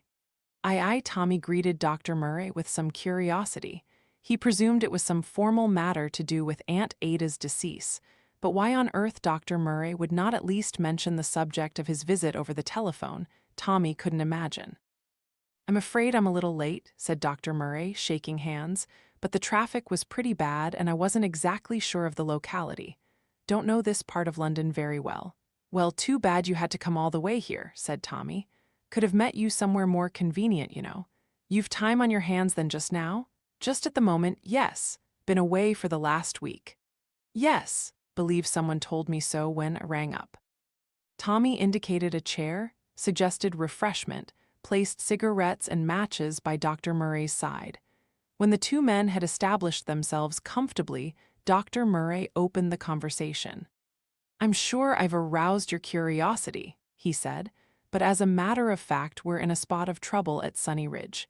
It's a difficult and perplexing matter, and in one way it's nothing to do with you, no earthly right to trouble you with it, but there's just an off chance that you might know something which would help me. Well, of course, I'll do anything I can. Something to do with my aunt, Miss Fanshawe? Not directly, no, but in a way she does come into it. Can speak to you in confidence, can't I, Mr. Beresford? Yes, certainly. As a matter of fact, I was talking the other day to a mutual friend of ours. He was telling me a few things about you. Gather that in the last war you had rather a delicate assignment. Oh, wouldn't put it quite as seriously as that, said Tommy, in his most noncommittal manner. Oh no, quite realize that it's not a thing to be talked about. I don't really think that matters nowadays. It's a good long time since the war. My wife and I were younger then. Anyway, it's nothing to do with that I want to talk to you about, but at least I feel that can speak frankly to you, that can trust you not to repeat what I am now saying, though it's possible that it all may have to come out later. A spot of trouble at Sunny Ridge, you say? Yes, not very long ago one of our patients died, a Mrs. Moody. Don't know if you ever met her or if your aunt ever talked about her. Mrs. Moody? Tommy reflected. No, don't think so. Anyway, not so far as I remember. She was not one of our older patients. She was still on the right side of 70, and she was not seriously ill in any way. It was just a case of a woman with no near relatives and no one to look after her in the domestic line. She fell into the category of what often call to myself a flutterer, women who more and more resemble hens as they grow older. They cluck. They forget things. They run themselves into difficulties and they worry. They get themselves wrought up about nothing at all. There is very little the matter with them. They are not strictly speaking mentally disturbed. But they just cluck, Tommy suggested. As you say, Mrs. Moody clucked. She caused the nurses a fair amount of trouble, although they were quite fond of her. She had a habit of forgetting when she'd had her meals, making a fuss because no dinner had been served to her, when as a matter of fact she had actually just eaten a very good dinner. Oh, said Tommy, enlightened, Mrs. Coco. Beg your pardon? I'm sorry, said Tommy. It's a name my wife and I had for her. She was yelling for Nurse Jane one day when we passed along the passage and saying she hadn't had her cocoa. Rather a nice-looking scatty little woman, but it made us both laugh and we fell into the habit of calling her Mrs. Coco, and so she's died. I wasn't particularly surprised when the death happened, said Dr. Murray. To be able to prophesy with any exactitude when elderly women will die is practically impossible. Women whose health is seriously affected, who, one feels as a result of physical examination, will hardly last the year out, sometimes are good for another 10 years. They have a tenacious hold on life, which mere physical disability will not quench. There are other people whose health is reasonably good and who may, one thinks, make old bones. They, on the other hand, catch bronchitis or flu, seem unable to have the stamina to recuperate from it, and die with surprising ease. So, as I say, as a medical attendant to an elderly lady's home, I'm not surprised when what might be called a fairly unexpected death occurs. This case of Mrs. Moody, however, was somewhat different. She died in her sleep without having exhibited any sign of illness, and I could not help feeling that in my opinion her death was unexpected. We'll use the phrase that has always intrigued me in Shakespeare's play Macbeth. Have always wondered what Macbeth meant when he said of his wife, she should have died hereafter. Yes, remember wondering once myself what Shakespeare was getting at, said Tommy. I forget whose production it was and who was playing Macbeth, but there was a strong suggestion in that particular production, and Macbeth certainly played it, in a way to suggest that he was hinting to the medical attendant that Lady Macbeth would be better out of the way. Presumably, the medical attendant took the hint. It was then that Macbeth, feeling safe after his wife's death, feeling that she could no longer damage him by her indiscretions or her rapidly failing mind, expresses his genuine affection and grief for her. She should have died hereafter. Exactly, said Dr. Murray. It is what felt about Mrs. Moody. Felt that she should have died hereafter, not just 3 weeks ago of no apparent cause. Tommy did not reply, he merely looked at the doctor inquiringly. Medical men have certain problems. If you are puzzled over the cause of a patient's death, there is only one sure way to tell. By a post-mortem. Post-mortems are not appreciated by relatives of the deceased, but if a doctor demands a post-mortem and the result is, as it perfectly well may be, a case of natural causes, or some disease or malady, which does not always give outward signs or symptoms, then the doctor's career can be quite seriously affected by his having made a questionable diagnosis. I can see that it must have been difficult.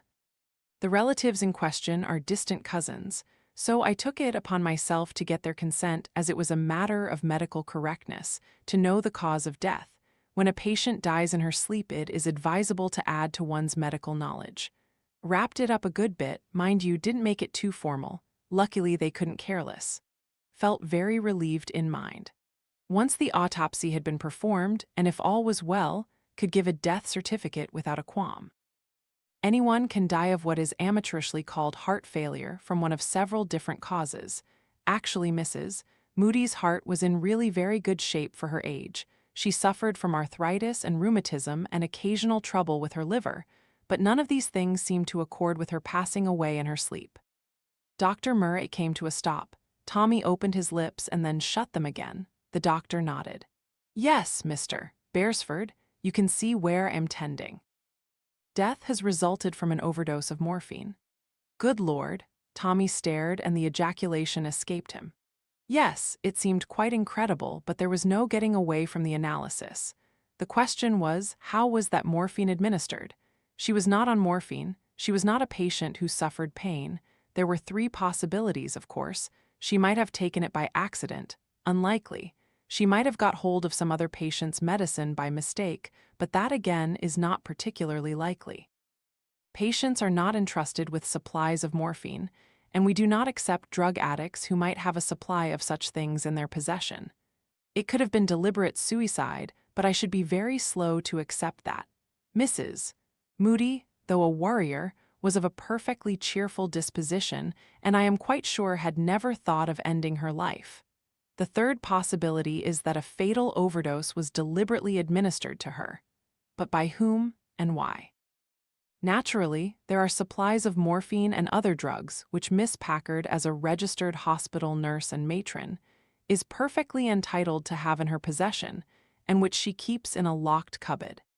In such cases as sciatica or rheumatoid arthritis, there can be such severe and desperate pain that morphine is occasionally administered. We have hoped that we may come across some circumstance in which Mrs.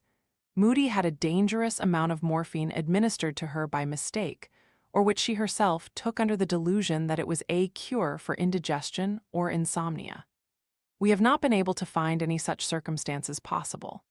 The next thing we have done, at Miss Packard's suggestion, and I agreed with her, is to look carefully into the records of such deaths as have taken place at Sunny Ridge in the last 2 years. There have not been many of them, I'm glad to say. Think 7 in all, which is a pretty fair average for people of that age group. 2 deaths of bronchitis, perfectly straightforward, 2 of flu, always a possible killer during the winter months owing to the slight resistance offered by frail, elderly women, and 3 others. He paused and said, Mr. Beresford, I am not satisfied about those 3 others, certainly not about 2 of them. They were perfectly probable, they were not unexpected, but I will go as far as saying that they were unlikely. They are not cases that on reflection and research I am entirely satisfied about. One has to accept the impossibility that, unlikely as. It seems there is someone at Sunny Ridge who is, possibly for mental reasons, a killer, an entirely unsuspected killer. There was silence for some moments. Tommy gave a sigh. Don't doubt what you've told me, he said, but all the same, frankly, it seems unbelievable. These things surely they can't happen. Oh yes, said Dr. Murray grimly. They happen all right. You go over some of the pathological cases. A woman who took on domestic service. She worked as a cook in various households. She was a nice, kind, pleasant-seeming woman, gave her employers faithful service, cooked well, enjoyed being with them. Yet sooner or later things happened. Usually a plate of sandwiches. Sometimes picnic food. For no apparent motive arsenic was added, 2 or 3 poisoned sandwiches among the rest. Apparently sheer chance dictated who took and ate them.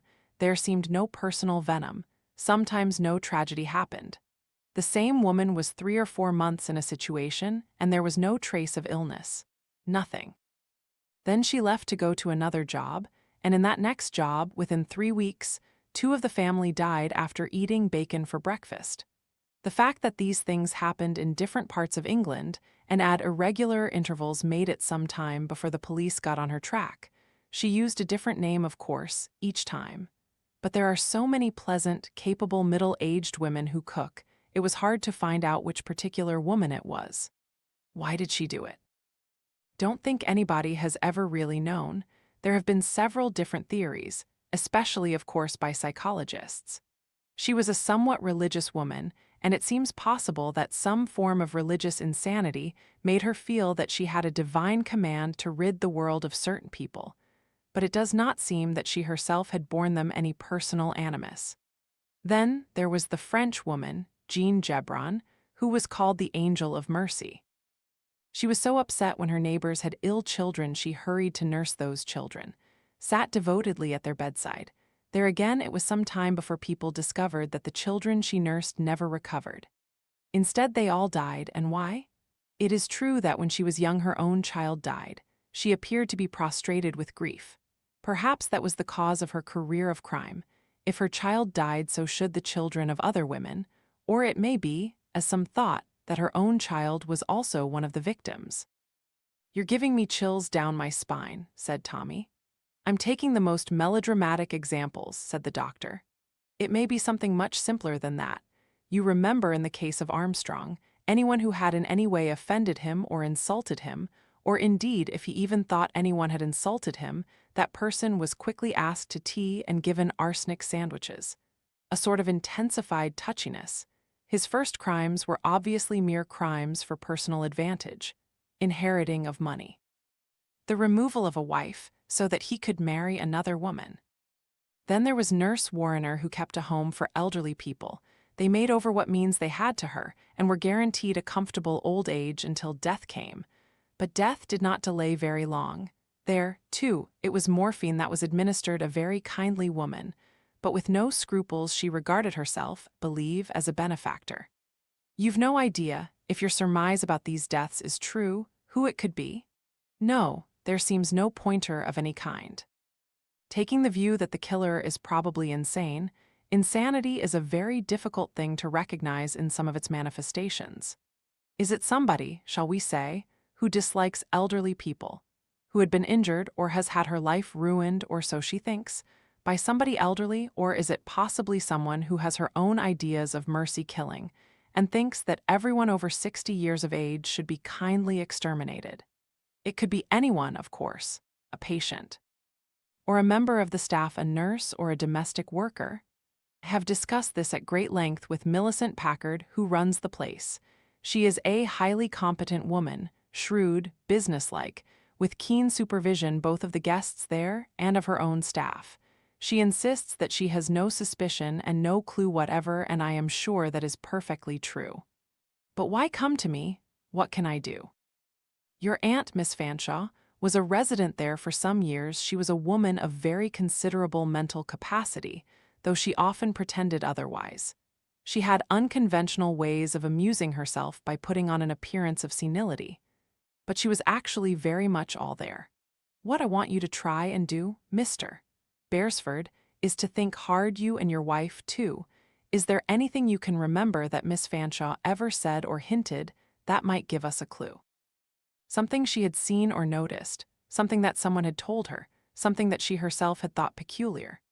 Old ladies see and notice a lot, and a really shrewd one like Miss Fanshawe would know a surprising amount of what went on in a place like Sunny Ridge. These old ladles are not busy. You see, they have all the time in the world to look around them and make deductions and even jump to conclusions that may seem fantastic, but are sometimes, surprisingly, entirely correct. Tommy shook his head. I know what you mean, but can't remember anything of that kind. Your wife's away from home, gather. You don't think she might remember something that hadn't struck you? I'll ask her, but I doubt it. He hesitated, then made up his mind. Look here, there was something that worried my wife about one of the old ladies, a Mrs. Lancaster. Mrs. Lancaster? Yes. My wife's got it into her head that Mrs. Lancaster has been taken away by some so-called relations very suddenly. As a matter of fact, Mrs. Lancaster gave a picture to my aunt as a present, and my wife felt that she ought to offer to return the picture to Mrs. Lancaster, so she tried to get in touch with her to know if Mrs. Lancaster would like the picture returned to her. Well, that was very thoughtful of Mrs. Beresford, I'm sure. Only she found it very hard to get in touch with her. She got the address of the hotel where they were supposed to be staying, Mrs. Lancaster and her relations, but nobody of that name had been staying there or had booked rooms there. Oh, that was rather odd. Yes, Tuppence thought it was rather odd, too. They had left no other forwarding address at Sunny Ridge. In fact, we have made several attempts to get in touch with Mrs. Lancaster, or with this Mrs. Johnson, think the name was, but have been quite unable to get in touch with them. There was a solicitor who, I believe, paid all the bills and made all the arrangements with Miss Packard, and we got into communication with him. But he could only give me the address of a bank. Banks, said Tommy dryly, don't give you any information. Not if they've been told not to by their clients, agree.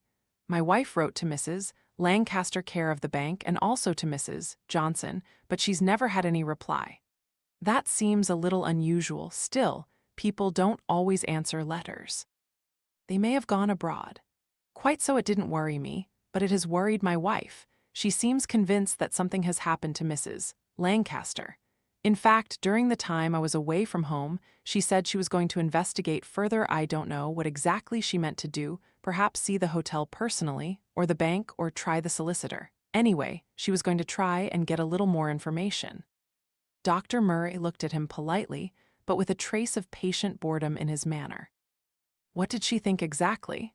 She thinks that Mrs. Lancaster is in danger of some kind, even that something may have happened to her. The doctor raised his eyebrows. Oh, really? Should hardly think. This may seem quite idiotic to you, said Tommy, but you see, my wife rang up saying she would be back yesterday evening and she didn't arrive. She said definitely that she was coming back. Yes, she knew I was coming home, you see, from this conference business, so she rang up to let our man Albert know that she'd be back to dinner. And that seems to you an unlikely thing for her to do, said Murray. He was now looking at Tommy with some interest. Yes, said Tommy. It's very unlike Tuppence. If she'd been delayed or changed her plans, she would have rung up again or sent a telegram. And you're worried about her? Yes, said Tommy. Have you consulted the police? No, said Tommy. What the police think, it's not as though I had any reason to believe that she is in trouble or danger or anything of that kind. If she'd had an accident or was in a hospital, anything like that, somebody would communicate with me soon enough, wouldn't they? I should say so, yes, if she had some means of identification on her. She'd have her driving license on her, probably letters and various other things. Dr. Murray frowned. Tommy went on in a rush. And now you come along and bring up all this business of Sunny Ridge, people who have died when they oughtn't to have died. Supposing this old bean got onto something, saw something, or suspected something and began chattering about it.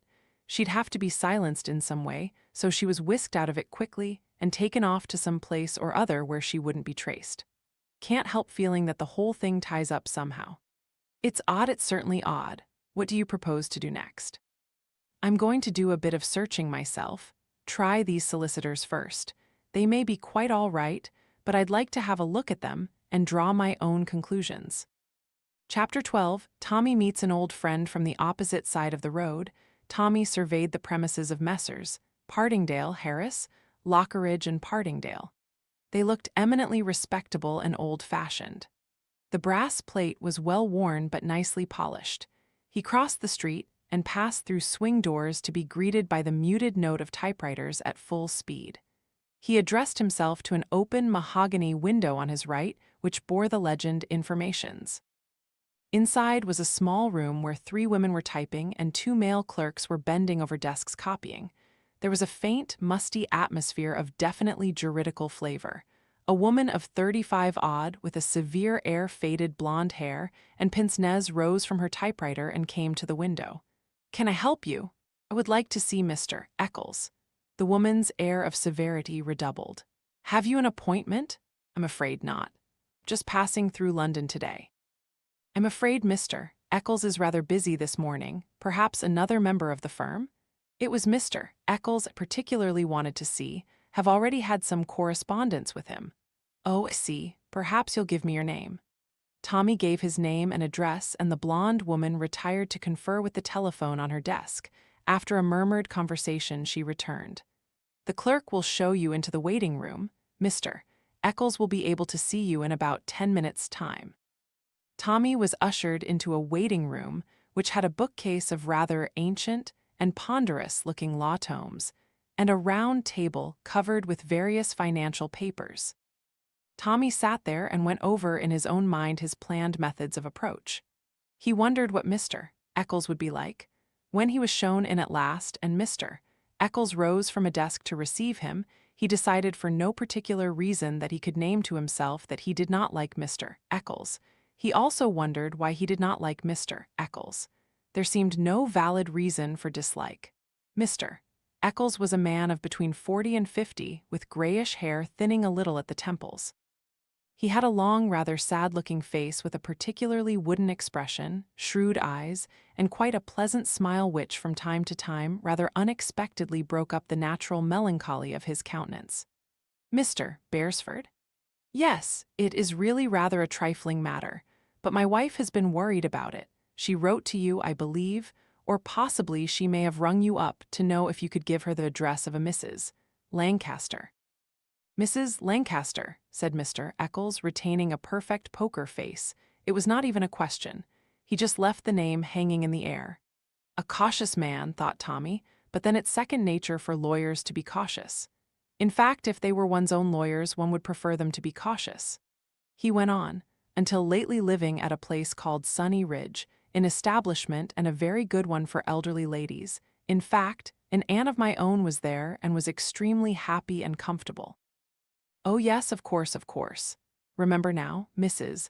Lancaster. She is, think, no longer living there, that is right, is it not? Yes, said Tommy. At the moment, do not exactly recall. He stretched out a hand towards the telephone. I will just refresh my memory. Can tell you quite simply, my wife wanted Mrs. Lancaster's address because she happens to be in possession of a piece of property which originally belonged to Mrs. Lancaster. A picture, in fact. It was given by Mrs.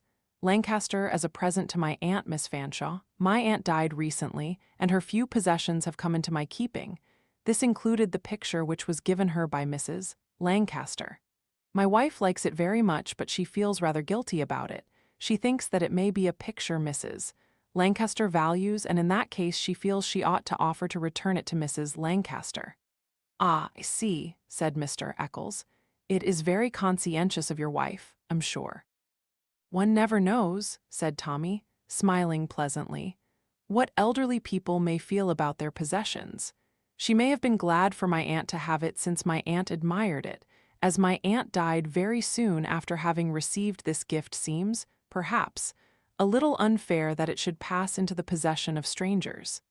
There is no particular title on the picture. It represents a house somewhere in the country. For all I know, it may be some family house associated with Mrs. Lancaster." Quite, said Mr. Eccles, but I don't think there was a knock and the door opened and a clerk entered and produced a sheet of paper which he placed before Mr. Eccles. Mr. Eccles looked down. Ah yes, I remember now. Yes, believe Mrs. He glanced down at Tommy's card lying on his desk. Beresford rang up and had a few words with me. Advised her to get into touch with the Southern Counties Bank, Hammersmith branch. This is the only address I myself know. Letter addressed to the bank's address, care of Mrs.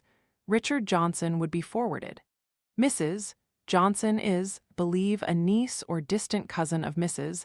Lancaster's, and it was Mrs. Johnson who made all the arrangements with me for Mrs. Lancaster's reception at Sunny Ridge. She asked me to make full inquiries about the establishment, since she had only heard about it casually from a friend. We did so, can assure you, most carefully. It was said to be an excellent establishment, and I believe Mrs. Johnson's relative, Mrs. Lancaster, spent several years there quite happily. She left there, though, rather suddenly, Tommy suggested. Yes, believe she did, Mrs. Johnson. It seems, returned rather unexpectedly recently from East Africa, so many people have done so. She and her husband had, believe, resided in Kenya for many years. They were making various new arrangements and felt able to assume personal care of their elderly relative. I'm afraid I have no knowledge of Mrs. Johnson's present whereabouts. Had a letter from her thanking me and settling accounts she owed, and directing that if there was any necessity for communicating with her, I should address my letter's care of the bank, as she was undecided, as yet where she and her husband would actually be residing. I'm afraid, Mr. Beresford, that is all I know. His manner was gentle but firm. It displayed no embarrassment of any kind nor disturbance. But the neutrality of his voice was very definite.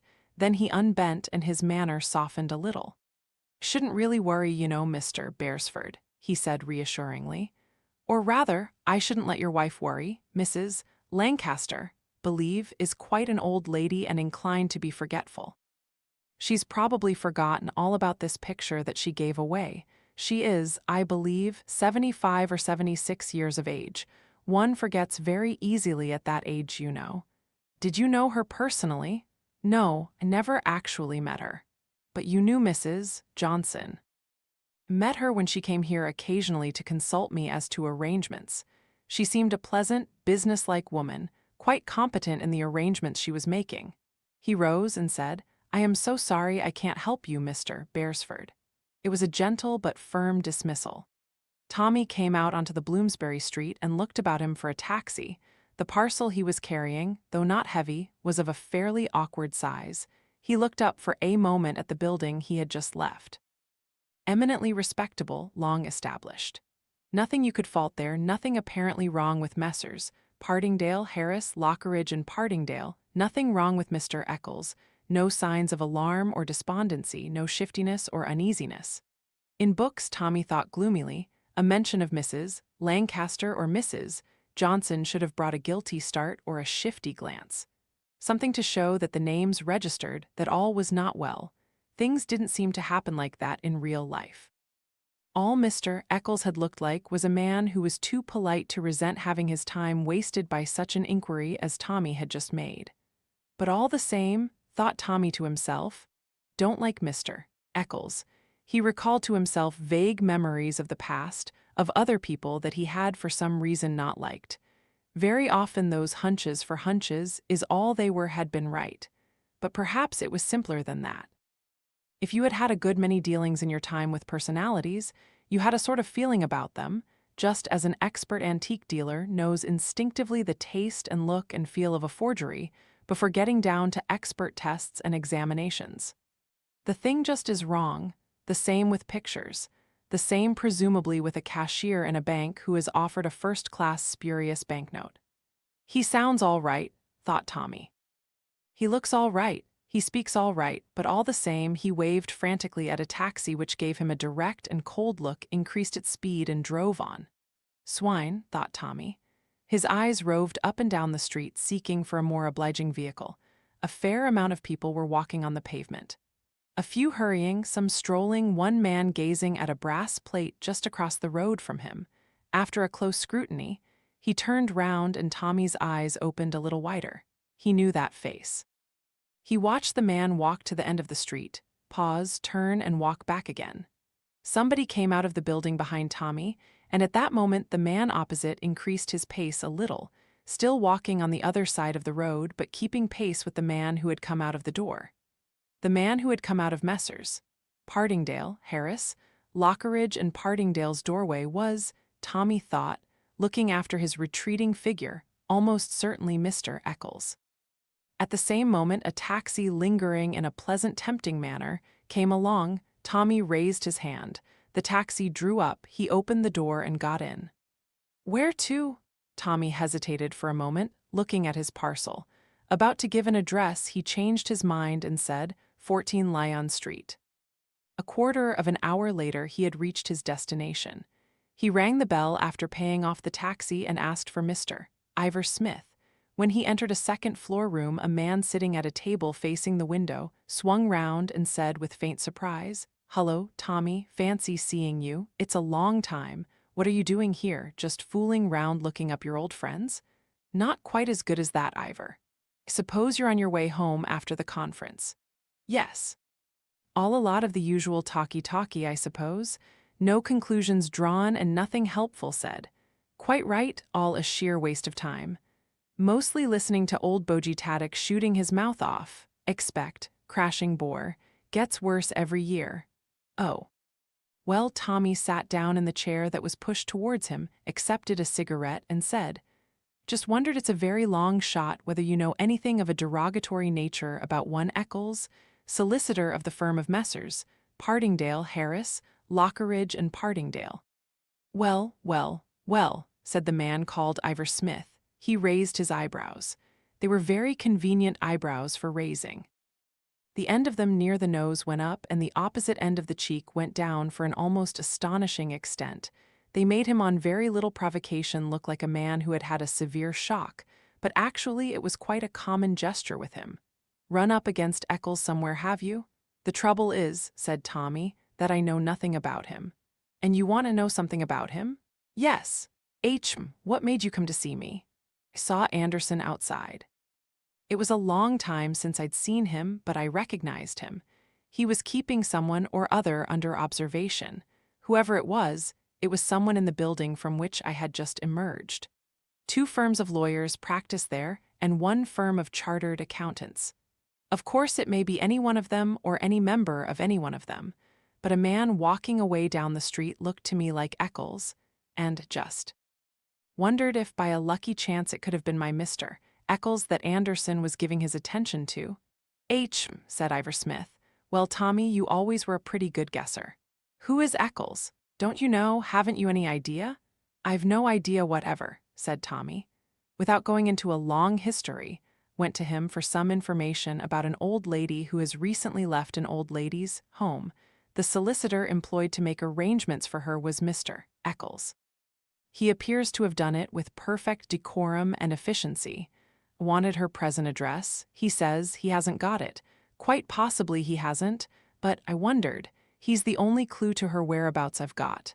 And you want to find her? I don't think it sounds as though I'm going to be much good to you.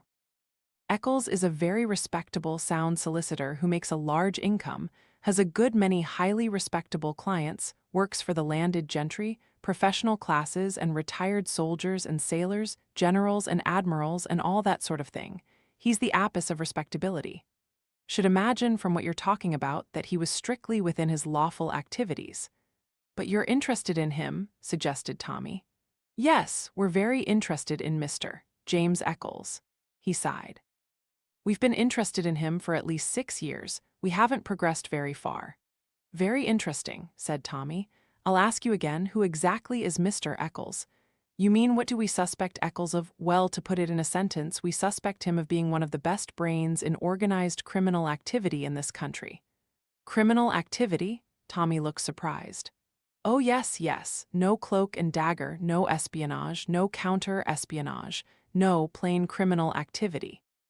He is a man who has, so far as we can discover, never performed a criminal act in his life. He has never stolen anything, he's never forged anything, he's never convened funds, we can't get any kind of evidence against him.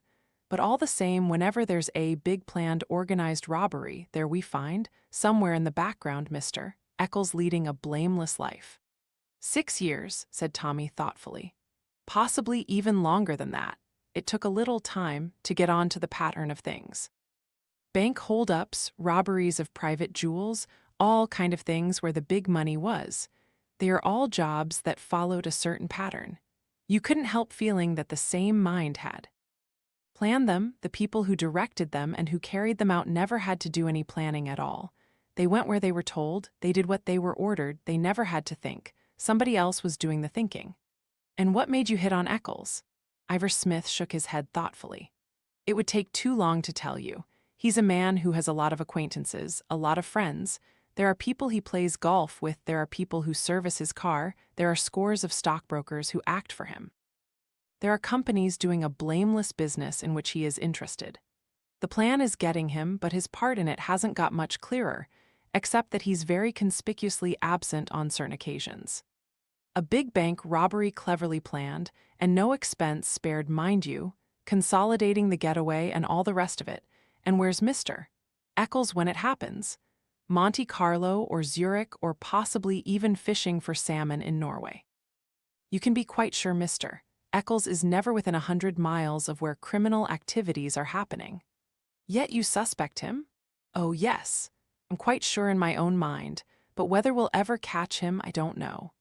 The man who tunneled through the floor of a bank, the man who knocked out the night watchman, the cashier who was in it from the beginning, the bank manager who supplied the information, none of them know Eccles, probably they've never even seen him.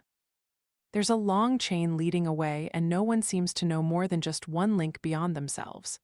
The good old plan of the cell? More or less, yes, but there's some original thinking. Someday we'll get a chance. Somebody who oughtn't to know anything will know something. Something silly and trivial, perhaps, but something that strangely enough may be evidence at last. Is he married, got a family? No, he has never taken risks like that. He lives alone with a housekeeper and a gardener and a butler valet.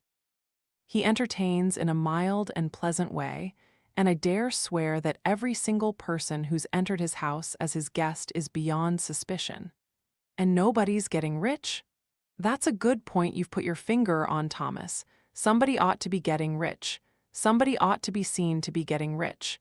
But that part of it's very cleverly arranged. Big wins on race courses, investments in stocks and shares, all things which are natural, just chancy enough to make big money at, and all apparently genuine transactions. There's a lot of money stacked up abroad in different countries and different places. It's a great big, vast, money-making concern, and the money, always on the move going from place to place. Well, said Tommy, good luck to you. I hope you get your man. Think I shall, some day. There might be a hope if one could jolt him out of his routine. Jolt him with what? Danger, said Ivor. Make him feel he's in danger. Make him feel someone's on to him, get him uneasy. If you once get a man uneasy, he may do something foolish. He may make a mistake. That's the way you get chaps, Take the cleverest man there is, who can plan brilliantly and never put a foot wrong. Let some little thing rattle him and he'll make a mistake. So I'm hoping. Now let's hear your story. You might know something that would be useful. Nothing to do with crime, I'm afraid, very small bean. Well, let's hear about it.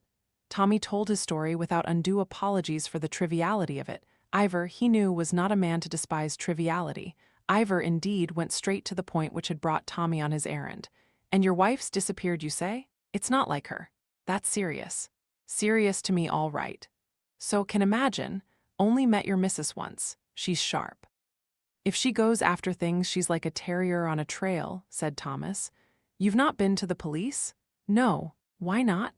Well, first because can't believe that she's anything but all right. Tuppence is always all right.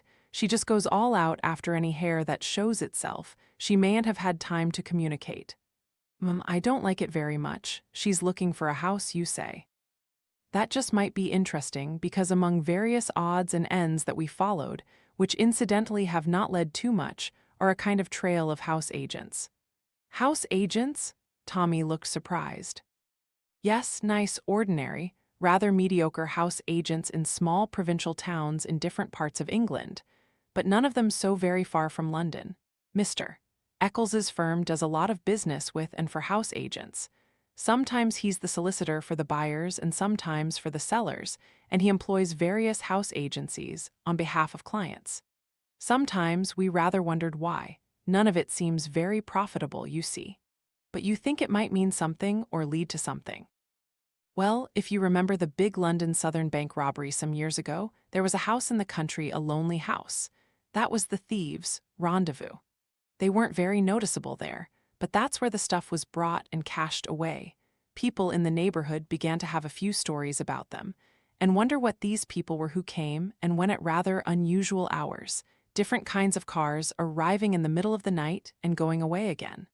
People are curious about their neighbors in the country. Sure enough, the police raided the place, they got some of the loot, and they got 3 men, including one who was recognized and identified. Well, didn't that lead you somewhere? Not really. The men wouldn't talk, they were well defended and represented, they got long sentences in jail, and within a year and a half they were all out of the jug again. Very clever rescues. I seem to remember reading about it.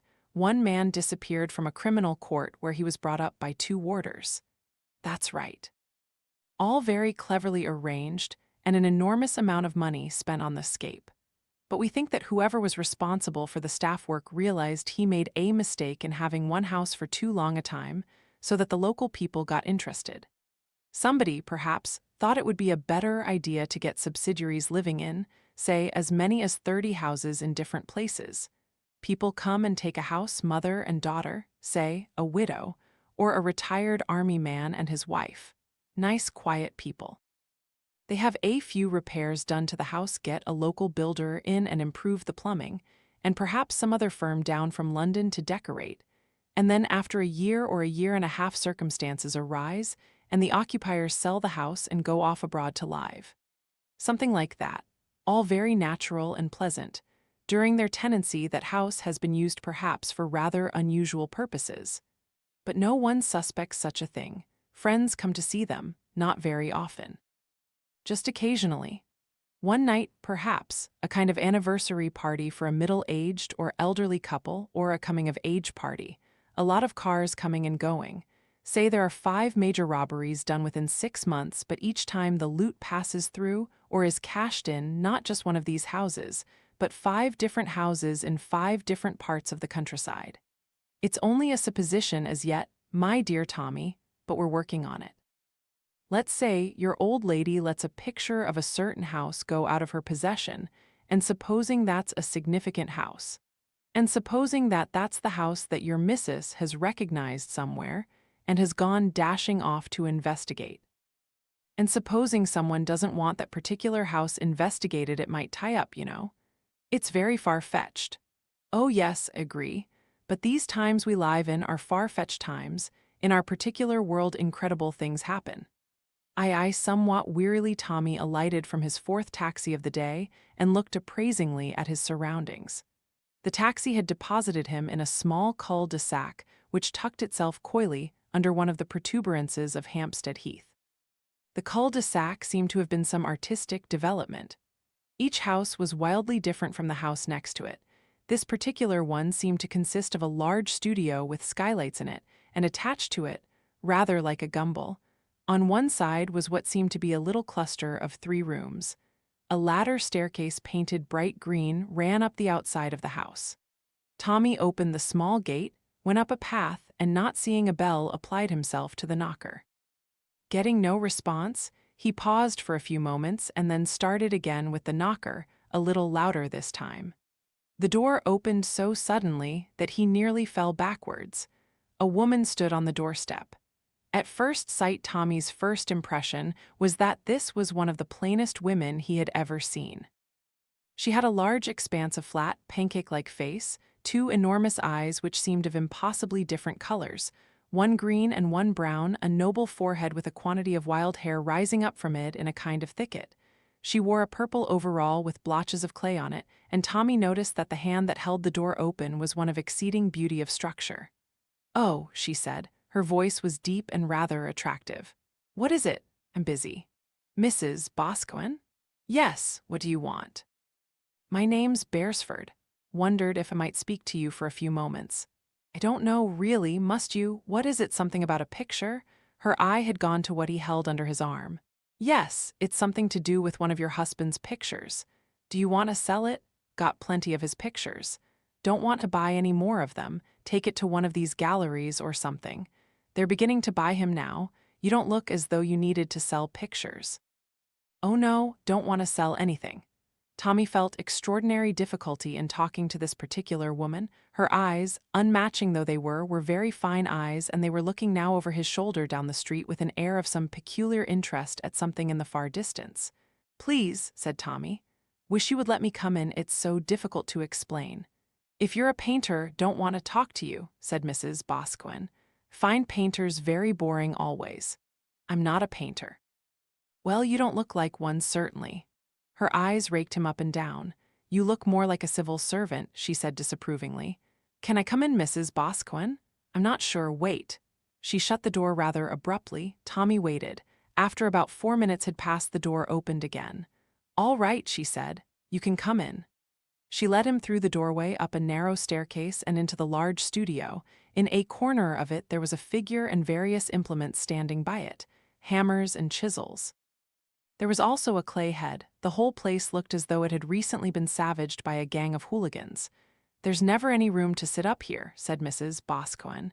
She threw various things off a wooden stool and pushed it towards him. "There, sit down here and speak to me. It's very kind of you to let me come in." "It is rather, but you looked so worried. You are worried, aren't you, about something?" "Yes, I am." "I thought so. What are you worried about?" "My wife," said Tommy, surprising himself by his answer. "Oh, worried about your wife? Well, there's nothing unusual in that. Men are always worrying about their wives. What's the matter? Has she gone off with someone or playing up?" "No, nothing like that." "Dying cancer?" "No," said Tommy. "It's just that I don't know where she is." "And you think I might? Well, you'd better tell me her name and something about her if you think can find her for you. I'm not sure, mind you," said Mrs. Boscawen. "That shall want to, warning you." "Thank God," said Tommy. "You're more easy to talk to than I thought you were going to be." "What's the picture got to do with it? It is a picture, isn't it? Must be that shape." Tommy undid the wrappings. "It's a picture signed by your husband," said Tommy. "Want you to tell me what you can about it." "See, what exactly do you want to know? When it was painted and where it is." Mrs. Boscawen looked at him, and for the first time there was a slight look of interest in her eyes. "Well, that's not difficult," she said. "Yes, I can tell you all about it. It was painted about 15 years ago, no, a good deal longer than that I should think. It's one of his fairly early ones, 20 years ago, should say." "You know where it is, the place, I mean?" "Oh yes, I can remember quite well, nice picture. Always liked it. That's the little hump-backed bridge and the house, and the name of the place is Sutton Chancellor. About 7 or 8 miles from Market Basing. The house itself is about a couple of miles from Sutton Chancellor. Pretty place." Secluded, she came up to the picture, bent down and peered at it closely. "That's funny," she said. "Yes, that's very odd. Wonder now?" Tommy did not pay much attention. "What's the name of the house?" he asked. "Can't really remember. It got renamed, you know, several times. Don't know what there was about it. A couple of rather tragic things happened there. Think then the next people who came along renamed it. Called the Canal House once, or Canal Side. Once it was called Bridge House, then Meadowside or Riverside was another name." Who lived there or who lives there now, do you know? Nobody I know. Man and a girl lived there when first I saw it, used to come down for weekends. Not married, think. The girl was a dancer. May have been an actress, no, I think she was a dancer, ballet dancer, rather beautiful but dumb, simple, almost wanting. William was quite soft about her, remember. Did he paint her? No, he didn't often paint people. He used to say sometimes he wanted to do a sketch of them, but he never did much about it. He was always silly over girls. They were the people who were there when your husband was painting the house? Yes, think so, part of the time anyway. They only came down weekends. Then there was some kind of a bust-up. They had a row, I think, or he went away and left her, or she went away and left him. Wasn't down there myself. Was working in Coventry then doing A group. After that, I think, there was just a governess in the house and the child. Don't know who the child was or where she came from, but I suppose the governess was looking after her. Then, I think something happened to the child. Either the governess took her away somewhere, or perhaps she died. What do you want to know about the people who lived in the house 20 years ago? Seems to me idiotic. I want to hear anything I can about that house, said Tommy. You see, my wife went away to look for that house. She said she'd seen it out of a train somewhere. Quite right, said Mrs. Boscawen. The railway line runs just the other side of the bridge. You can see the house very well from it, expect. Then she said, why did she want to find that house? Tommy gave a much abridged explanation. She looked at him doubtfully. You haven't come out of a mental home or anything, have you? Said Mrs. Boscawen. On parole or something, whatever they call it. I suppose I must sound a little like that, said Tommy, but it's quite simple really. My wife wanted to find out about this house, and so she tried to take various train journeys to find out where it was she'd seen it. Well, think she did find out. Think she went there to this place something Chancellor. Sutton Chancellor, yes, very one-horse place it used to be. Of course it may be a big development or even one of these new dormitory towns by now. It might be anything, I expect, said Tommy. She telephoned she was coming back, but she didn't come back, and I want to know what's happened to her. Think she went and started investigating that house and perhaps she ran into danger. What's dangerous about it? I don't know, said Tommy. Neither of us knew. Didn't even think there could be any danger about it, but my wife did. ESB? Possibly. She's a little like that. She has hunches. You never heard of or knew a Mrs. Lancaster 20 years ago or any time up to a month ago? Mrs. Lancaster? No, don't think so. Sort of name one might remember, mightn't it be? No. What about Mrs. Lancaster? She was the woman who owned this picture. She gave it as a friendly gesture to an aunt of mine. Then she left an old people's home rather suddenly. Her relatives took her away. I've tried to trace her, but it isn't easy. Who's the one who's got the imagination? You or your wife? You seem to have thought up a lot of things and to be rather in a state, if I may say so. Oh yes, you can say so, said Tommy. Rather in a state and all about nothing at all. That's what you mean, is it? Suppose you're right, too. No, said Mrs. Boscawen. Her voice had altered slightly. Wouldn't say about nothing at all. Tommy looked at her inquiringly. There's one thing that's odd about that picture, said Mrs. Boscawen. Very odd. I remember it quite well, you know. Remember most of William's pictures, although he painted such a lot of them. Do you remember who it was sold to if it was sold? No, don't remember that. Yes, think it was sold. There was a whole batch of his paintings sold from one of his exhibitions. They ran back for about 3 or 4 years before this and a couple of years later than this. Quite a lot of them were sold. Nearly all of them. But can't remember by now who it was sold to. That's asking too much. I'm very grateful to you for all you have remembered. You haven't asked me yet why I said there was something odd about the picture, this picture that you brought here. You mean it isn't your husband's, somebody else painted it? Oh no, that's the picture that William painted. House by a canal, think he called it in the catalogue. But it isn't as it was. You see, there's something wrong with it. What's wrong with it? Mrs. Boscawen stretched out a clay-smeared finger and jabbed at a spot just below the bridge spanning the canal. There, she said, you see. There's a boat tied up under the bridge, is there? Yes, said Tommy, puzzled. Well, that boat was there not when I saw it last. William never painted that boat. When it was exhibited, there was no boat of any kind. You mean that somebody, not your husband, painted the boat in here afterwards? Yes, odd, is it? Wonder why? First of all, I was surprised to see the boat there, a place where there wasn't any boat. Then I can see quite well that it wasn't painted by William. He didn't put it in at any time. Somebody else did. Wonder who? She looked at Tommy. And I wonder why? Tommy had no solution to offer. He looked at Mrs. Boscawen. His Aunt Ada would have called her a scatty woman, but Tommy did not think of her in that light. She was vague, with an abrupt way of jumping from one subject to another. The things she said seemed to have very little relation to the last thing she had said a minute before. She was the sort of person, Tommy thought, who might know a great deal more than she chose to reveal. Had she loved her husband, or been jealous of her husband, or despised her husband? There was really no clue whatever in her manner, or in her words. But he had the feeling that that small painted boat tied up under the bridge had caused her uneasiness. She hadn't liked the boat being there. Suddenly he wondered if the statement she had made was true. Could she really remember from long years back whether Boscawen had painted a boat at the bridge or had not? It seemed really a very small and insignificant item. If it had been only a year ago when she had seen the picture last, but apparently it was a much longer time than that, and it had made Mrs. Boscawen uneasy, he looked at her again and saw that she was looking at him. Her curious eyes resting on him not defiantly, but only thoughtfully. Very, very thoughtfully. "What are you going to do now?" she said. That at least was easy. Tommy had no difficulty in knowing what he was going to do now. "I shall go home tonight, see if there is any news of my wife, any word from her. If not, tomorrow I shall go to this place," he said, Sutton Chancellor. "Hope that I may find my wife there."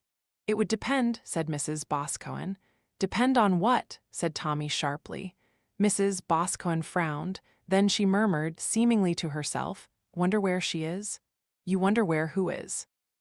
Mrs. Boscawen had turned her glance away from him. Now her eyes swept back. "Oh," she said, "meant your wife." Then she said, "Hope she is all right." "Why shouldn't she be all right? Tell me, Mrs. Boscawen, is there something wrong with that place with Sutton Chancellor?" "With Sutton Chancellor? With the place?" she reflected. "No, I don't think so, not with the place." "I suppose I meant the house," said Tommy. "This house by the canal, not Sutton Chancellor Village." "Oh, the house," said Mrs. Boscawen. "It was a good house, really. Meant for lovers, you know. Did lovers live there? Sometimes, not often enough really. If a house is built for lovers, it ought to be lived in by lovers, not put to some other use by someone." "You're pretty quick," said Mrs. Boscawen. "You saw what I meant, didn't you? You mustn't put a house that was meant for one thing to the wrong use. It won't like it if you do. Do you know anything about the people who have lived there of late years?" She shook her head. No, don't know anything about the house at all. It was never important to me, you see. But you're thinking of something, no, someone." "Yes," said Mrs. Boscawen. "I suppose you're right about that. Was thinking of someone. Can't you tell me about the person you were thinking of?" "There's really nothing to say," said Mrs. Boscawen. "Sometimes, you know, one just wonders where a person is, what's happened to them or how they might have developed. There's a sort of feeling." She waved her hands. "Would you like a kipper?" she said unexpectedly. "A kipper?" Tommy was startled. "Well, happen to have 2 or 3 kippers here." "Thought perhaps you ought to have something to eat before you catch a train. Waterloo is the station," she said. "For Sutton Chancellor, I mean, you used to have to change at Market Basing. Expect you still do." It was a dismissal. He accepted it. Chapter 13. Albert Unclue's Tuppence blinked her eyes. Vision seemed rather dim. She tried to lift her head from the pillow but winced as a sharp pain ran through it and let it drop again onto the pillow. She closed her eyes. Presently she opened them again and blinked once more. With a feeling of achievement, she recognized her surroundings. "I'm in a hospital ward," thought Tuppence. Satisfied with her mental progress so far, she attempted no more brainy deduction. She was in a hospital ward and her head ached. Why it ached, why she was in a hospital ward, she was not quite sure. Accident? Thought Tuppence. There were nurses moving around beds. That seemed natural enough. She closed her eyes and tried a little cautious thought. A faint vision of an elderly figure in clerical dress passed across a mental screen. "Father," said Tuppence doubtfully. "Is it father?" She couldn't really remember. She supposed so. "But what am I doing being ill in a hospital?" thought Tuppence. "I mean, nurse in a hospital, so I ought to be in uniform. V.A.D. uniform, oh dear," said Tuppence. Presently a nurse materialized near her bed. "Feeling better now, dear?" said the nurse with a kind of false cheerfulness. "That's nice, isn't it?" Tuppence wasn't quite sure whether it was nice. The nurse said something about a nice cup of tea. Seemed to be a patient, said Tuppence rather disapprovingly to herself. She lay still, resurrecting in her own mind various detached thoughts and words. Soldiers, said Tuppence. VADS, that's it of course, I'm a VAD. The nurse brought her some tea in a kind of feeding cup and supported her whilst she sipped it. The pain went through her head again. A VAD. That's what I am, said Tuppence aloud. The nurse looked at her in an uncomprehending fashion. My head hurts, said Tuppence, adding a statement of fact. It'll be better soon, said the nurse. She removed the feeding cup, reporting to a sister as she passed along. Number 14 awake. She's a bit wonky, though, think. Did she say anything? Said she was a VIP, said the nurse. The ward sister gave a small snort indicating that that was how she felt towards unimportant patients who reported themselves to be VIPs. We shall see about that, said the sister. Hurry up, nurse, don't be all day with that feeding cup. Tuppence remained half drowsy on her pillows. She had not yet got beyond the stage of allowing thoughts to flit through her mind in a rather disorganized procession. There was somebody who ought to be here, she felt, somebody she knew quite well. There was something very strange about this hospital. It wasn't the hospital she remembered. It wasn't the one she had nursed in. All soldiers, that was, said Tuppence to herself. The surgical ward was on A and B rows. She opened her eyelids and took another look round. She decided it was a hospital she had never seen before and that it had nothing to do with the nursing of surgical cases, military or otherwise. I wonder where this is, said Tuppence.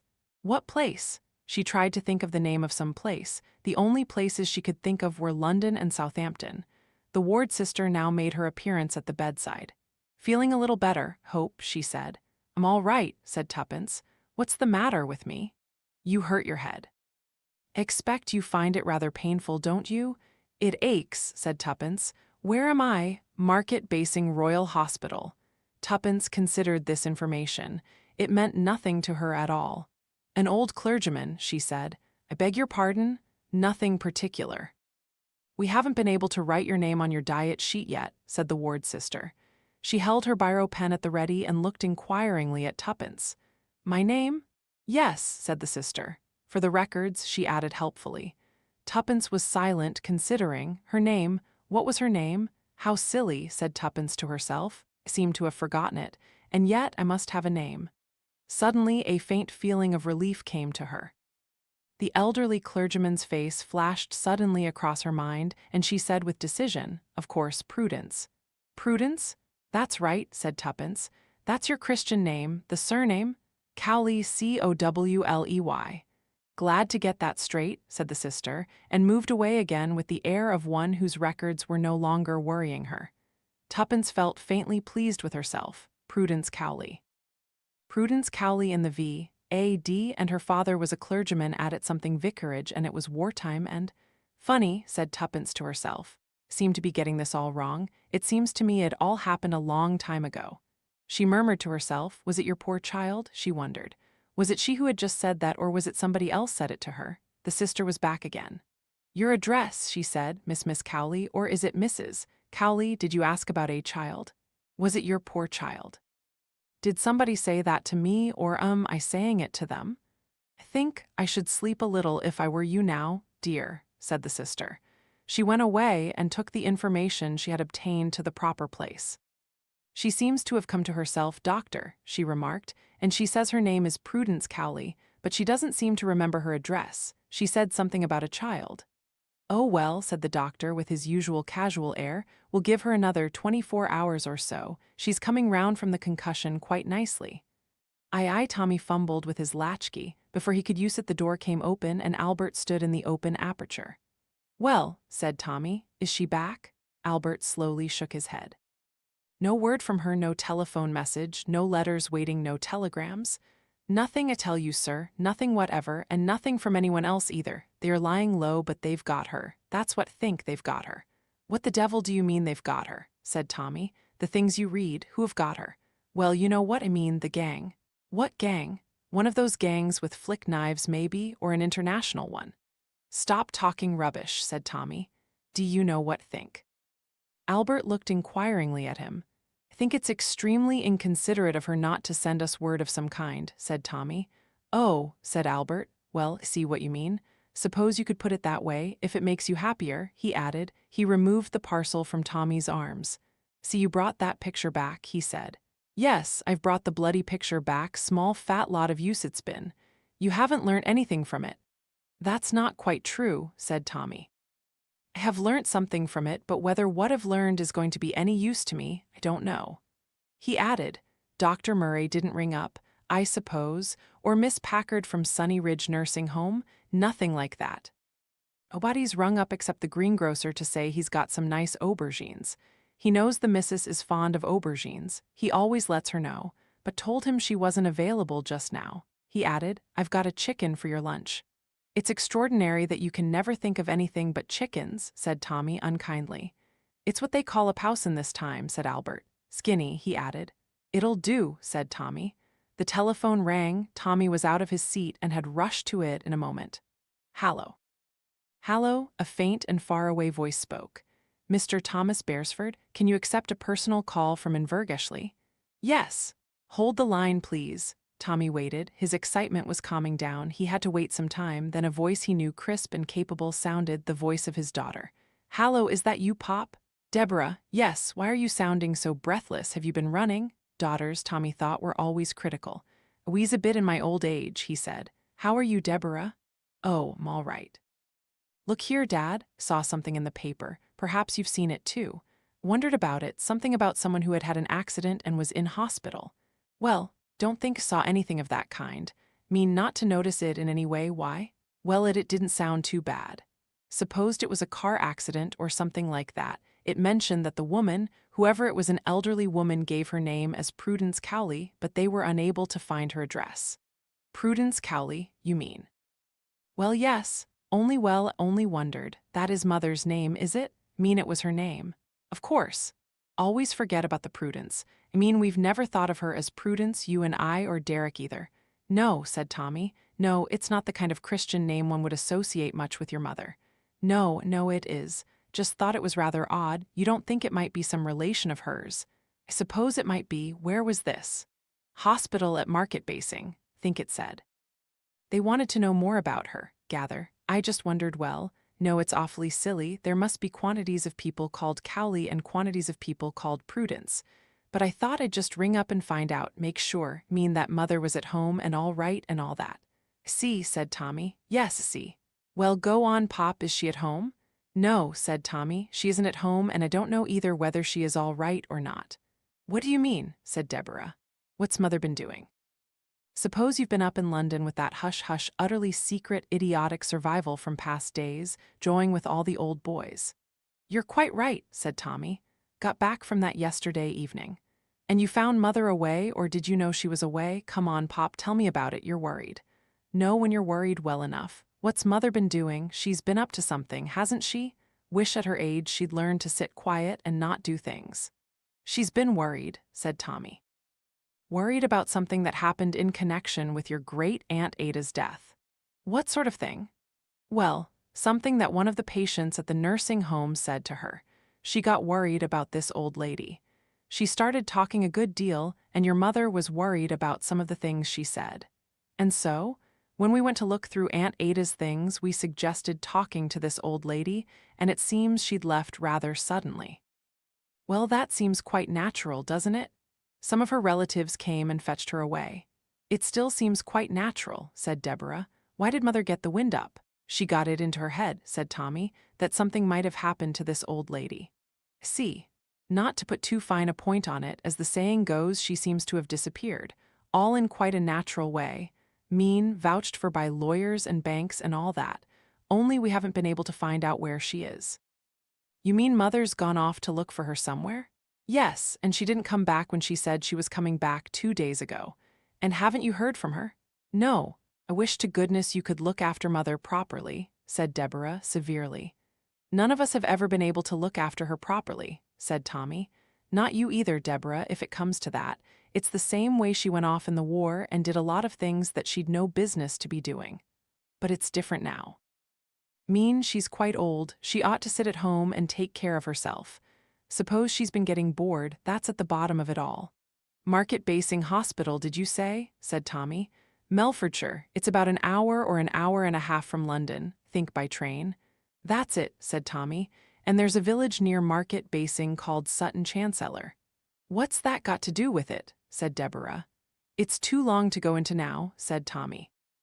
It has to do with a picture painted of a house near a bridge by a canal. I don't think I can hear you very well, said Deborah. What are you talking about? Never mind, said Tommy. I'm going to ring up Market Basing Hospital and find out a few things. I've a feeling that it's your mother, all right. People, if they've had concussion, often remember things first that happened when they were a child and only get. Slowly to the present, she's gone back to her maiden name. She may have been in a car accident, but I shouldn't be surprised if somebody hadn't given her a conk on the head. It's the sort of thing that happens to your mother. She gets into things. I'll let you know what I find out. 40 minutes later, Tommy Beresford glanced at his wristwatch and breathed a sigh of utter weariness as he replaced the receiver with a final clang on the telephone rest. Albert made an appearance. "What about your dinner, sir?" he demanded. "You haven't eaten a thing, and I'm sorry to say I forgot about that chicken, burnt to a cinder." "I don't want anything to eat," said Tommy. "What I want is a drink. Bring me a double whiskey." "Coming, sir," said Albert. A few moments later, he brought the required refreshment to where Tommy had slumped down in the worn but comfortable chair reserved for his special use. "And now, I suppose," said Tommy, "you want to hear everything." "Matter of fact, sir," said Albert in a slightly apologetic tone. "I know most of it, you see, seeing as it was a question of the missus and all that, took the liberty of lifting up the extension in the bedroom. Didn't think you'd mind, sir, not as it was the missus." "I don't blame you," said Tommy. "Actually, grateful to you. If I had to start explaining, got on to everyone, didn't you, the hospital and the doctor and the matron?" "No need to go over it all again," said Tommy. "Market Basing Hospital," said Albert. "Never breathed a word of that, she didn't, never left it behind as an address or anything like that." "She didn't intend it to be her address," said Tommy. "As far as I can make out, she was probably coshed on the head in an out-of-the-way spot somewhere. Someone took her along in a car and dumped her at the side of the road somewhere to be picked up as an ordinary hit and run." He added, "Call me at 6:30 tomorrow morning. Want to get an early start." "I'm sorry about your chicken getting burnt up again in the oven. Only put it in to keep warm and forgot about it." "Never mind chickens," said Tommy. "I've always thought they were very silly birds, running under cars and clucking about. Bury the corpse tomorrow morning and give it a good funeral." "She's not at death's door or anything, is she, sir?" asked Albert. "Subdue your melodramatic fancies," said Tommy. "If you'd done any proper listening, you'd have heard that she's come nicely to herself again, knows who she is or was and where she is, and they've sworn to keep her there waiting for me until I arrive to take charge of her again. On no account is she to be allowed to slip out by herself and go off again doing some more tomfool detective work." "Talking of detective work," said Albert, and hesitated with a slight cough. "I don't particularly want to talk about it," said Tommy. "Forget it, Albert. Teach yourself bookkeeping or window box gardening or something." "Well, I was just thinking, as a matter of clues." "Well, what about clues?" "I've been thinking." "That's where all the trouble in life comes from, thinking." "Clues," said Albert again. "That picture, for instance. That's a clue, is it?" Tommy observed that Albert had hung the picture of the house by the canal up on the wall. "If that picture is a clue to something, what do you think it's a clue to?" He blushed slightly at the inelegancy of the phrase he had just coined. "Mean what's it all about? It ought to mean something." "What I was thinking of," said Albert, "if you'll excuse me mentioning it." "Go ahead, Albert." "What I was thinking of was that desk." "Desk, yes. The one that came by the furniture removers with the little table and the 2 chairs and the other things. Family property, it was, you said." "It belonged to my Aunt Ada," said Tommy. "Well, that's what I meant, sir. That's the sort of place where you find clues in old desks, antiques." "Possibly," said Tommy. "It wasn't my business, no, and I suppose I really oughtn't to have gone messing about with it, but while you were away, sir, couldn't help it. Had to go and have a look." "What, a look into the desk?" "Yes, just to see if there might be a clue there. You see, desks like that, they have secret drawers." "Possibly," said Tommy. "Well, there you are, there might be a clue there, hidden shut up in the secret drawer." "It's an agreeable idea," said Tommy, "but there's no reason as far as I know for my Aunt Ada to hide things away in secret drawers. You never know with old ladies, they like tucking things away, like jackdaws they are or magpies. Forget which it is. There might be a secret will in it or something written in invisible ink or a treasure, where you'd find some hidden treasure. I'm sorry, Albert, but I think I'm going to have to disappoint you. I'm pretty sure there's nothing of that kind in that nice old family desk which once belonged to my Uncle William. Another man who turned crusty in his old age besides being stone deaf and having a very bad temper. What I thought is, said Albert, it wouldn't do any harm to look, would it? He added virtuously, it needed cleaning out anyway. You know how old things are with old ladies.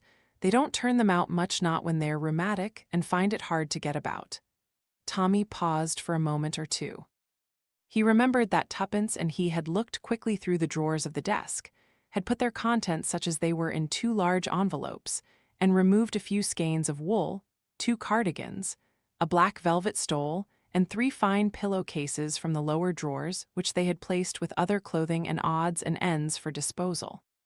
They had also looked through such papers as there had been in the envelopes after their return home with them. There had been nothing there of particular interest.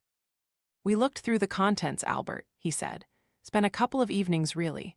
1 or 2 quite interesting old letters, some recipes for boiling ham, some other recipes for preserving fruit, some ration books and coupons and things dating back to the war. There was nothing of any interest.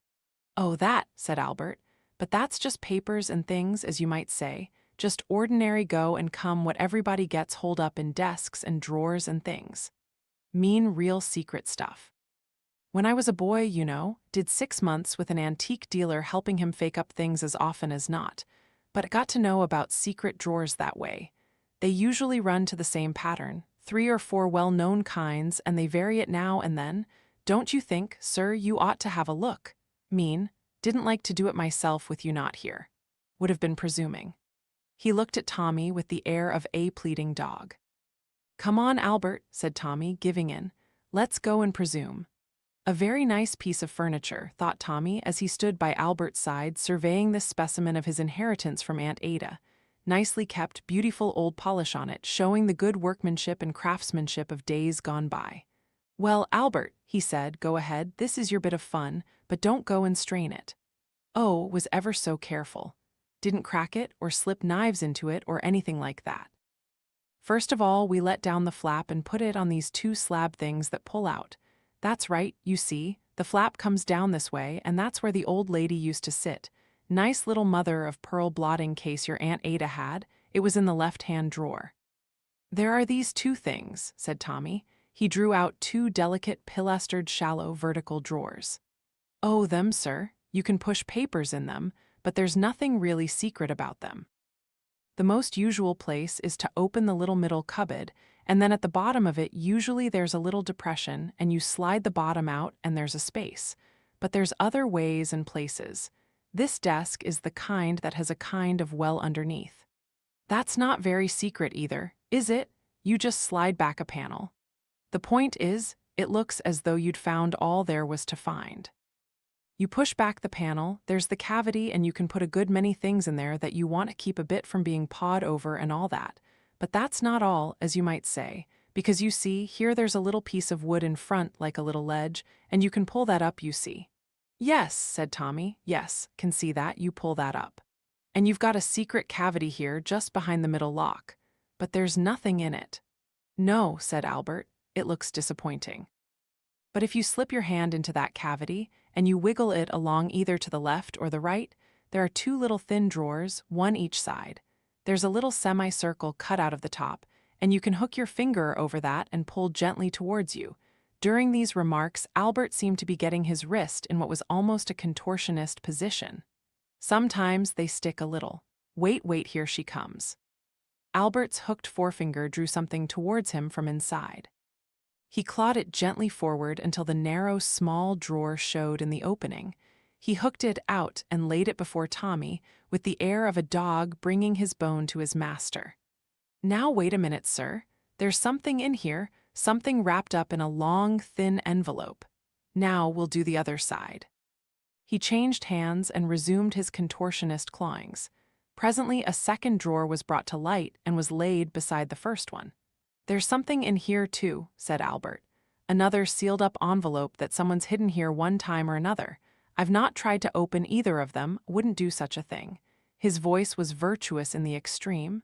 Left that to you, but what I say is they may be clues. Together he and Tommy extracted the contents of the dusty drawers. Tommy took out first a sealed envelope rolled up lengthways with an elastic band round it. The elastic band parted as soon as it was touched. Looks valuable, said Albert. Tommy glanced at the envelope. It bore the superscription, confidential. There you are, said Albert. Confidential, it's a clue. Tommy extracted the contents of the envelope. In a faded handwriting, and very scratchy handwriting at that, there was a half sheet of notepaper. Tommy turned it this way and that, and Albert leaned over his shoulder, breathing heavily. Mrs. MacDonald's recipe for salmon cream, Tommy read, given to me as a special favor. Take 2 pounds of middle cut of salmon, 1 pint of Jersey cream, a wineglass of brandy and fresh cucumber. He broke off. I'm sorry, Albert, it's a clue which will lead us to good cookery, no doubt. Albert uttered sounds indicative of disgust and disappointment. Never mind, said Tommy. Here's another one to try. The next sealed envelope did not appear to be one of quite such antiquity. It had 2 pale gray wax seals affixed to it, each bearing a representation of a wild rose. Pretty, said Tommy, rather fanciful for Aunt Ada. How to cook beef steak pie, expect. Tommy ripped open the envelope. He raised his eyebrows. 10 carefully folded 5-pound notes fell out. Nice thin ones, said Tommy. They're the old ones, you know, the kind we used to have in the war, decent paper, probably aren't legal nowadays. Money, said Albert. What'd she want all that money for? Oh, that's an old lady's nest egg, said Tommy. Aunt Ada always had a nest egg. Years ago she told me that every woman should always have 50 pounds in 5-pound notes with her in case of what she called emergencies. Well, suppose it'll still come in handy, said Albert. Don't suppose they're absolutely obsolete. Think you can make some arrangement to change them at a bank. There's another one still, said Albert, the one from the other drawer. The next was bulkier. There seemed to be more inside it, and it had 3 large, important-looking red seals. On the outside was written in the same spiky hand, in the event of my death, this envelope should be sent unopened to my solicitor, Mr. Rockberry of Rockberry and Tompkins, or to my nephew Thomas Beresford, not to be opened by any unauthorized person. There were several sheets of closely written paper. The handwriting was bad, very spiky, and here, and there somewhat illegible. Tommy read it aloud with some difficulty. I, Ada Maria Fanshawe, am writing down here certain matters which have come to my knowledge, and which have been told me by people who are residing in this nursing home called Sunny Ridge. Cannot vouch for any of this information being correct, but there seems to be some reason to believe that suspicious, possibly criminal activities are taking place here or have taken place here. Elizabeth Moody, a foolish woman, but not, I think, untruthful, declares that she has recognized here a well-known criminal. There may be a poisoner at work among us. I myself prefer to keep an open mind, but I shall remain watchful. I propose to write here any facts that come to my knowledge. The whole thing may be a mare's nest. Anyway, I request that either my solicitor or my nephew Thomas Beresford make the necessary inquiries. A clue, said Albert triumphantly. Told you so, it's a clue. Book Roman 4. Here is a church, and here is the steeple open the doors, and there are the people. Chapter 14, Exercise in Thinking. Suppose what we ought to do is think, said Tuppence. After a glad reunion in the hospital, Tuppence had eventually been honorably discharged. The faithful pair were now comparing notes together in the sitting room of the best suite in the Lamb and Flag at Market Basing. You leave thinking alone, said Tommy. You know what that doctor told you before he let you go. No worries, no mental exertion, very little physical activity, take everything easy. What else am I doing now? Demanded Tuppence. I've got my feet up, haven't I, and my head on 2 cushions. And as for thinking, thinking isn't necessarily mental exertion. I'm not doing mathematics, or studying economics, or adding up the household accounts. Thinking is just resting comfortably and leaving one's mind open in case something interesting or important should just come floating in. Anyway, wouldn't you rather did a little thinking with my feet up and my head on cushions rather than go in for action again? I certainly don't want you going in for action again, said Tommy. That's out, you understand. Physically, Tuppence, you will remain quiescent. If possible, shan't let you out of my sight because don't trust you. All right, said Tuppence. Lecture ends, now let's think together. Pay no attention to what doctors have said to you, if you knew as much as do about doctors. Never mind about the doctors, said Tommy, you do as I tell you. All right. No wish at present for physical activity, assure you, the point is that we've got to compare notes. We've got hold of a lot of things, it's as bad as a village jumble sale. What do you mean by things? Well, facts, all sorts of facts, far too many facts, and not only facts. Hearsay, suggestions, legends, gossip. The whole thing is like a bran tub with different kinds of parcels wrapped up and shoved down in the sawdust. Sawdust is right, said Tommy. I don't quite know whether you're being insulting or modest, said Tuppence. Anyway, you do agree with me, do you? We've got far too much of everything. There are wrong things and right things, and important things and unimportant things, and they are all mixed up together. We don't know where to start. I do, said Tommy. All right, said Tuppence. Where are you starting? I'm starting with your being coshed on the head, said Tommy. Tuppence considered a moment. Don't see really that that's a starting point. Mean it's the last thing that happened, not the first. It's the first in my mind, said Tommy. Won't have people coshing my wife, and it's a real point to start from. It's not imagination. It's a real thing that really happened. Couldn't agree with you more, said Tuppence. It really happened, and it happened to me, and I'm not forgetting it. I've been thinking about it, since I regained the power of thought, that is. Have you any idea as to who did it? Unfortunately, no. Was bending down over a gravestone and whoosh. Who could it have been? I suppose it must have been somebody in Sutton Chancellor. And yet that seems so unlikely. I've hardly spoken to anyone. The vicar? It couldn't have been the vicar, said Tuppence. First, because he's a nice old boy.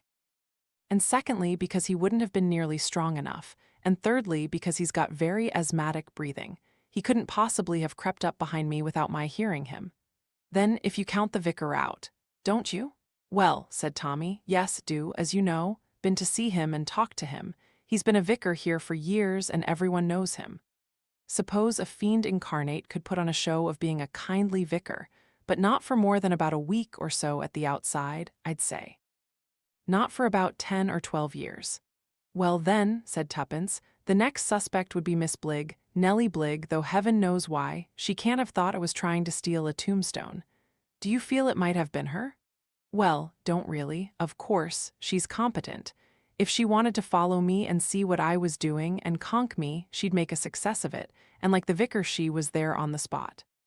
She was in Sutton Chancellor, popping in and out of her house to do this and that, and she could have caught sight of me in the churchyard, come up behind me on tiptoe out of curiosity, seen me examining a grave, objected to my doing so for some particular reason, and hit me with one of the church metal flower vases or anything else handy. But don't ask me why, there seems no possible reason.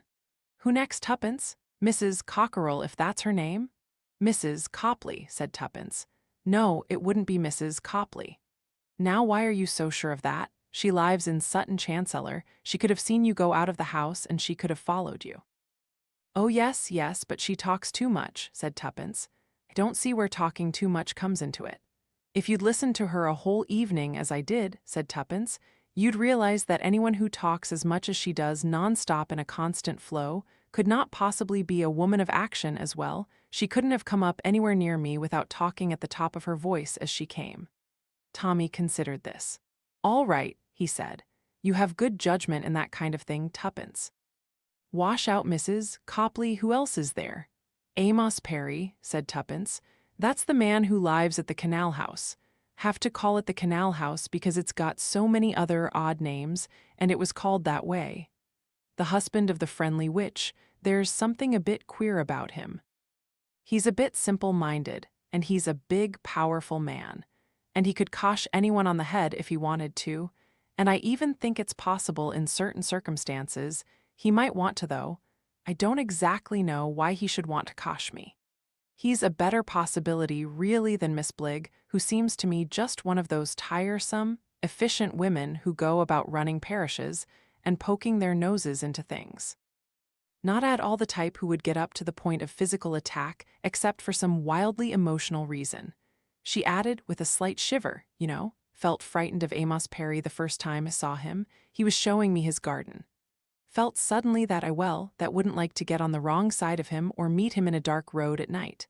Felt he was a man that wouldn't often want to be violent, but who could be violent if something took him that way. All right, said Tommy. Amos Perry. Number 1, and there's his wife, said Tuppence slowly.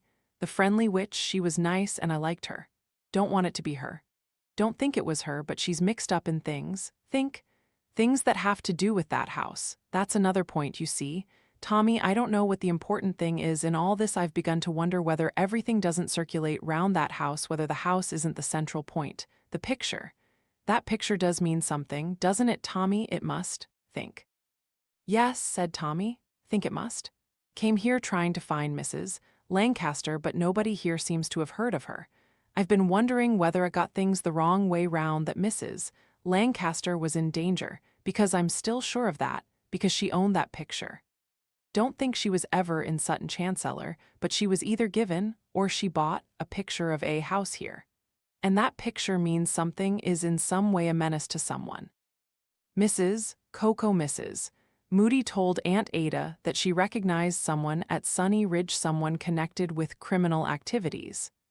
I think the criminal activities are connected with the picture and with the house by the canal, and a child who perhaps was killed there. Aunt Ada admired Mrs. Lancaster's picture, and Mrs. Lancaster gave it to her, and perhaps she talked about where she got it, or who had given it to her, and where the house was. Mrs. Moody was bumped off because she definitely recognized someone who had been connected with criminal activities. Tell me again about your conversation with Dr. Murray, said Tuppence. After telling you about Mrs. Coco, he went on to talk about certain types of killers, giving examples of real-life cases. One was a woman who ran a nursing home for elderly patients. Remember reading about it vaguely, though I can't remember the woman's name. But the idea was that they made over what money they had to her, and then they lived there until they died, well fed and looked after, and without any money worries. And they were very happy, only they usually died well within a year, quite peacefully in their sleep. And at last people began to notice. She was tried and convicted of murder, but had no conscience pangs and protested that what she had done was really a kindness to the old dears. Yes, that's right, said Tommy. Can't remember the name of the woman now. Well, never mind about that, said Tuppence. And then he cited another case, a case of a woman, a domestic worker or a cook or a housekeeper. She used to go into service into different families. Sometimes nothing happened, believe, and sometimes it was a kind of mass poisoning. Food poisoning it was supposed to be, all with quite reasonable symptoms. Some people recovering. She used to prepare sandwiches, said Tommy, and make them up into packets and send them out for picnics with them. She was very nice and very devoted, and she used to get some of the symptoms and signs herself, probably exaggerating their effect. Then she'd go away after that, and she'd take another place in quite a different part of England. It went on for some years. That's right, yes. Nobody, believe, has ever been able to understand why she did it. Did she get a sort of addiction for it, a sort of habit of it? Was it fun for her? Nobody really ever knew. She never seems to have had any personal malice for any of the people whose death she seems to have caused. Bit wrong in the top story? Yes. Think she must have been, though I suppose one of the psychiatrists would probably do a great deal of analysis and find out it had all something to do with a canary of a family she'd known years and years ago as a child who had given her a shock or upset her or something. But anyway, that's the sort of thing it was. The third one was queerer still, said Tommy. A French woman, a woman who'd suffered terribly from the loss of her husband and her child. She was broken-hearted and she was an angel of mercy. That's right, said Tuppence, I remember. They called her the angel of whatever the village was, Jivan or something like that. She went to all the neighbors and nursed them when they were ill. Particularly, she used to go to children when they were ill. She nursed them devotedly. But sooner or later, after apparently a slight recovery, they grew much worse and died. She spent hours crying and went to the funeral crying, and everybody said they wouldn't know what they'd have done without the angel who'd nursed their darlings and done everything she could. Why do you want to go over all this again, Tuppence? Because I wondered if Dr. Murray had a reason for mentioning them. You mean he's connected? I think he connected up 3 classical cases that are well known and tried them on, as it were, like a glove to see if they fitted anyone at Sunny Ridge. Think in a way any of them might have fitted. Miss Packard would fit in with the first one, the efficient matron of a home. You really have got your knife into that woman. Always liked her. I dare say people have liked murderers, said Tuppence very reasonably.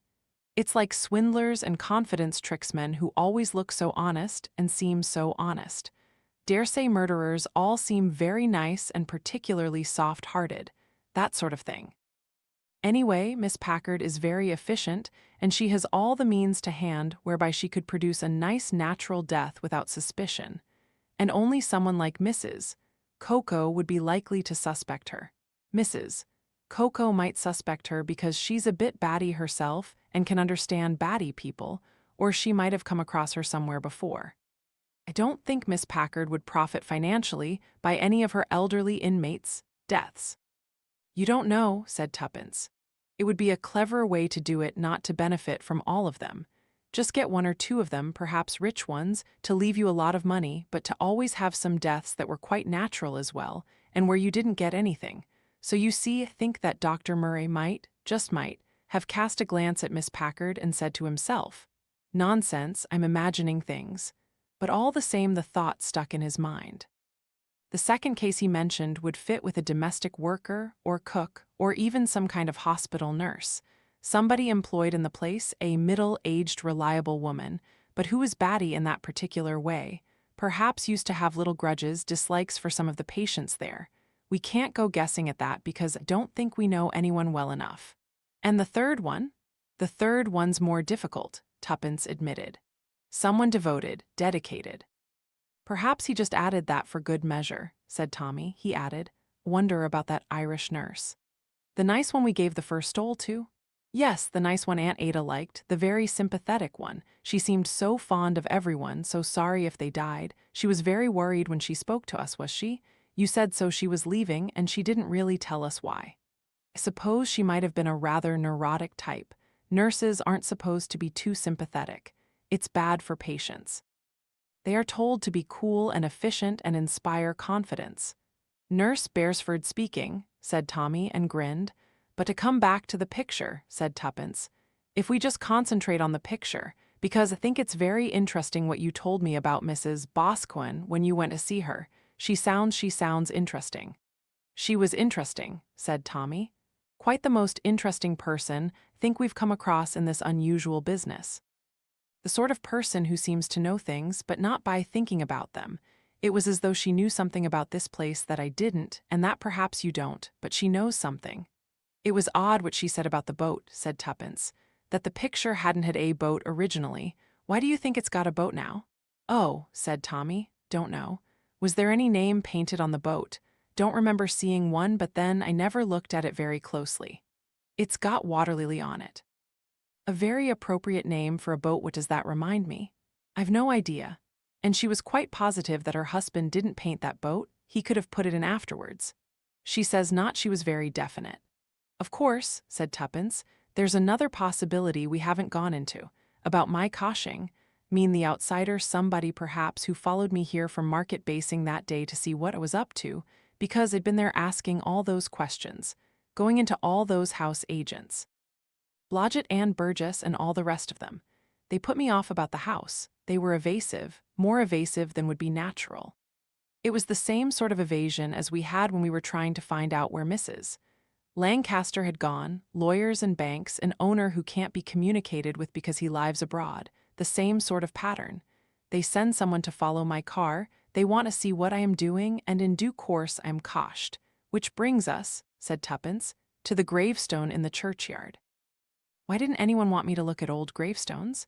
They were all pulled about anyway. A group of boys, should say, who'd got bored with wrecking telephone boxes and went into the churchyard to have some fun and sacrilege behind the church. You say there were painted words or roughly carved words? Yes, done with a chisel, I should think. Someone who gave it up as a bad job, the name Lily Waters and the age 7 years old. That was done properly, and then the other bits of words. It looked like, whosoever. And then, offend least of these. Sounds familiar. It should do. It's definitely biblical, but done by someone who wasn't quite sure what the words he wanted to remember were. Very odd, the whole thing. And why anyone should object was only trying to help the vicar and the poor man who was trying to find his lost child. There, we are back to the lost child motif again. Mrs. Lancaster talked about a poor child walled up behind a fireplace, and Mrs. Copley chattered about walled-up nuns and murdered children, and a mother who killed a baby and a lover, and an illegitimate baby and a suicide. It's all old tales and gossip and hearsay and legends, mixed up in the most glorious kind of hasty pudding all the same, Tommy. There was one actual fact, not just hearsay or legend. You mean? I mean that in the chimney of this canal house, this old rag doll fell out. A child's doll. It had been there a very, very long time, all covered with soot and rubble. Pity we haven't got it, said Tommy. Have, said Tuppence. She spoke triumphantly. You brought it away with you? Yes, it startled me, you know. Thought I'd like to take it and examine it. Nobody wanted it or anything. Should imagine the Perrys would just have thrown it into the ash can straight away. I've got it here. She rose from her sofa, went to her suitcase, rummaged a little, and then brought out something wrapped in newspaper. Here you are, Tommy. Have a look. With some curiosity, Tommy unwrapped the newspaper. He took out carefully the wreck of a child's doll. Its limp arms and legs hung down. Faint festoons of clothing dropped off as he touched them. The body seemed made of a very thin suede, leather sewn up over a body that had once been plump with sawdust and now was sagging because here and there the sawdust had escaped. As Tommy handled it, and he was quite gentle in his touch, the body suddenly disintegrated, flapping over in a great wound from which there poured out a cupful of sawdust, and with its small pebbles that ran to and fro about the floor. Tommy went round picking them up carefully. Good Lord, he said to himself, good Lord. How odd, Tuppence said. It's full of pebbles. Is that a bit of the chimney disintegrating, do you think? The plaster or something crumbling away? No, said Tommy. These pebbles were inside the body. He had gathered them up now carefully. He poked his finger into the carcass of the doll, and a few more pebbles fell out. He took them over to the window and turned them over in his hand. Tuppence watched him with uncomprehending eyes. It's a funny idea, stuffing a doll with pebbles, she said. Well, they're not exactly the usual kind of pebbles, said Tommy. There was a very good reason for it, should imagine. What do you mean? Have a look at them, handle a few. She took some wonderingly from his hand. They're nothing but pebbles, she said. Some are rather large and some small. Why are you so excited? Because, Tuppence, I'm beginning to understand things. Those aren't pebbles, my dear girl, they're diamonds. Chapter 15, Evening at the Vicarage. Diamonds? Tuppence gasped. Looking from him to the pebbles she still held in her hand, she said, These dusty-looking things diamonds? Tommy nodded. It's beginning to make sense now, you see, Tuppence. It ties up. The canal house, the picture, you wait until Ivor Smith hears about that doll. He's got a bouquet waiting for you already, Tuppence. What for? For helping to round up a big criminal gang? You and your Ivor Smith. Suppose that's where you've been all this last week, abandoning me in my last days of convalescence in that dreary hospital just when I wanted brilliant conversation and a lot of cheering up. Came in visiting hours practically every evening. You didn't tell me much. I was warned by that draken of a sister not to excite you, but Ivor himself is coming here the day after tomorrow, and we've got a little social evening laid on at the vicarage. Who's coming? Mrs. Boscawen, one of the big local landowners, your friend Miss Nellie Bligg, the vicar, of course, you and I, and Mr. Ivor Smith. What's his real name? As far as I know, it's Ivor Smith. You are always so cautious. Tuppence laughed suddenly. What's amusing you? I was just thinking that I'd like to have seen you and Albert discovering secret drawers in Aunt Ada's desk. All the credit goes to Albert. He positively delivered a lecture on the subject. He learnt all about it in his youth from an antique dealer. Fancy your Aunt Ada really leaving a secret document like that, all done up with seals all over. She didn't actually know anything, but she was ready to believe there was somebody in Sunny Ridge who was dangerous. Wonder if she knew it was Miss Packard. That's only your idea. It's a very good idea if it's a criminal gang we're looking for. They'd need a place like Sunny Ridge, respectable and well run, with a competent criminal to run it. someone properly qualified to have access to drugs whenever she needed them, and by accepting any deaths that occurred as quite natural, it would influence a doctor to think they were quite all right. You've got it all taped out, but actually the real reason you started to suspect Miss Packard was because you didn't like her teeth. The better to eat you with, said Tuppence meditatively. I'll tell you something else, Tommy. Supposing this picture, the picture of the canal house, never belonged to Mrs. Lancaster at all? But we know it did. Tommy stared at her. No, we don't. We only know that Miss Packard said so. It was Miss Packard who said that Mrs. Lancaster gave it to Aunt Ada. But why should Tommy stopped? Perhaps that's why Mrs. Lancaster was taken away, so that she shouldn't tell us that the picture didn't belong to her and that she didn't give it to Aunt Ada. Think that's a very far-fetched idea. Perhaps. But the picture was painted in Sutton Chancellor. The house in the picture is a house in Sutton Chancellor. We've reason to believe that that house is or was used as one of their hidey holes by a criminal association. Mr. Eccles is believed to be the man behind this gang. Mr. Eccles was the man responsible for sending Mrs. Johnson to remove Mrs. Lancaster. Don't believe Mrs. Lancaster was ever in Sutton Chancellor, or was ever in the canal house, or had a picture of it, though I think she heard someone at Sunny Ridge talk about it. Mrs. Coco, perhaps? So she started chattering, and that was dangerous, so she had to be removed. And one day I shall find her, mark my words, Tommy. You look remarkably well, if I may say so, Mrs. Tommy, said Mr. Ivor Smith. I'm feeling perfectly well again, said Tuppence. Silly of me to let myself get knocked out, I suppose. You deserve a medal, especially for this doll business. How you get on to these things, I don't know. She's the perfect terrier, said Tommy, puts her nose down on the trail and off she goes. You're not keeping me out of this party tonight, said Tuppence suspiciously. Certainly not. A certain amount of things, you know, have been cleared up. Can't tell you how grateful I am to you too. We were getting somewhere, mind you, with this remarkably clever association of criminals who have been responsible for a stupendous amount of robberies over the last 5 or 6 years. As I told Tommy when he came to ask me if I knew anything about our clever legal gentleman, Mr. Eccles, we've had our suspicions of him for a long time, but he's not the man you'll easily get evidence against. Too careful by far. He practices as a solicitor an ordinary genuine business with perfectly genuine clients. As I told Tommy, one of the important points has been this chain of houses. Genuine respectable houses with quite genuine respectable people living in them, living there for a short time then leaving. Now, thanks to you, Mrs. Tommy, and your investigation of chimneys and dead birds, we've found quite certainly one of those houses, the house where a particular amount of the spoil was concealed.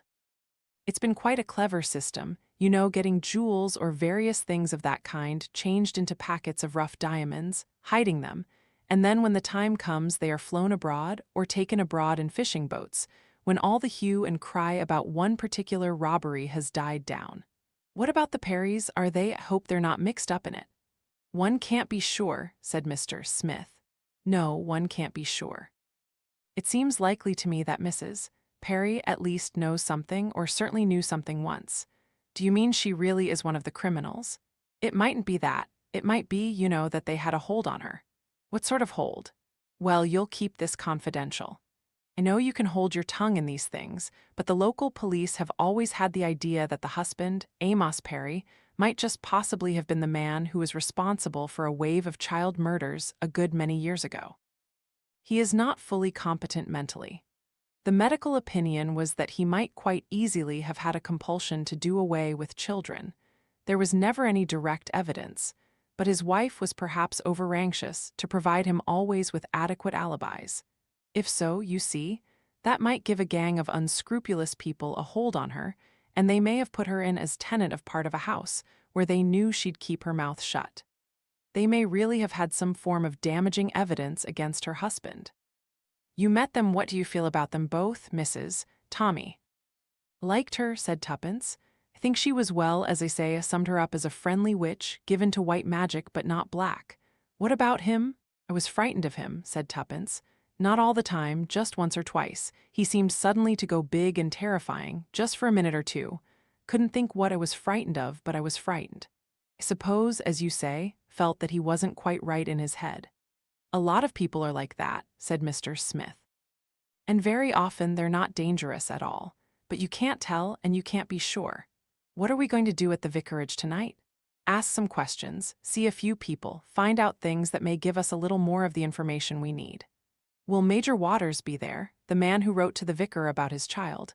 There doesn't seem to be any such person. There was a coffin buried where the old gravestone had been removed, a child's coffin, lead-lined, and it was full of loot. Jewels and gold objects from a burglary near St. Albans.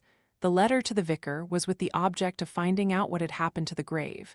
The local lads' sabotage had messed things up. I am so deeply sorry, my dear, said the vicar, coming to meet Tuppence with both hands outstretched. Yes, indeed, my dear, I have been so terribly upset that this should happen to you when you have been so kind, when you were doing this to help me. Really felt, yes, indeed I have, that it was all my fault. Shouldn't have let you go poking among gravestones, though really we had no reason to believe, no reason at all, that some band of young hooligans. Now don't disturb yourself, vicar, said Miss Bligg, suddenly appearing at his elbow. Mrs. Beresford knows, I'm sure, that it was nothing to do with you. It was indeed extremely kind of her to offer to help, but it's all over now, and she's quite well again. Aren't you, Mrs. Beresford? Certainly, said Tuppence, faintly annoyed, however, that Miss Bligg should answer for her health so confidently. Come and sit down here and have a cushion behind your back, said Miss Bligg. I don't need a cushion, said Tuppence, refusing to accept the chair that Miss Bligg was officiously pulling forward. Instead, she sat down in an upright and exceedingly uncomfortable chair on the other side of the fireplace. There was a sharp rap on the front door, and everyone in the room jumped. Miss Bligg hurried out. Don't worry, vicar, she said. I'll go. Please, if you will be so kind. There were low voices outside in the hall. Then Miss Bligg came back shepherding a big woman in a brocade shift, and behind her a very tall, thin man, a man of cadaverous appearance. Tuppence stared at him. A black cloak was round his shoulders, and his thin, gaunt face was like the face from another century. He might have come, Tuppence thought, straight out of an El Greco canvas. I'm very pleased to see you, said the vicar, and turned. May I introduce Sir Philip Stark, Mr. and Mrs. Beresford, Mr. Ivor Smith, Mrs. Boscawen. I've not seen you for many, many years, Mr. and Mrs. Beresford. I've met Mr. Beresford, said Mrs. Boscawen. She looked at Tuppence. How do you do, she said.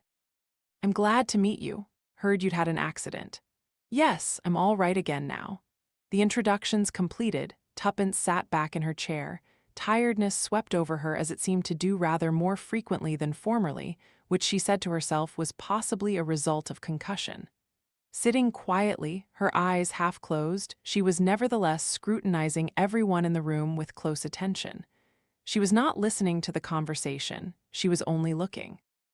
She had a feeling that a few of the characters in the drama in which she had unwittingly involved herself were assembled here as they might be in a dramatic scene.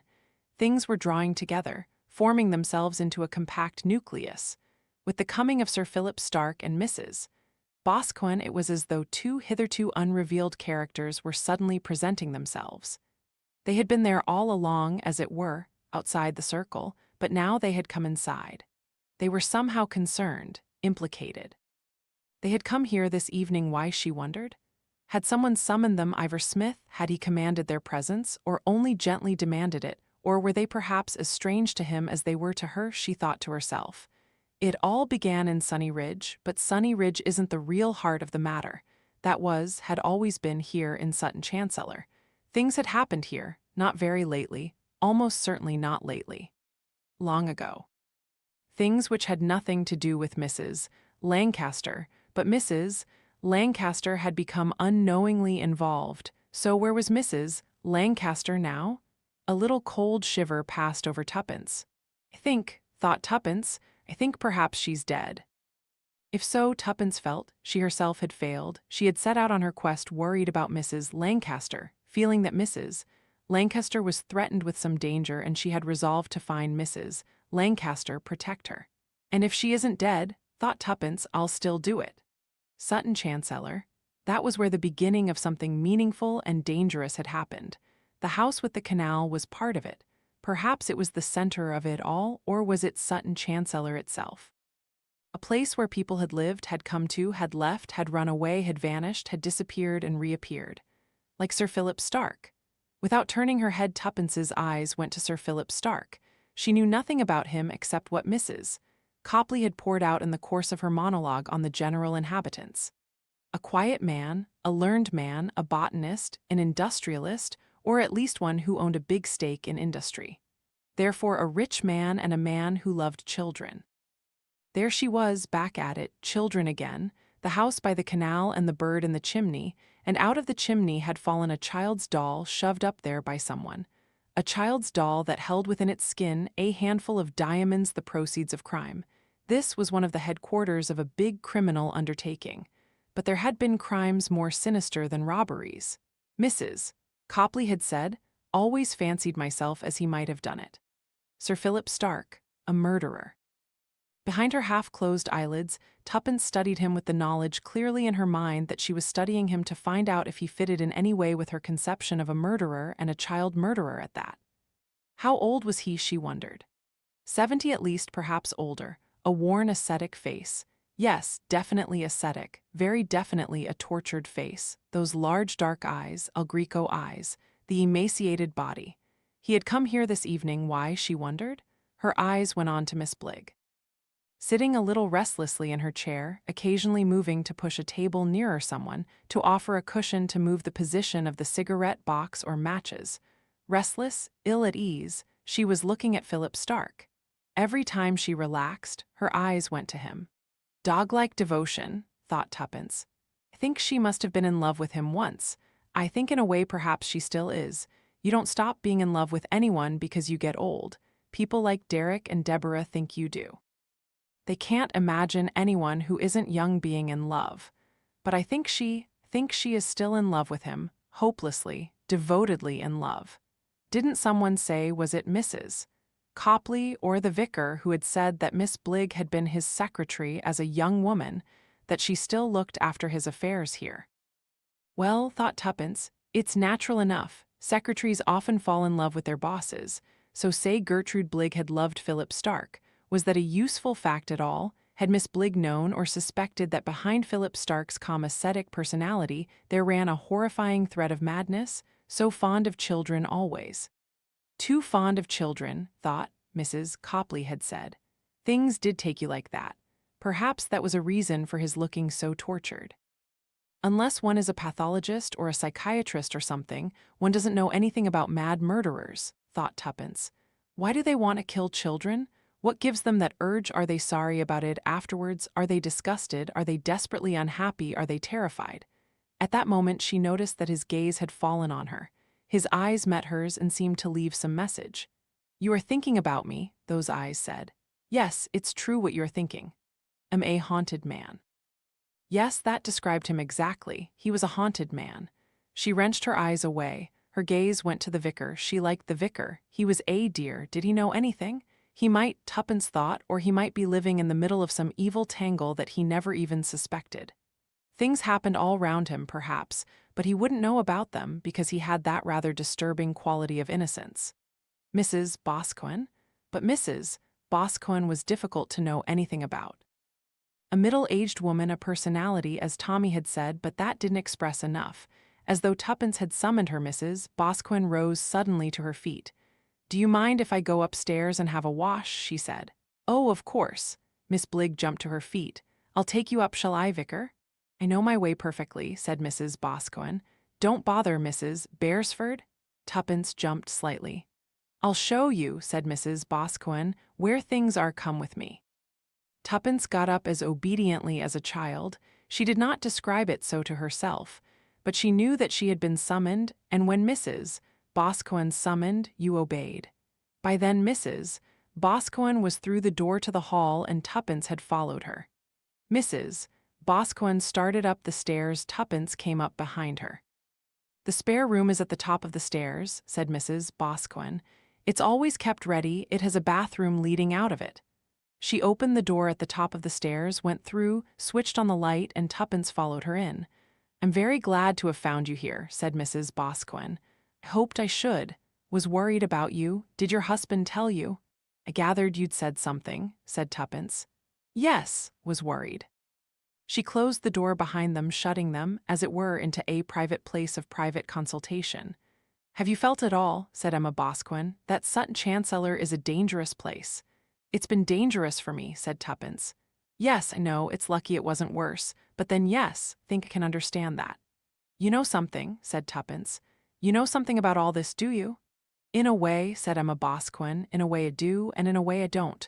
One has instincts, feelings, you know. When they turn out to be right, it's worrying. This whole criminal gang business, it seems so extraordinary. It doesn't seem to have anything to do with, she stopped abruptly. I mean, it's just one of those things that are going on that have always gone on really. But they're very well organized now, like businesses. There's nothing really dangerous, you know, not about the criminal part of it, it's the other. It's knowing just where the danger is and how to guard against it. You must be careful, Mrs. Beresford, you really must.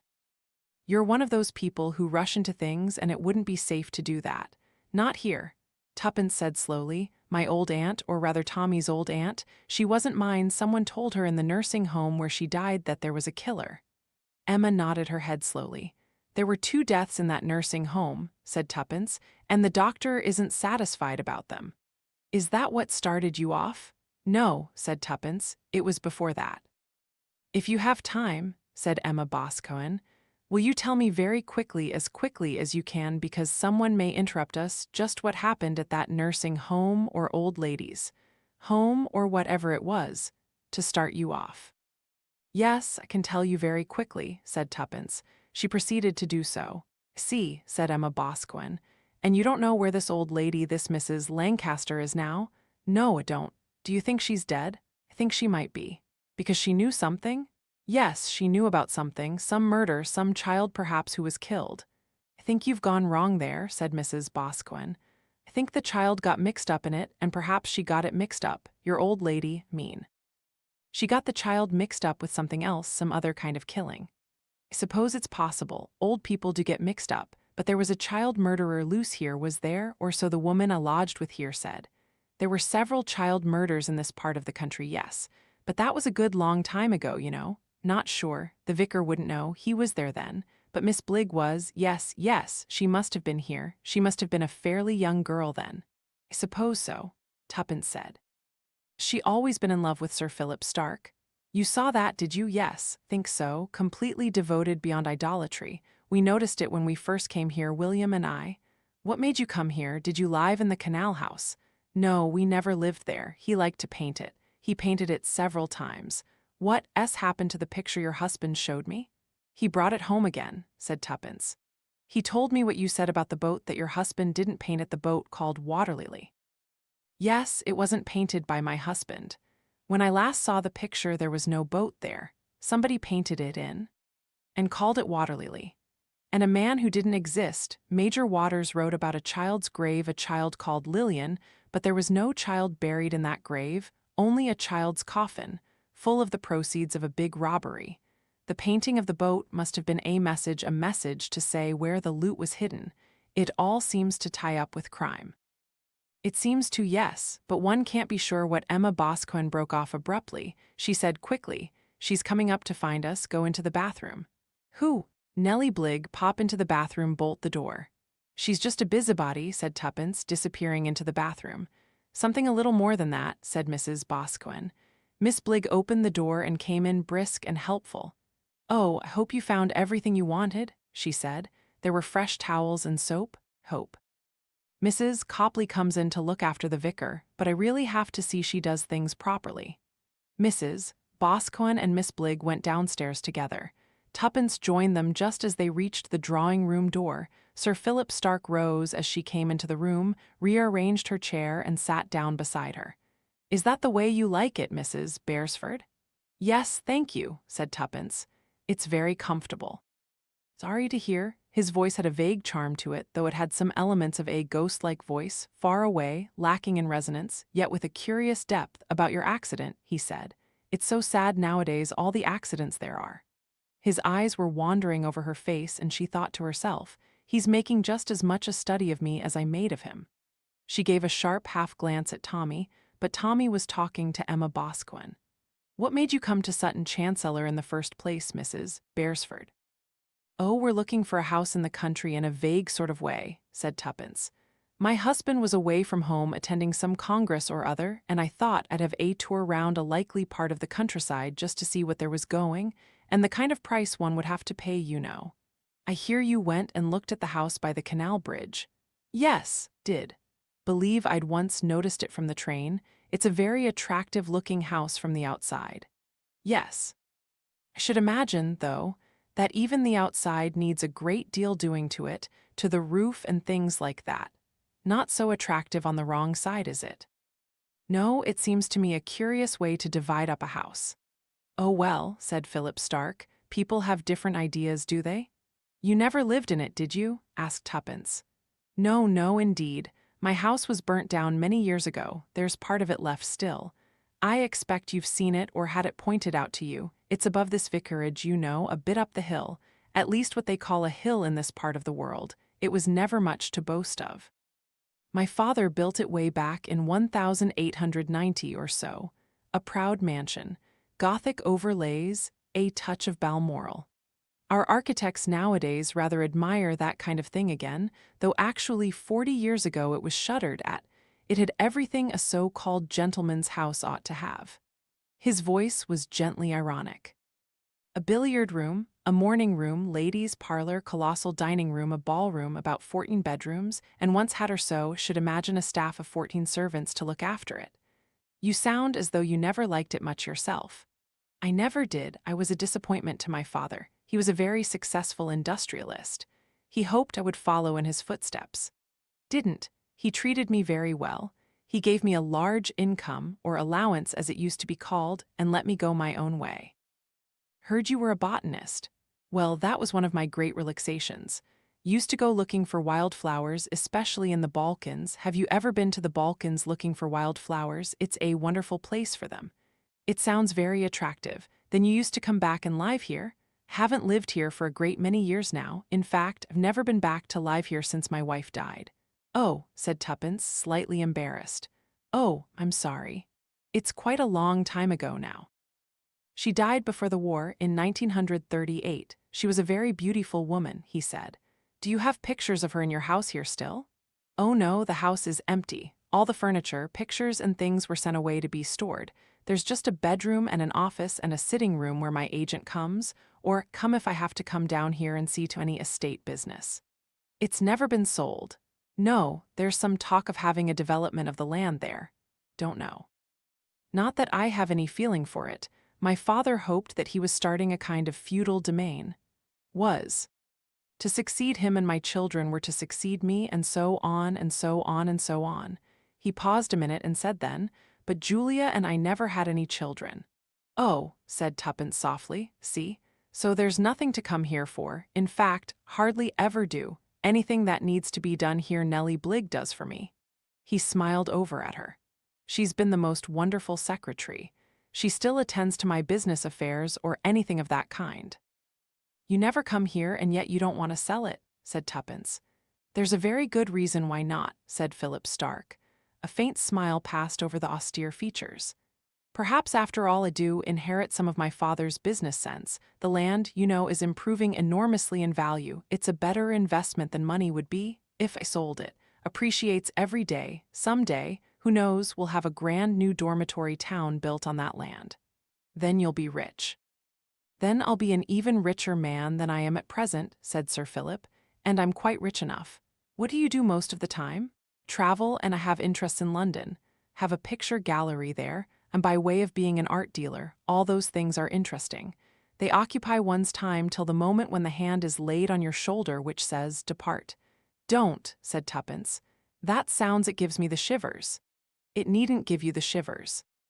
"Think you're going to have a long life, Mrs. Beresford, and a very happy one." "Well, I'm very happy at present," said Tuppence. "I suppose I shall get all the aches and pains and troubles that old people do get, deaf and blind and arthritis and a few other things. You probably won't mind them as much as you think you will. If I may say so, without being rude, you and your husband seem to have a very happy life together." "Oh, we have," said Tuppence. I suppose really, she said, there's nothing in life like being happily married, is there? A moment later she wished she had not uttered these words. When she looked at the man opposite her, who she felt had grieved for so many years, and indeed might still be grieving for the loss of a very much loved wife, she felt even more angry with herself. Chapter 16. The morning after. It was the morning after the party. Ivor Smith and Tommy paused in their conversation and looked at each other, then they looked at Tuppence. Tuppence was staring into the grate. Her mind looked far away. "Where have we got to?" said Tommy. With a sigh, Tuppence came back from where her thoughts had been wandering and looked at the two men. "It seems all tied up still to me," she said. "The party last night? What was it for? What did it all mean?" She looked at Ivor Smith. "Suppose it meant something to you too, you know where we are." "I wouldn't go as far as that," said Ivor. "We're not all after the same thing, are we?" "Not quite," said Tuppence.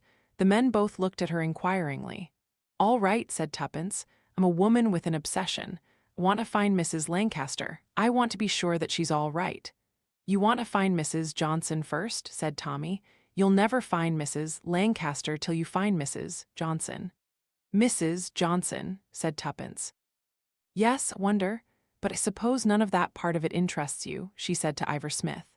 "Oh, it does, Mrs. Tommy, it does very much." "What about Mr. Eccles?" Ivor smiled.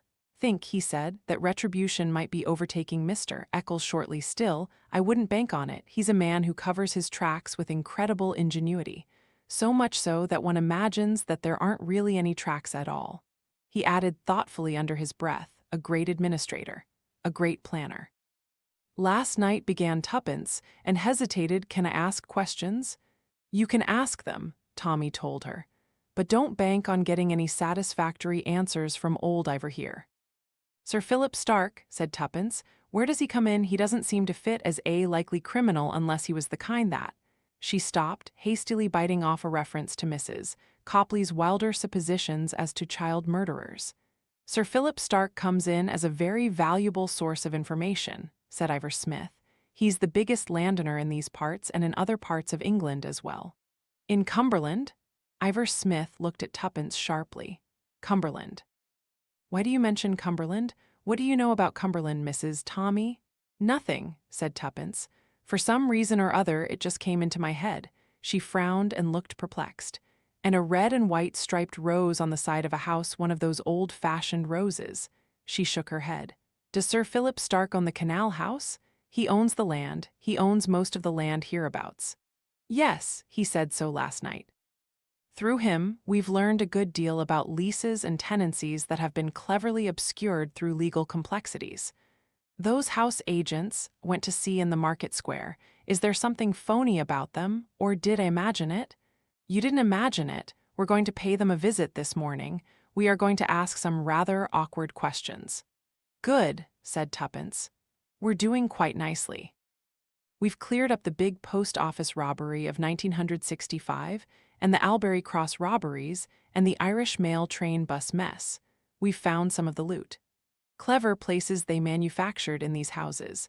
A new bath installed in one, a service flat made in another, a couple of its rooms a little smaller than they ought to have been, thereby providing for an interesting recess. Oh yes, we've found out a great deal." "But what about the people?" said Tuppence. "I mean the people who thought of it or ran it apart from Mr. Eccles, I mean. There must have been others who knew something." "Oh yes, there were a couple of men, one who ran a night club conveniently just off the M1. Happy Hamish they used to call him, slippery as an eel, and a woman they called Killer Kate, but that was a long time ago, one of our more interesting criminals. A beautiful girl, but her mental balance was doubtful. They eased her out, she might have become a danger to them. They were a strictly business concern in it for loot, not for murder. And was the Canal House one of their hideaway places? At one time, Lady Mad, they called it then. It's had a lot of different names in its time." "Just to make things more difficult, suppose," said Tuppence. "Lady Mad. Wonder if that ties up with some particular thing." "What should tie it up with?" "Well, it doesn't really," said Tuppence. "It just started off another hair in my mind, if you know what I mean. The trouble is," she added, "don't really know what I mean myself now. The picture, too. Boscawen painted the picture, and then somebody else painted a boat into it with a name on the boat. Tiger Lily. No, water lily, and his wife says that he didn't paint the boat. Would she know? I expect she would. If you were married to a painter, and especially if you were an artist yourself, think you'd know if it was a different style of painting. She's rather frightening, I think, said Tuppence. Who, Mrs. Boscawen? Yes, if you know what I mean, powerful, rather overwhelming. Possibly, yes. She knows things, said Tuppence, but I'm not sure that she knows them because she knows them, if you know what I mean. Don't, said Tommy firmly. Well, there's one way of knowing things, the other way is that you sort of feel them. That's rather the way you go in for Tuppence. You can say what you like, said Tuppence, apparently following her own track of thought. The whole thing ties up round Sutton Chancellor, round Lady Mad or Canal House or whatever you like to call it, and all the people who lived there now and in past times. Some things I think might go back a long way. You're thinking of Mrs. Copley. On the whole, said Tuppence, I think Mrs. Copley just put in a lot of things which have made everything more difficult. Think she's got all her times and dates mixed up too. People do, said Tommy, in the country. I know that, said Tuppence. I was brought up in a country vicarage after all. They date things by events, they don't date them by years. They don't say, that happened in 1930, or that happened in 1925, or things like that. They say, that happened the year after the old mill burned down, or that happened after the lightning struck the big oak and killed Farmer James, or that was the year we had the polio epidemic. So naturally, of course, the things they do remember don't go in any particular sequence. Everything's very difficult, she added. There are just bits poking up here and there, if you know what I mean. Of course the point is, said Tuppence with the air of someone who suddenly makes an important discovery, the trouble is that I'm old myself. You are eternally young, said Ivor gallantly. Don't be daft, said Tuppence scathingly. I'm old because I remember things that same way. I've gone back to being primitive in my aids to memory. She got up and walked round the room. This is an annoying kind of hotel, she said. She went through the door into her bedroom and came back again shaking her head. No Bible, she said. Bible? Yes, you know, in old-fashioned hotels they've always got a Gideon Bible by your bed, I suppose so that you can get saved any moment of the day or night. Well, they don't have that here. Do you want a Bible? Well, do rather. Was brought up properly and I used to know my Bible quite well, as any good clergyman's daughter should. But now, you see, one rather forgets. Especially as they don't read the lessons properly anymore in churches. They give you some new version where all the wording, I suppose, is technically right and a proper translation, but sounds nothing like it used to. While you two go to the house agents, shall drive into Sutton Chancellor, she added. What for? Forbid you, said Tommy. Nonsense, I'm not going to sleuth. Shall just go into the church and look at the Bible. If it's some modern version, shall go and ask the vicar. He'll have a Bible, won't he, the proper kind, authorized version. What do you want the authorized version for? I just want to refresh my memory over those words that were scratched on the child's tombstone. They interested me. It's all very well, but I don't trust you, Tuppence, don't trust you not to get into trouble once you're out of my sight.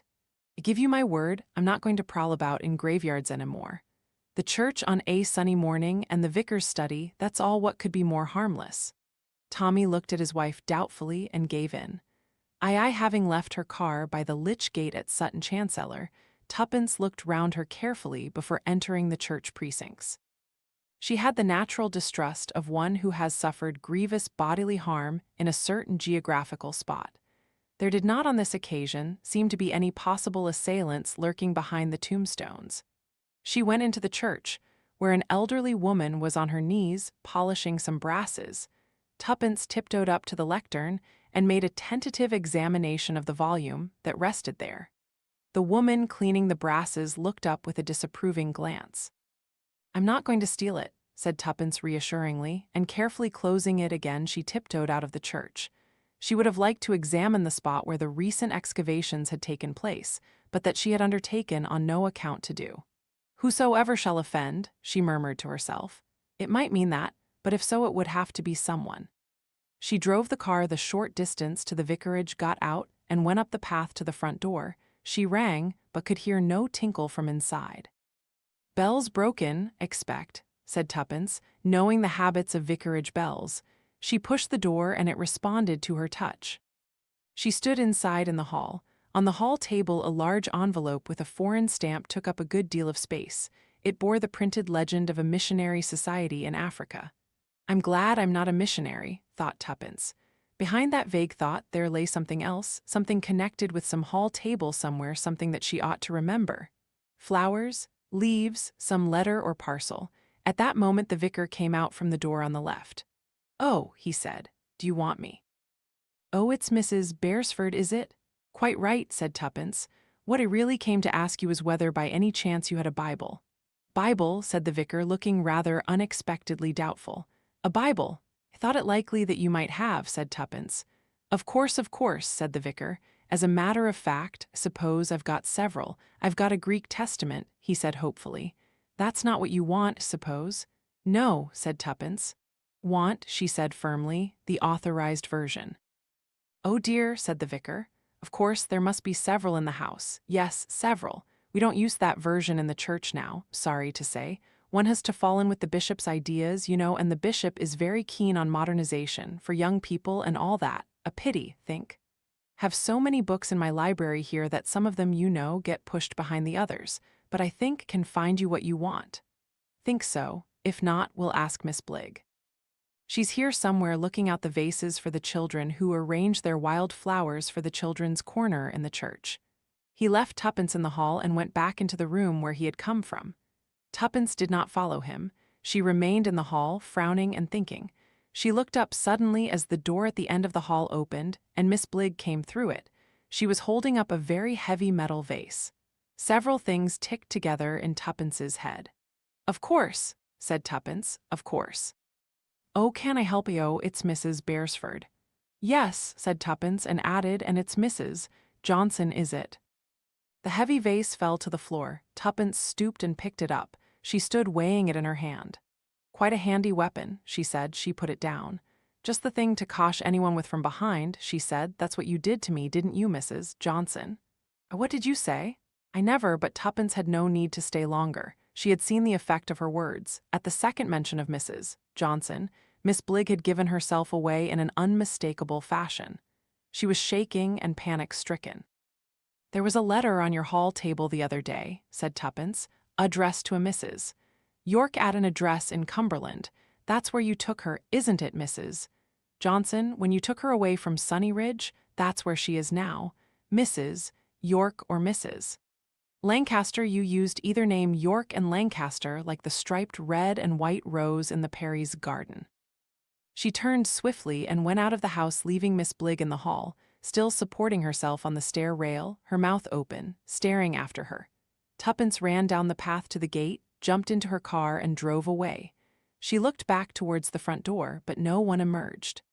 Tuppence drove past the church and back towards Market Basing, but suddenly changed her mind. She turned the car, drove back the way she had come, and took the left-hand road leading to the Canal House Bridge.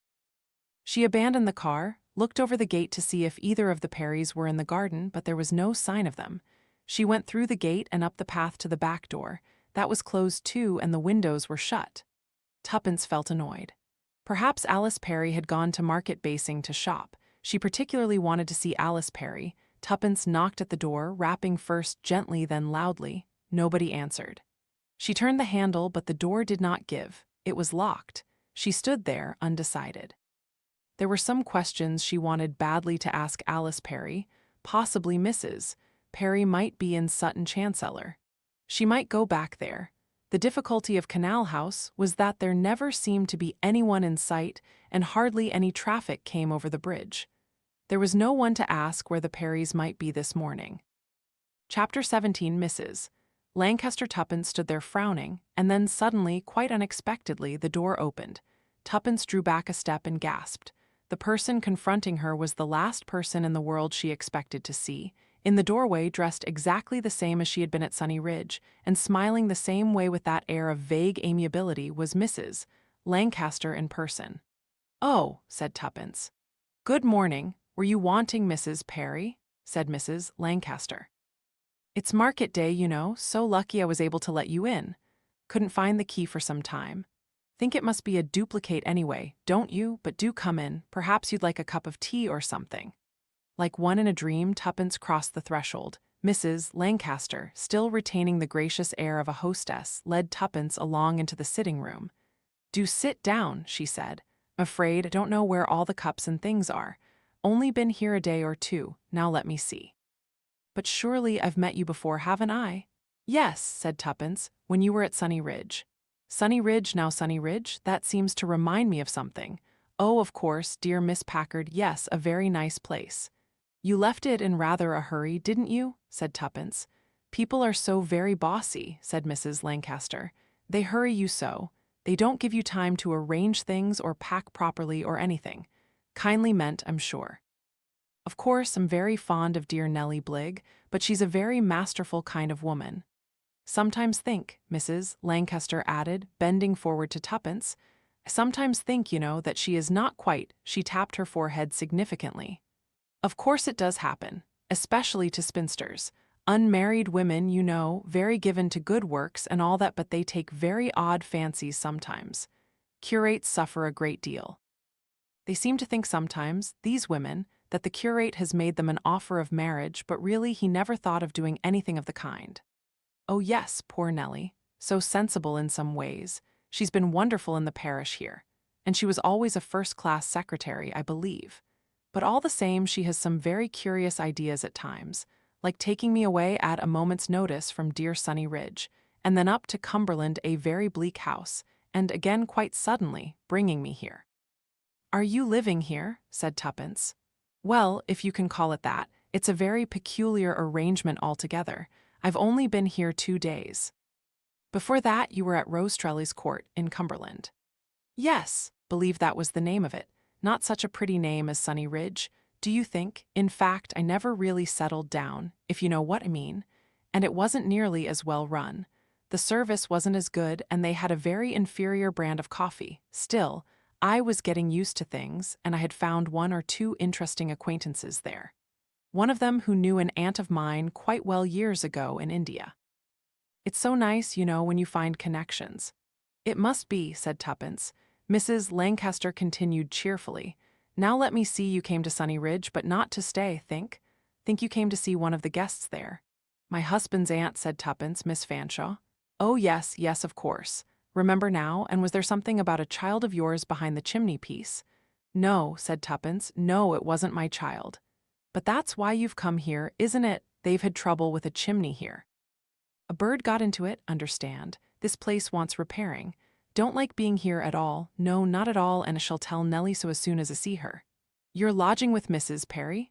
"Well, in a way I am, and in a way I'm not. Think could trust you with a secret, couldn't I?" "Oh yes," said Tuppence, "you can trust me." "Well, I'm not really here at all. Mean not in this part of the house. This is the Perry's part of the house." She leaned forward. "There's another one, if you go upstairs."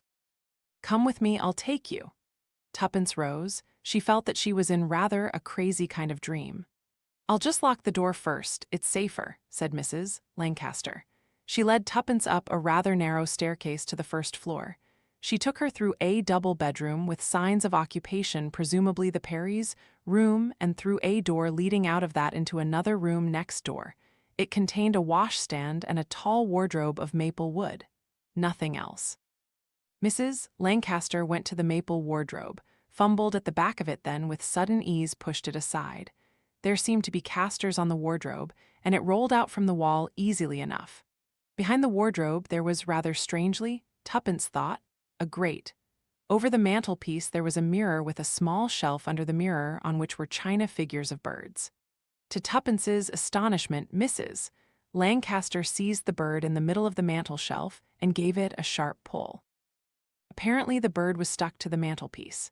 In fact, by a swift touch Tuppence perceived that all the birds were firmly fastened down, but as a result of Mrs. Lancaster's action there was a click and the whole mantelpiece came away from the wall and swung forward. "Clever, is it?" said Mrs. Lancaster. "It was done a long time ago, when they altered the house. The priest's hole, they used to call this room, but don't think it was really a priest's hole. No, nothing to do with priests. I've never thought so. Come through, this is where live now." She gave another push. The wall in front of her also swung back, and a minute or two later they were in a large attractive-looking room with windows that gave out on the canal and the hill opposite. "A lovely room, isn't it?" said Mrs. Lancaster. "Such a lovely view. Always liked it. Lived here for a time as a girl, you know." "Oh, I see. Not a lucky house," said Mrs. Lancaster. "No, they always said it wasn't a lucky house. I think, she added. Think I'll shut up this again. One can't be too careful, can one?" She stretched out a hand and pushed the door they had come through back again. There was a sharp click as the mechanism swung into place. "I suppose," said Tuppence, "that this was one of the alterations they made to the house when they wanted to use it as a hiding place." "They did a lot of alterations," said Mrs. Lancaster. "Sit down, do. Do you like a high chair or a low one?" "Like a high one myself. I'm rather rheumatic, Suppose you thought there might have been a child's body there," added Mrs. Lancaster. "An absurd idea, really, don't you think so?" "Yes, perhaps." "Cops and robbers," said Mrs. Lancaster, with an indulgent air. "One is so foolish when one is young, all that sort of thing. Gangs, big robberies, it has such an appeal for one when one is young. One thinks being a gunman's moll would be the most wonderful thing in the world. Thought so once. Believe me," she leaned forward and tapped Tuppence on the knee, "believe me, it's not true, it isn't really. Thought so once, but one wants more than that, There's no thrill really in just stealing things and getting away with it. It needs good organization, of course." "You mean Mrs. Johnson or Miss Bligg, whichever you call her." "Well, of course, she's always Nellie Bligg to me. But for some reason or other to facilitate things, she says she calls herself Mrs. Johnson now and then, but she's never been married, Oh no, she's a regular spinster." A sound of knocking came to them from below. "Dear me," said Mrs. Lancaster, "that must be the Perrys back again. No idea they were going to be back so soon." The knocking went on. "Perhaps we ought to let them in," suggested Tuppence. "No, dear, we won't do that," said Mrs. Lancaster. "Can't stand people always interfering. We're having such a nice little talk up here, aren't we? Think we'll just stay up here, oh dear, now they're calling under the window. Just look out and see who it is." Tuppence went to the window. "It's Mr. Perry," she said. From below, Mr. Perry shouted, "Julia, Julia." "Impertinence," said Mrs. Lancaster. "I don't allow people like Amos Perry to call me by my Christian name. No, indeed. Don't worry, dear," she added. "We're quite safe here, and we can have a nice little talk. I'll tell you all about myself. I've really had a very interesting life. Eventful. Sometimes I think I ought to write it down. Was mixed up, you see. Was a wild girl, and I was mixed up with, well, really just a common gang of criminals. No other word for it, some of them very undesirable people. Mind you, there were nice people among them, quite good class." "Miss Bligg?" "No, no, Miss Bligg never had anything to do with crime. Not Nellie Bligg. Oh no, she's very churchy, religious, all that, but there are different ways of religion." "Perhaps you know that, do you? I suppose there are a lot of different sects," Tuppence suggested. "Yes, there have to be for ordinary people, but there are others besides ordinary people. There are some special ones under special commands, there are special legions. Do you understand what I mean, my dear?" "I don't think I do," said Tuppence. "Don't you think we ought to let the Perrys into their own house? They're getting rather upset." "No, we're not going to let the Perrys in. Not till I've told you all about it. You mustn't be frightened, my dear. It's all quite natural, quite harmless. There's no pain of any kind. It'll be just like going to sleep, nothing worse." Tuppence stared at her, then she jumped up and went towards the door in the wall. "You can't get out that way," said Mrs. Lancaster. "You don't know where the catch is. It's not where you think it is at all. Only I know that. Know all the secrets of this place. Lived here with the criminals when I was a girl until I went away from them all and got salvation. Special salvation. That's what was given to me to expiate my sin. The child, I killed it. Was a dancer. Didn't want a child. Over there on the wall, that's my picture as a dancer." Tuppence followed the pointing finger. On the wall hung an oil painting full length of a girl in a costume of white satin leaves with the legend Waterlily. Waterlily was one of my best rôles, everyone said so. Tuppence came back slowly and sat down. She stared at Mrs. Lancaster. As she did so, words repeated in her head, words heard at Sunny Ridge. "Was it your poor child?" She had been frightened then, frightened. She was frightened now. She was as yet not quite sure what she was frightened of, but the same fear was there, looking at that benignant face, that kindly smile. "I had to obey the commands given me. There have to be agents of destruction. I was appointed to that. Accepted my appointment. They go free of sin, you see.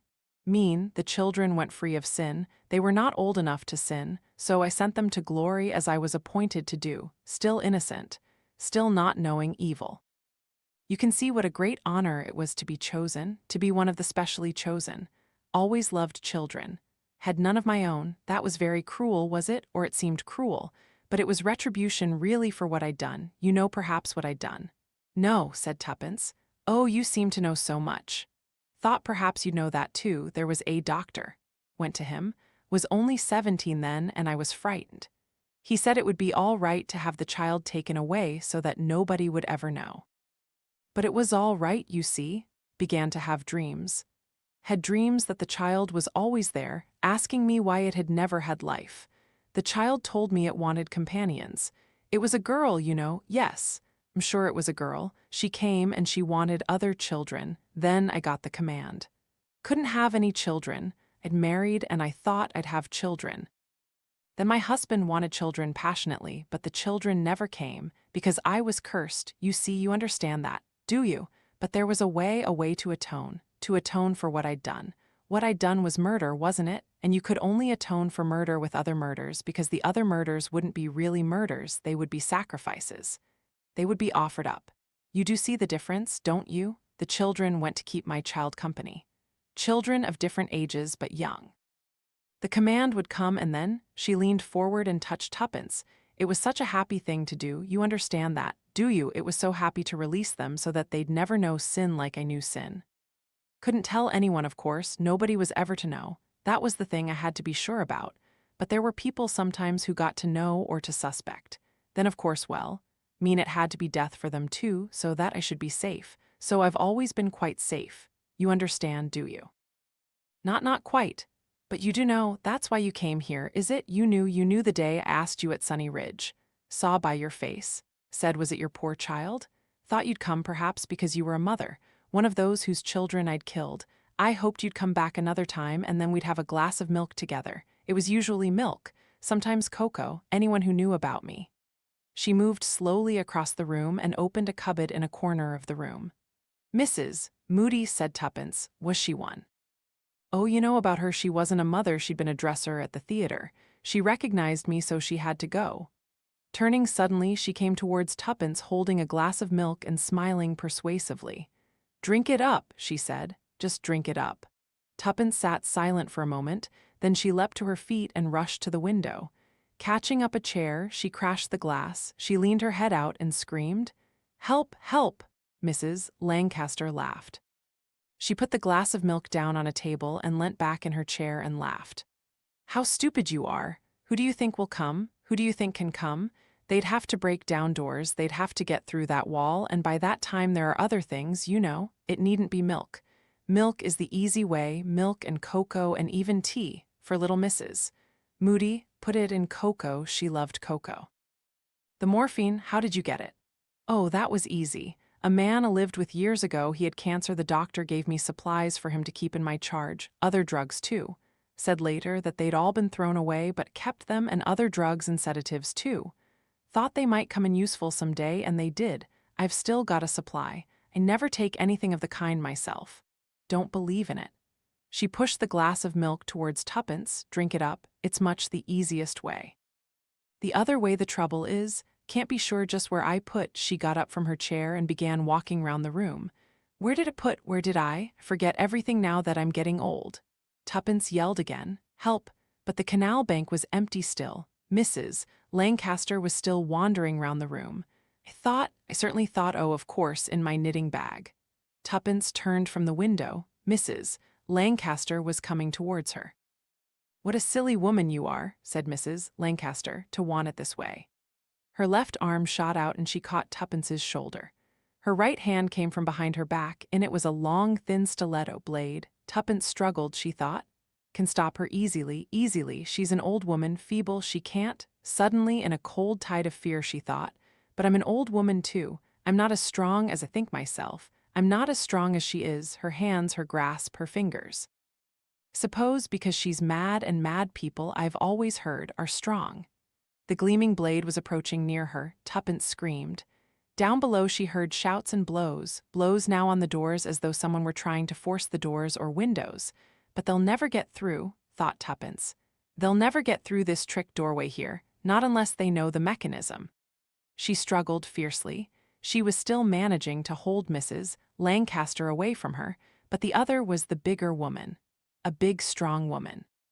Her face was still smiling, but it no longer had the benignant look. It had the look now of someone enjoying herself. "Killer Kate," said Tuppence. "You know my nickname?" "Yes, but I've sublimated that. Become a killer of the Lord. It's the Lord's will that I should kill you, so that makes it all right. You do see that, don't you? You see, it makes it all right." Tuppence was pressed now against the side of a big chair, with one arm Mrs. Lancaster held her against the chair, and the pressure increased. No further recoil was possible. In Mrs. Lancaster's right hand the sharp steel of the stiletto approached.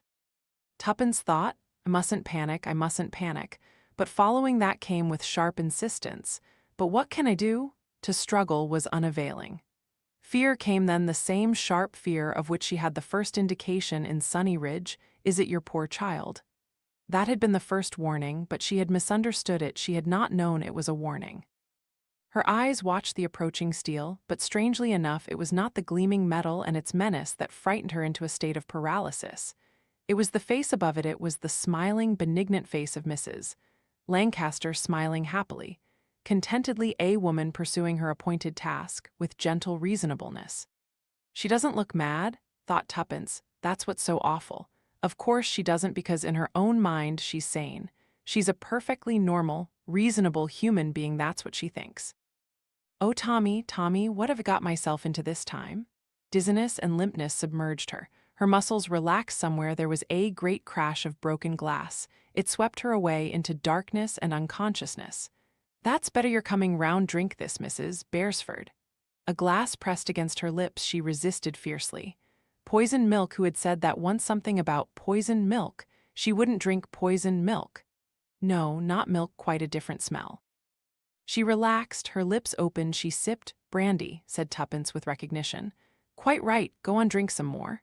Tuppence sipped again. She leaned back against cushions, surveyed her surroundings.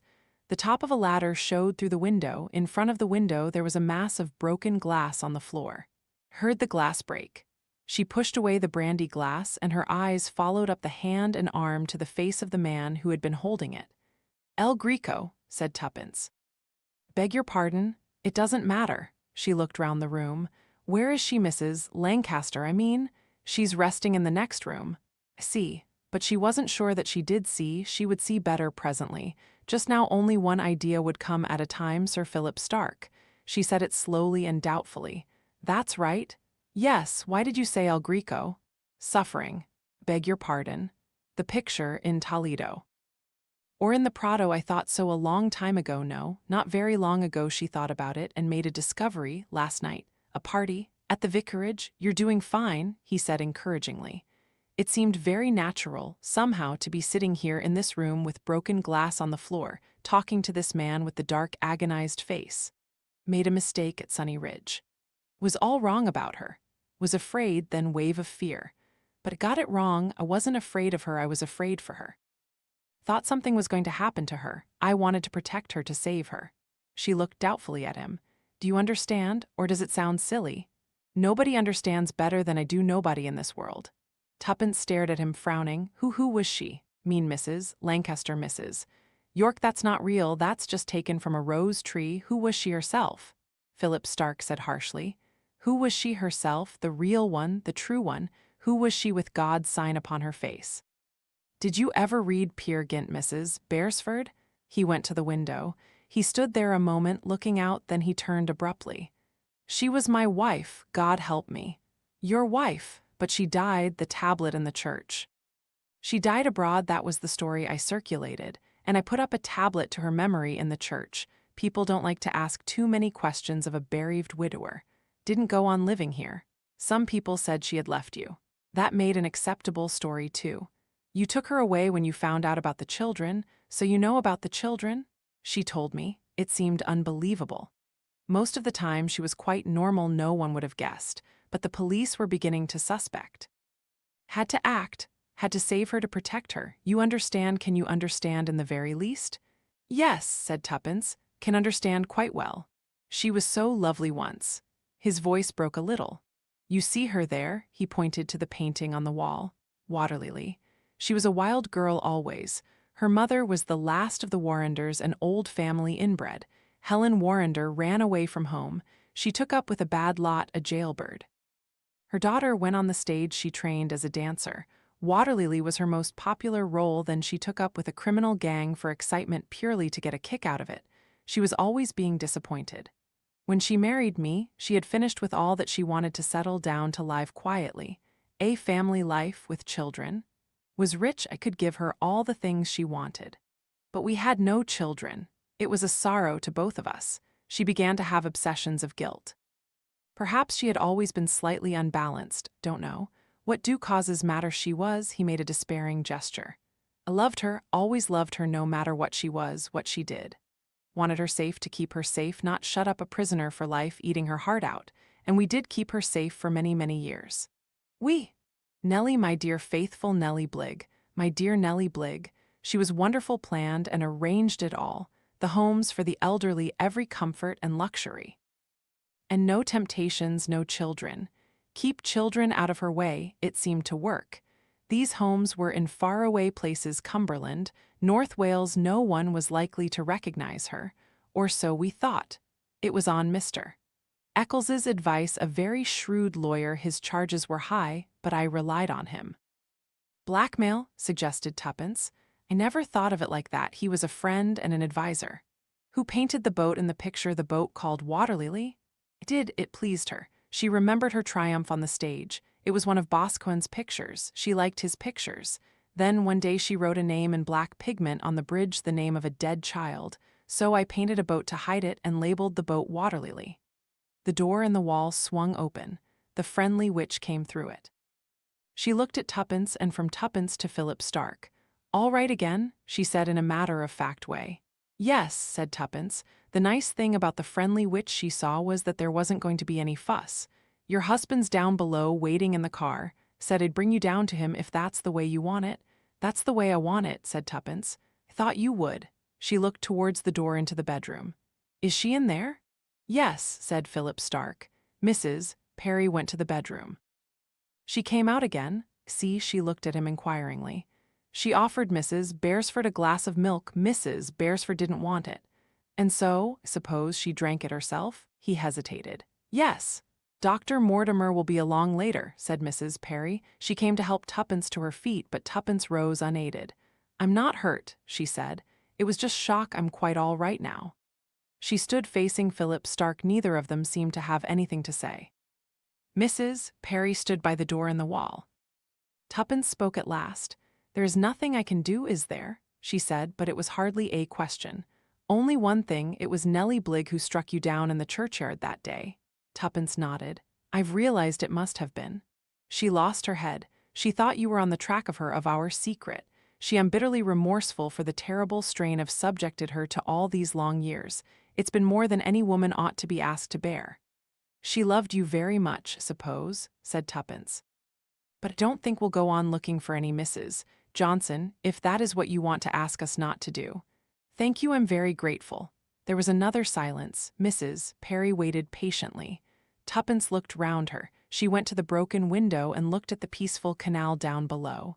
Don't suppose I shall ever see this house again. I'm looking at it very hard, so that I shall be able to remember it. Do you want to remember it?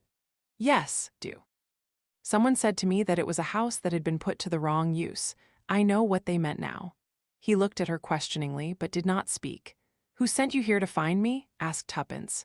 Emma Boscawen. I thought so. She joined the friendly witch, and they went through the secret door and on down.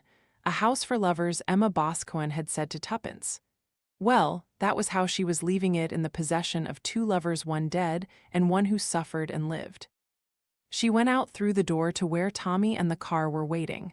She said goodbye to the friendly witch. She got into the car. Tuppence, said Tommy. No, said Tuppence. Don't do it again, said Tommy. Don't ever do it again. Whoa, that's what you say now, but you will. No, shan't. I'm too old.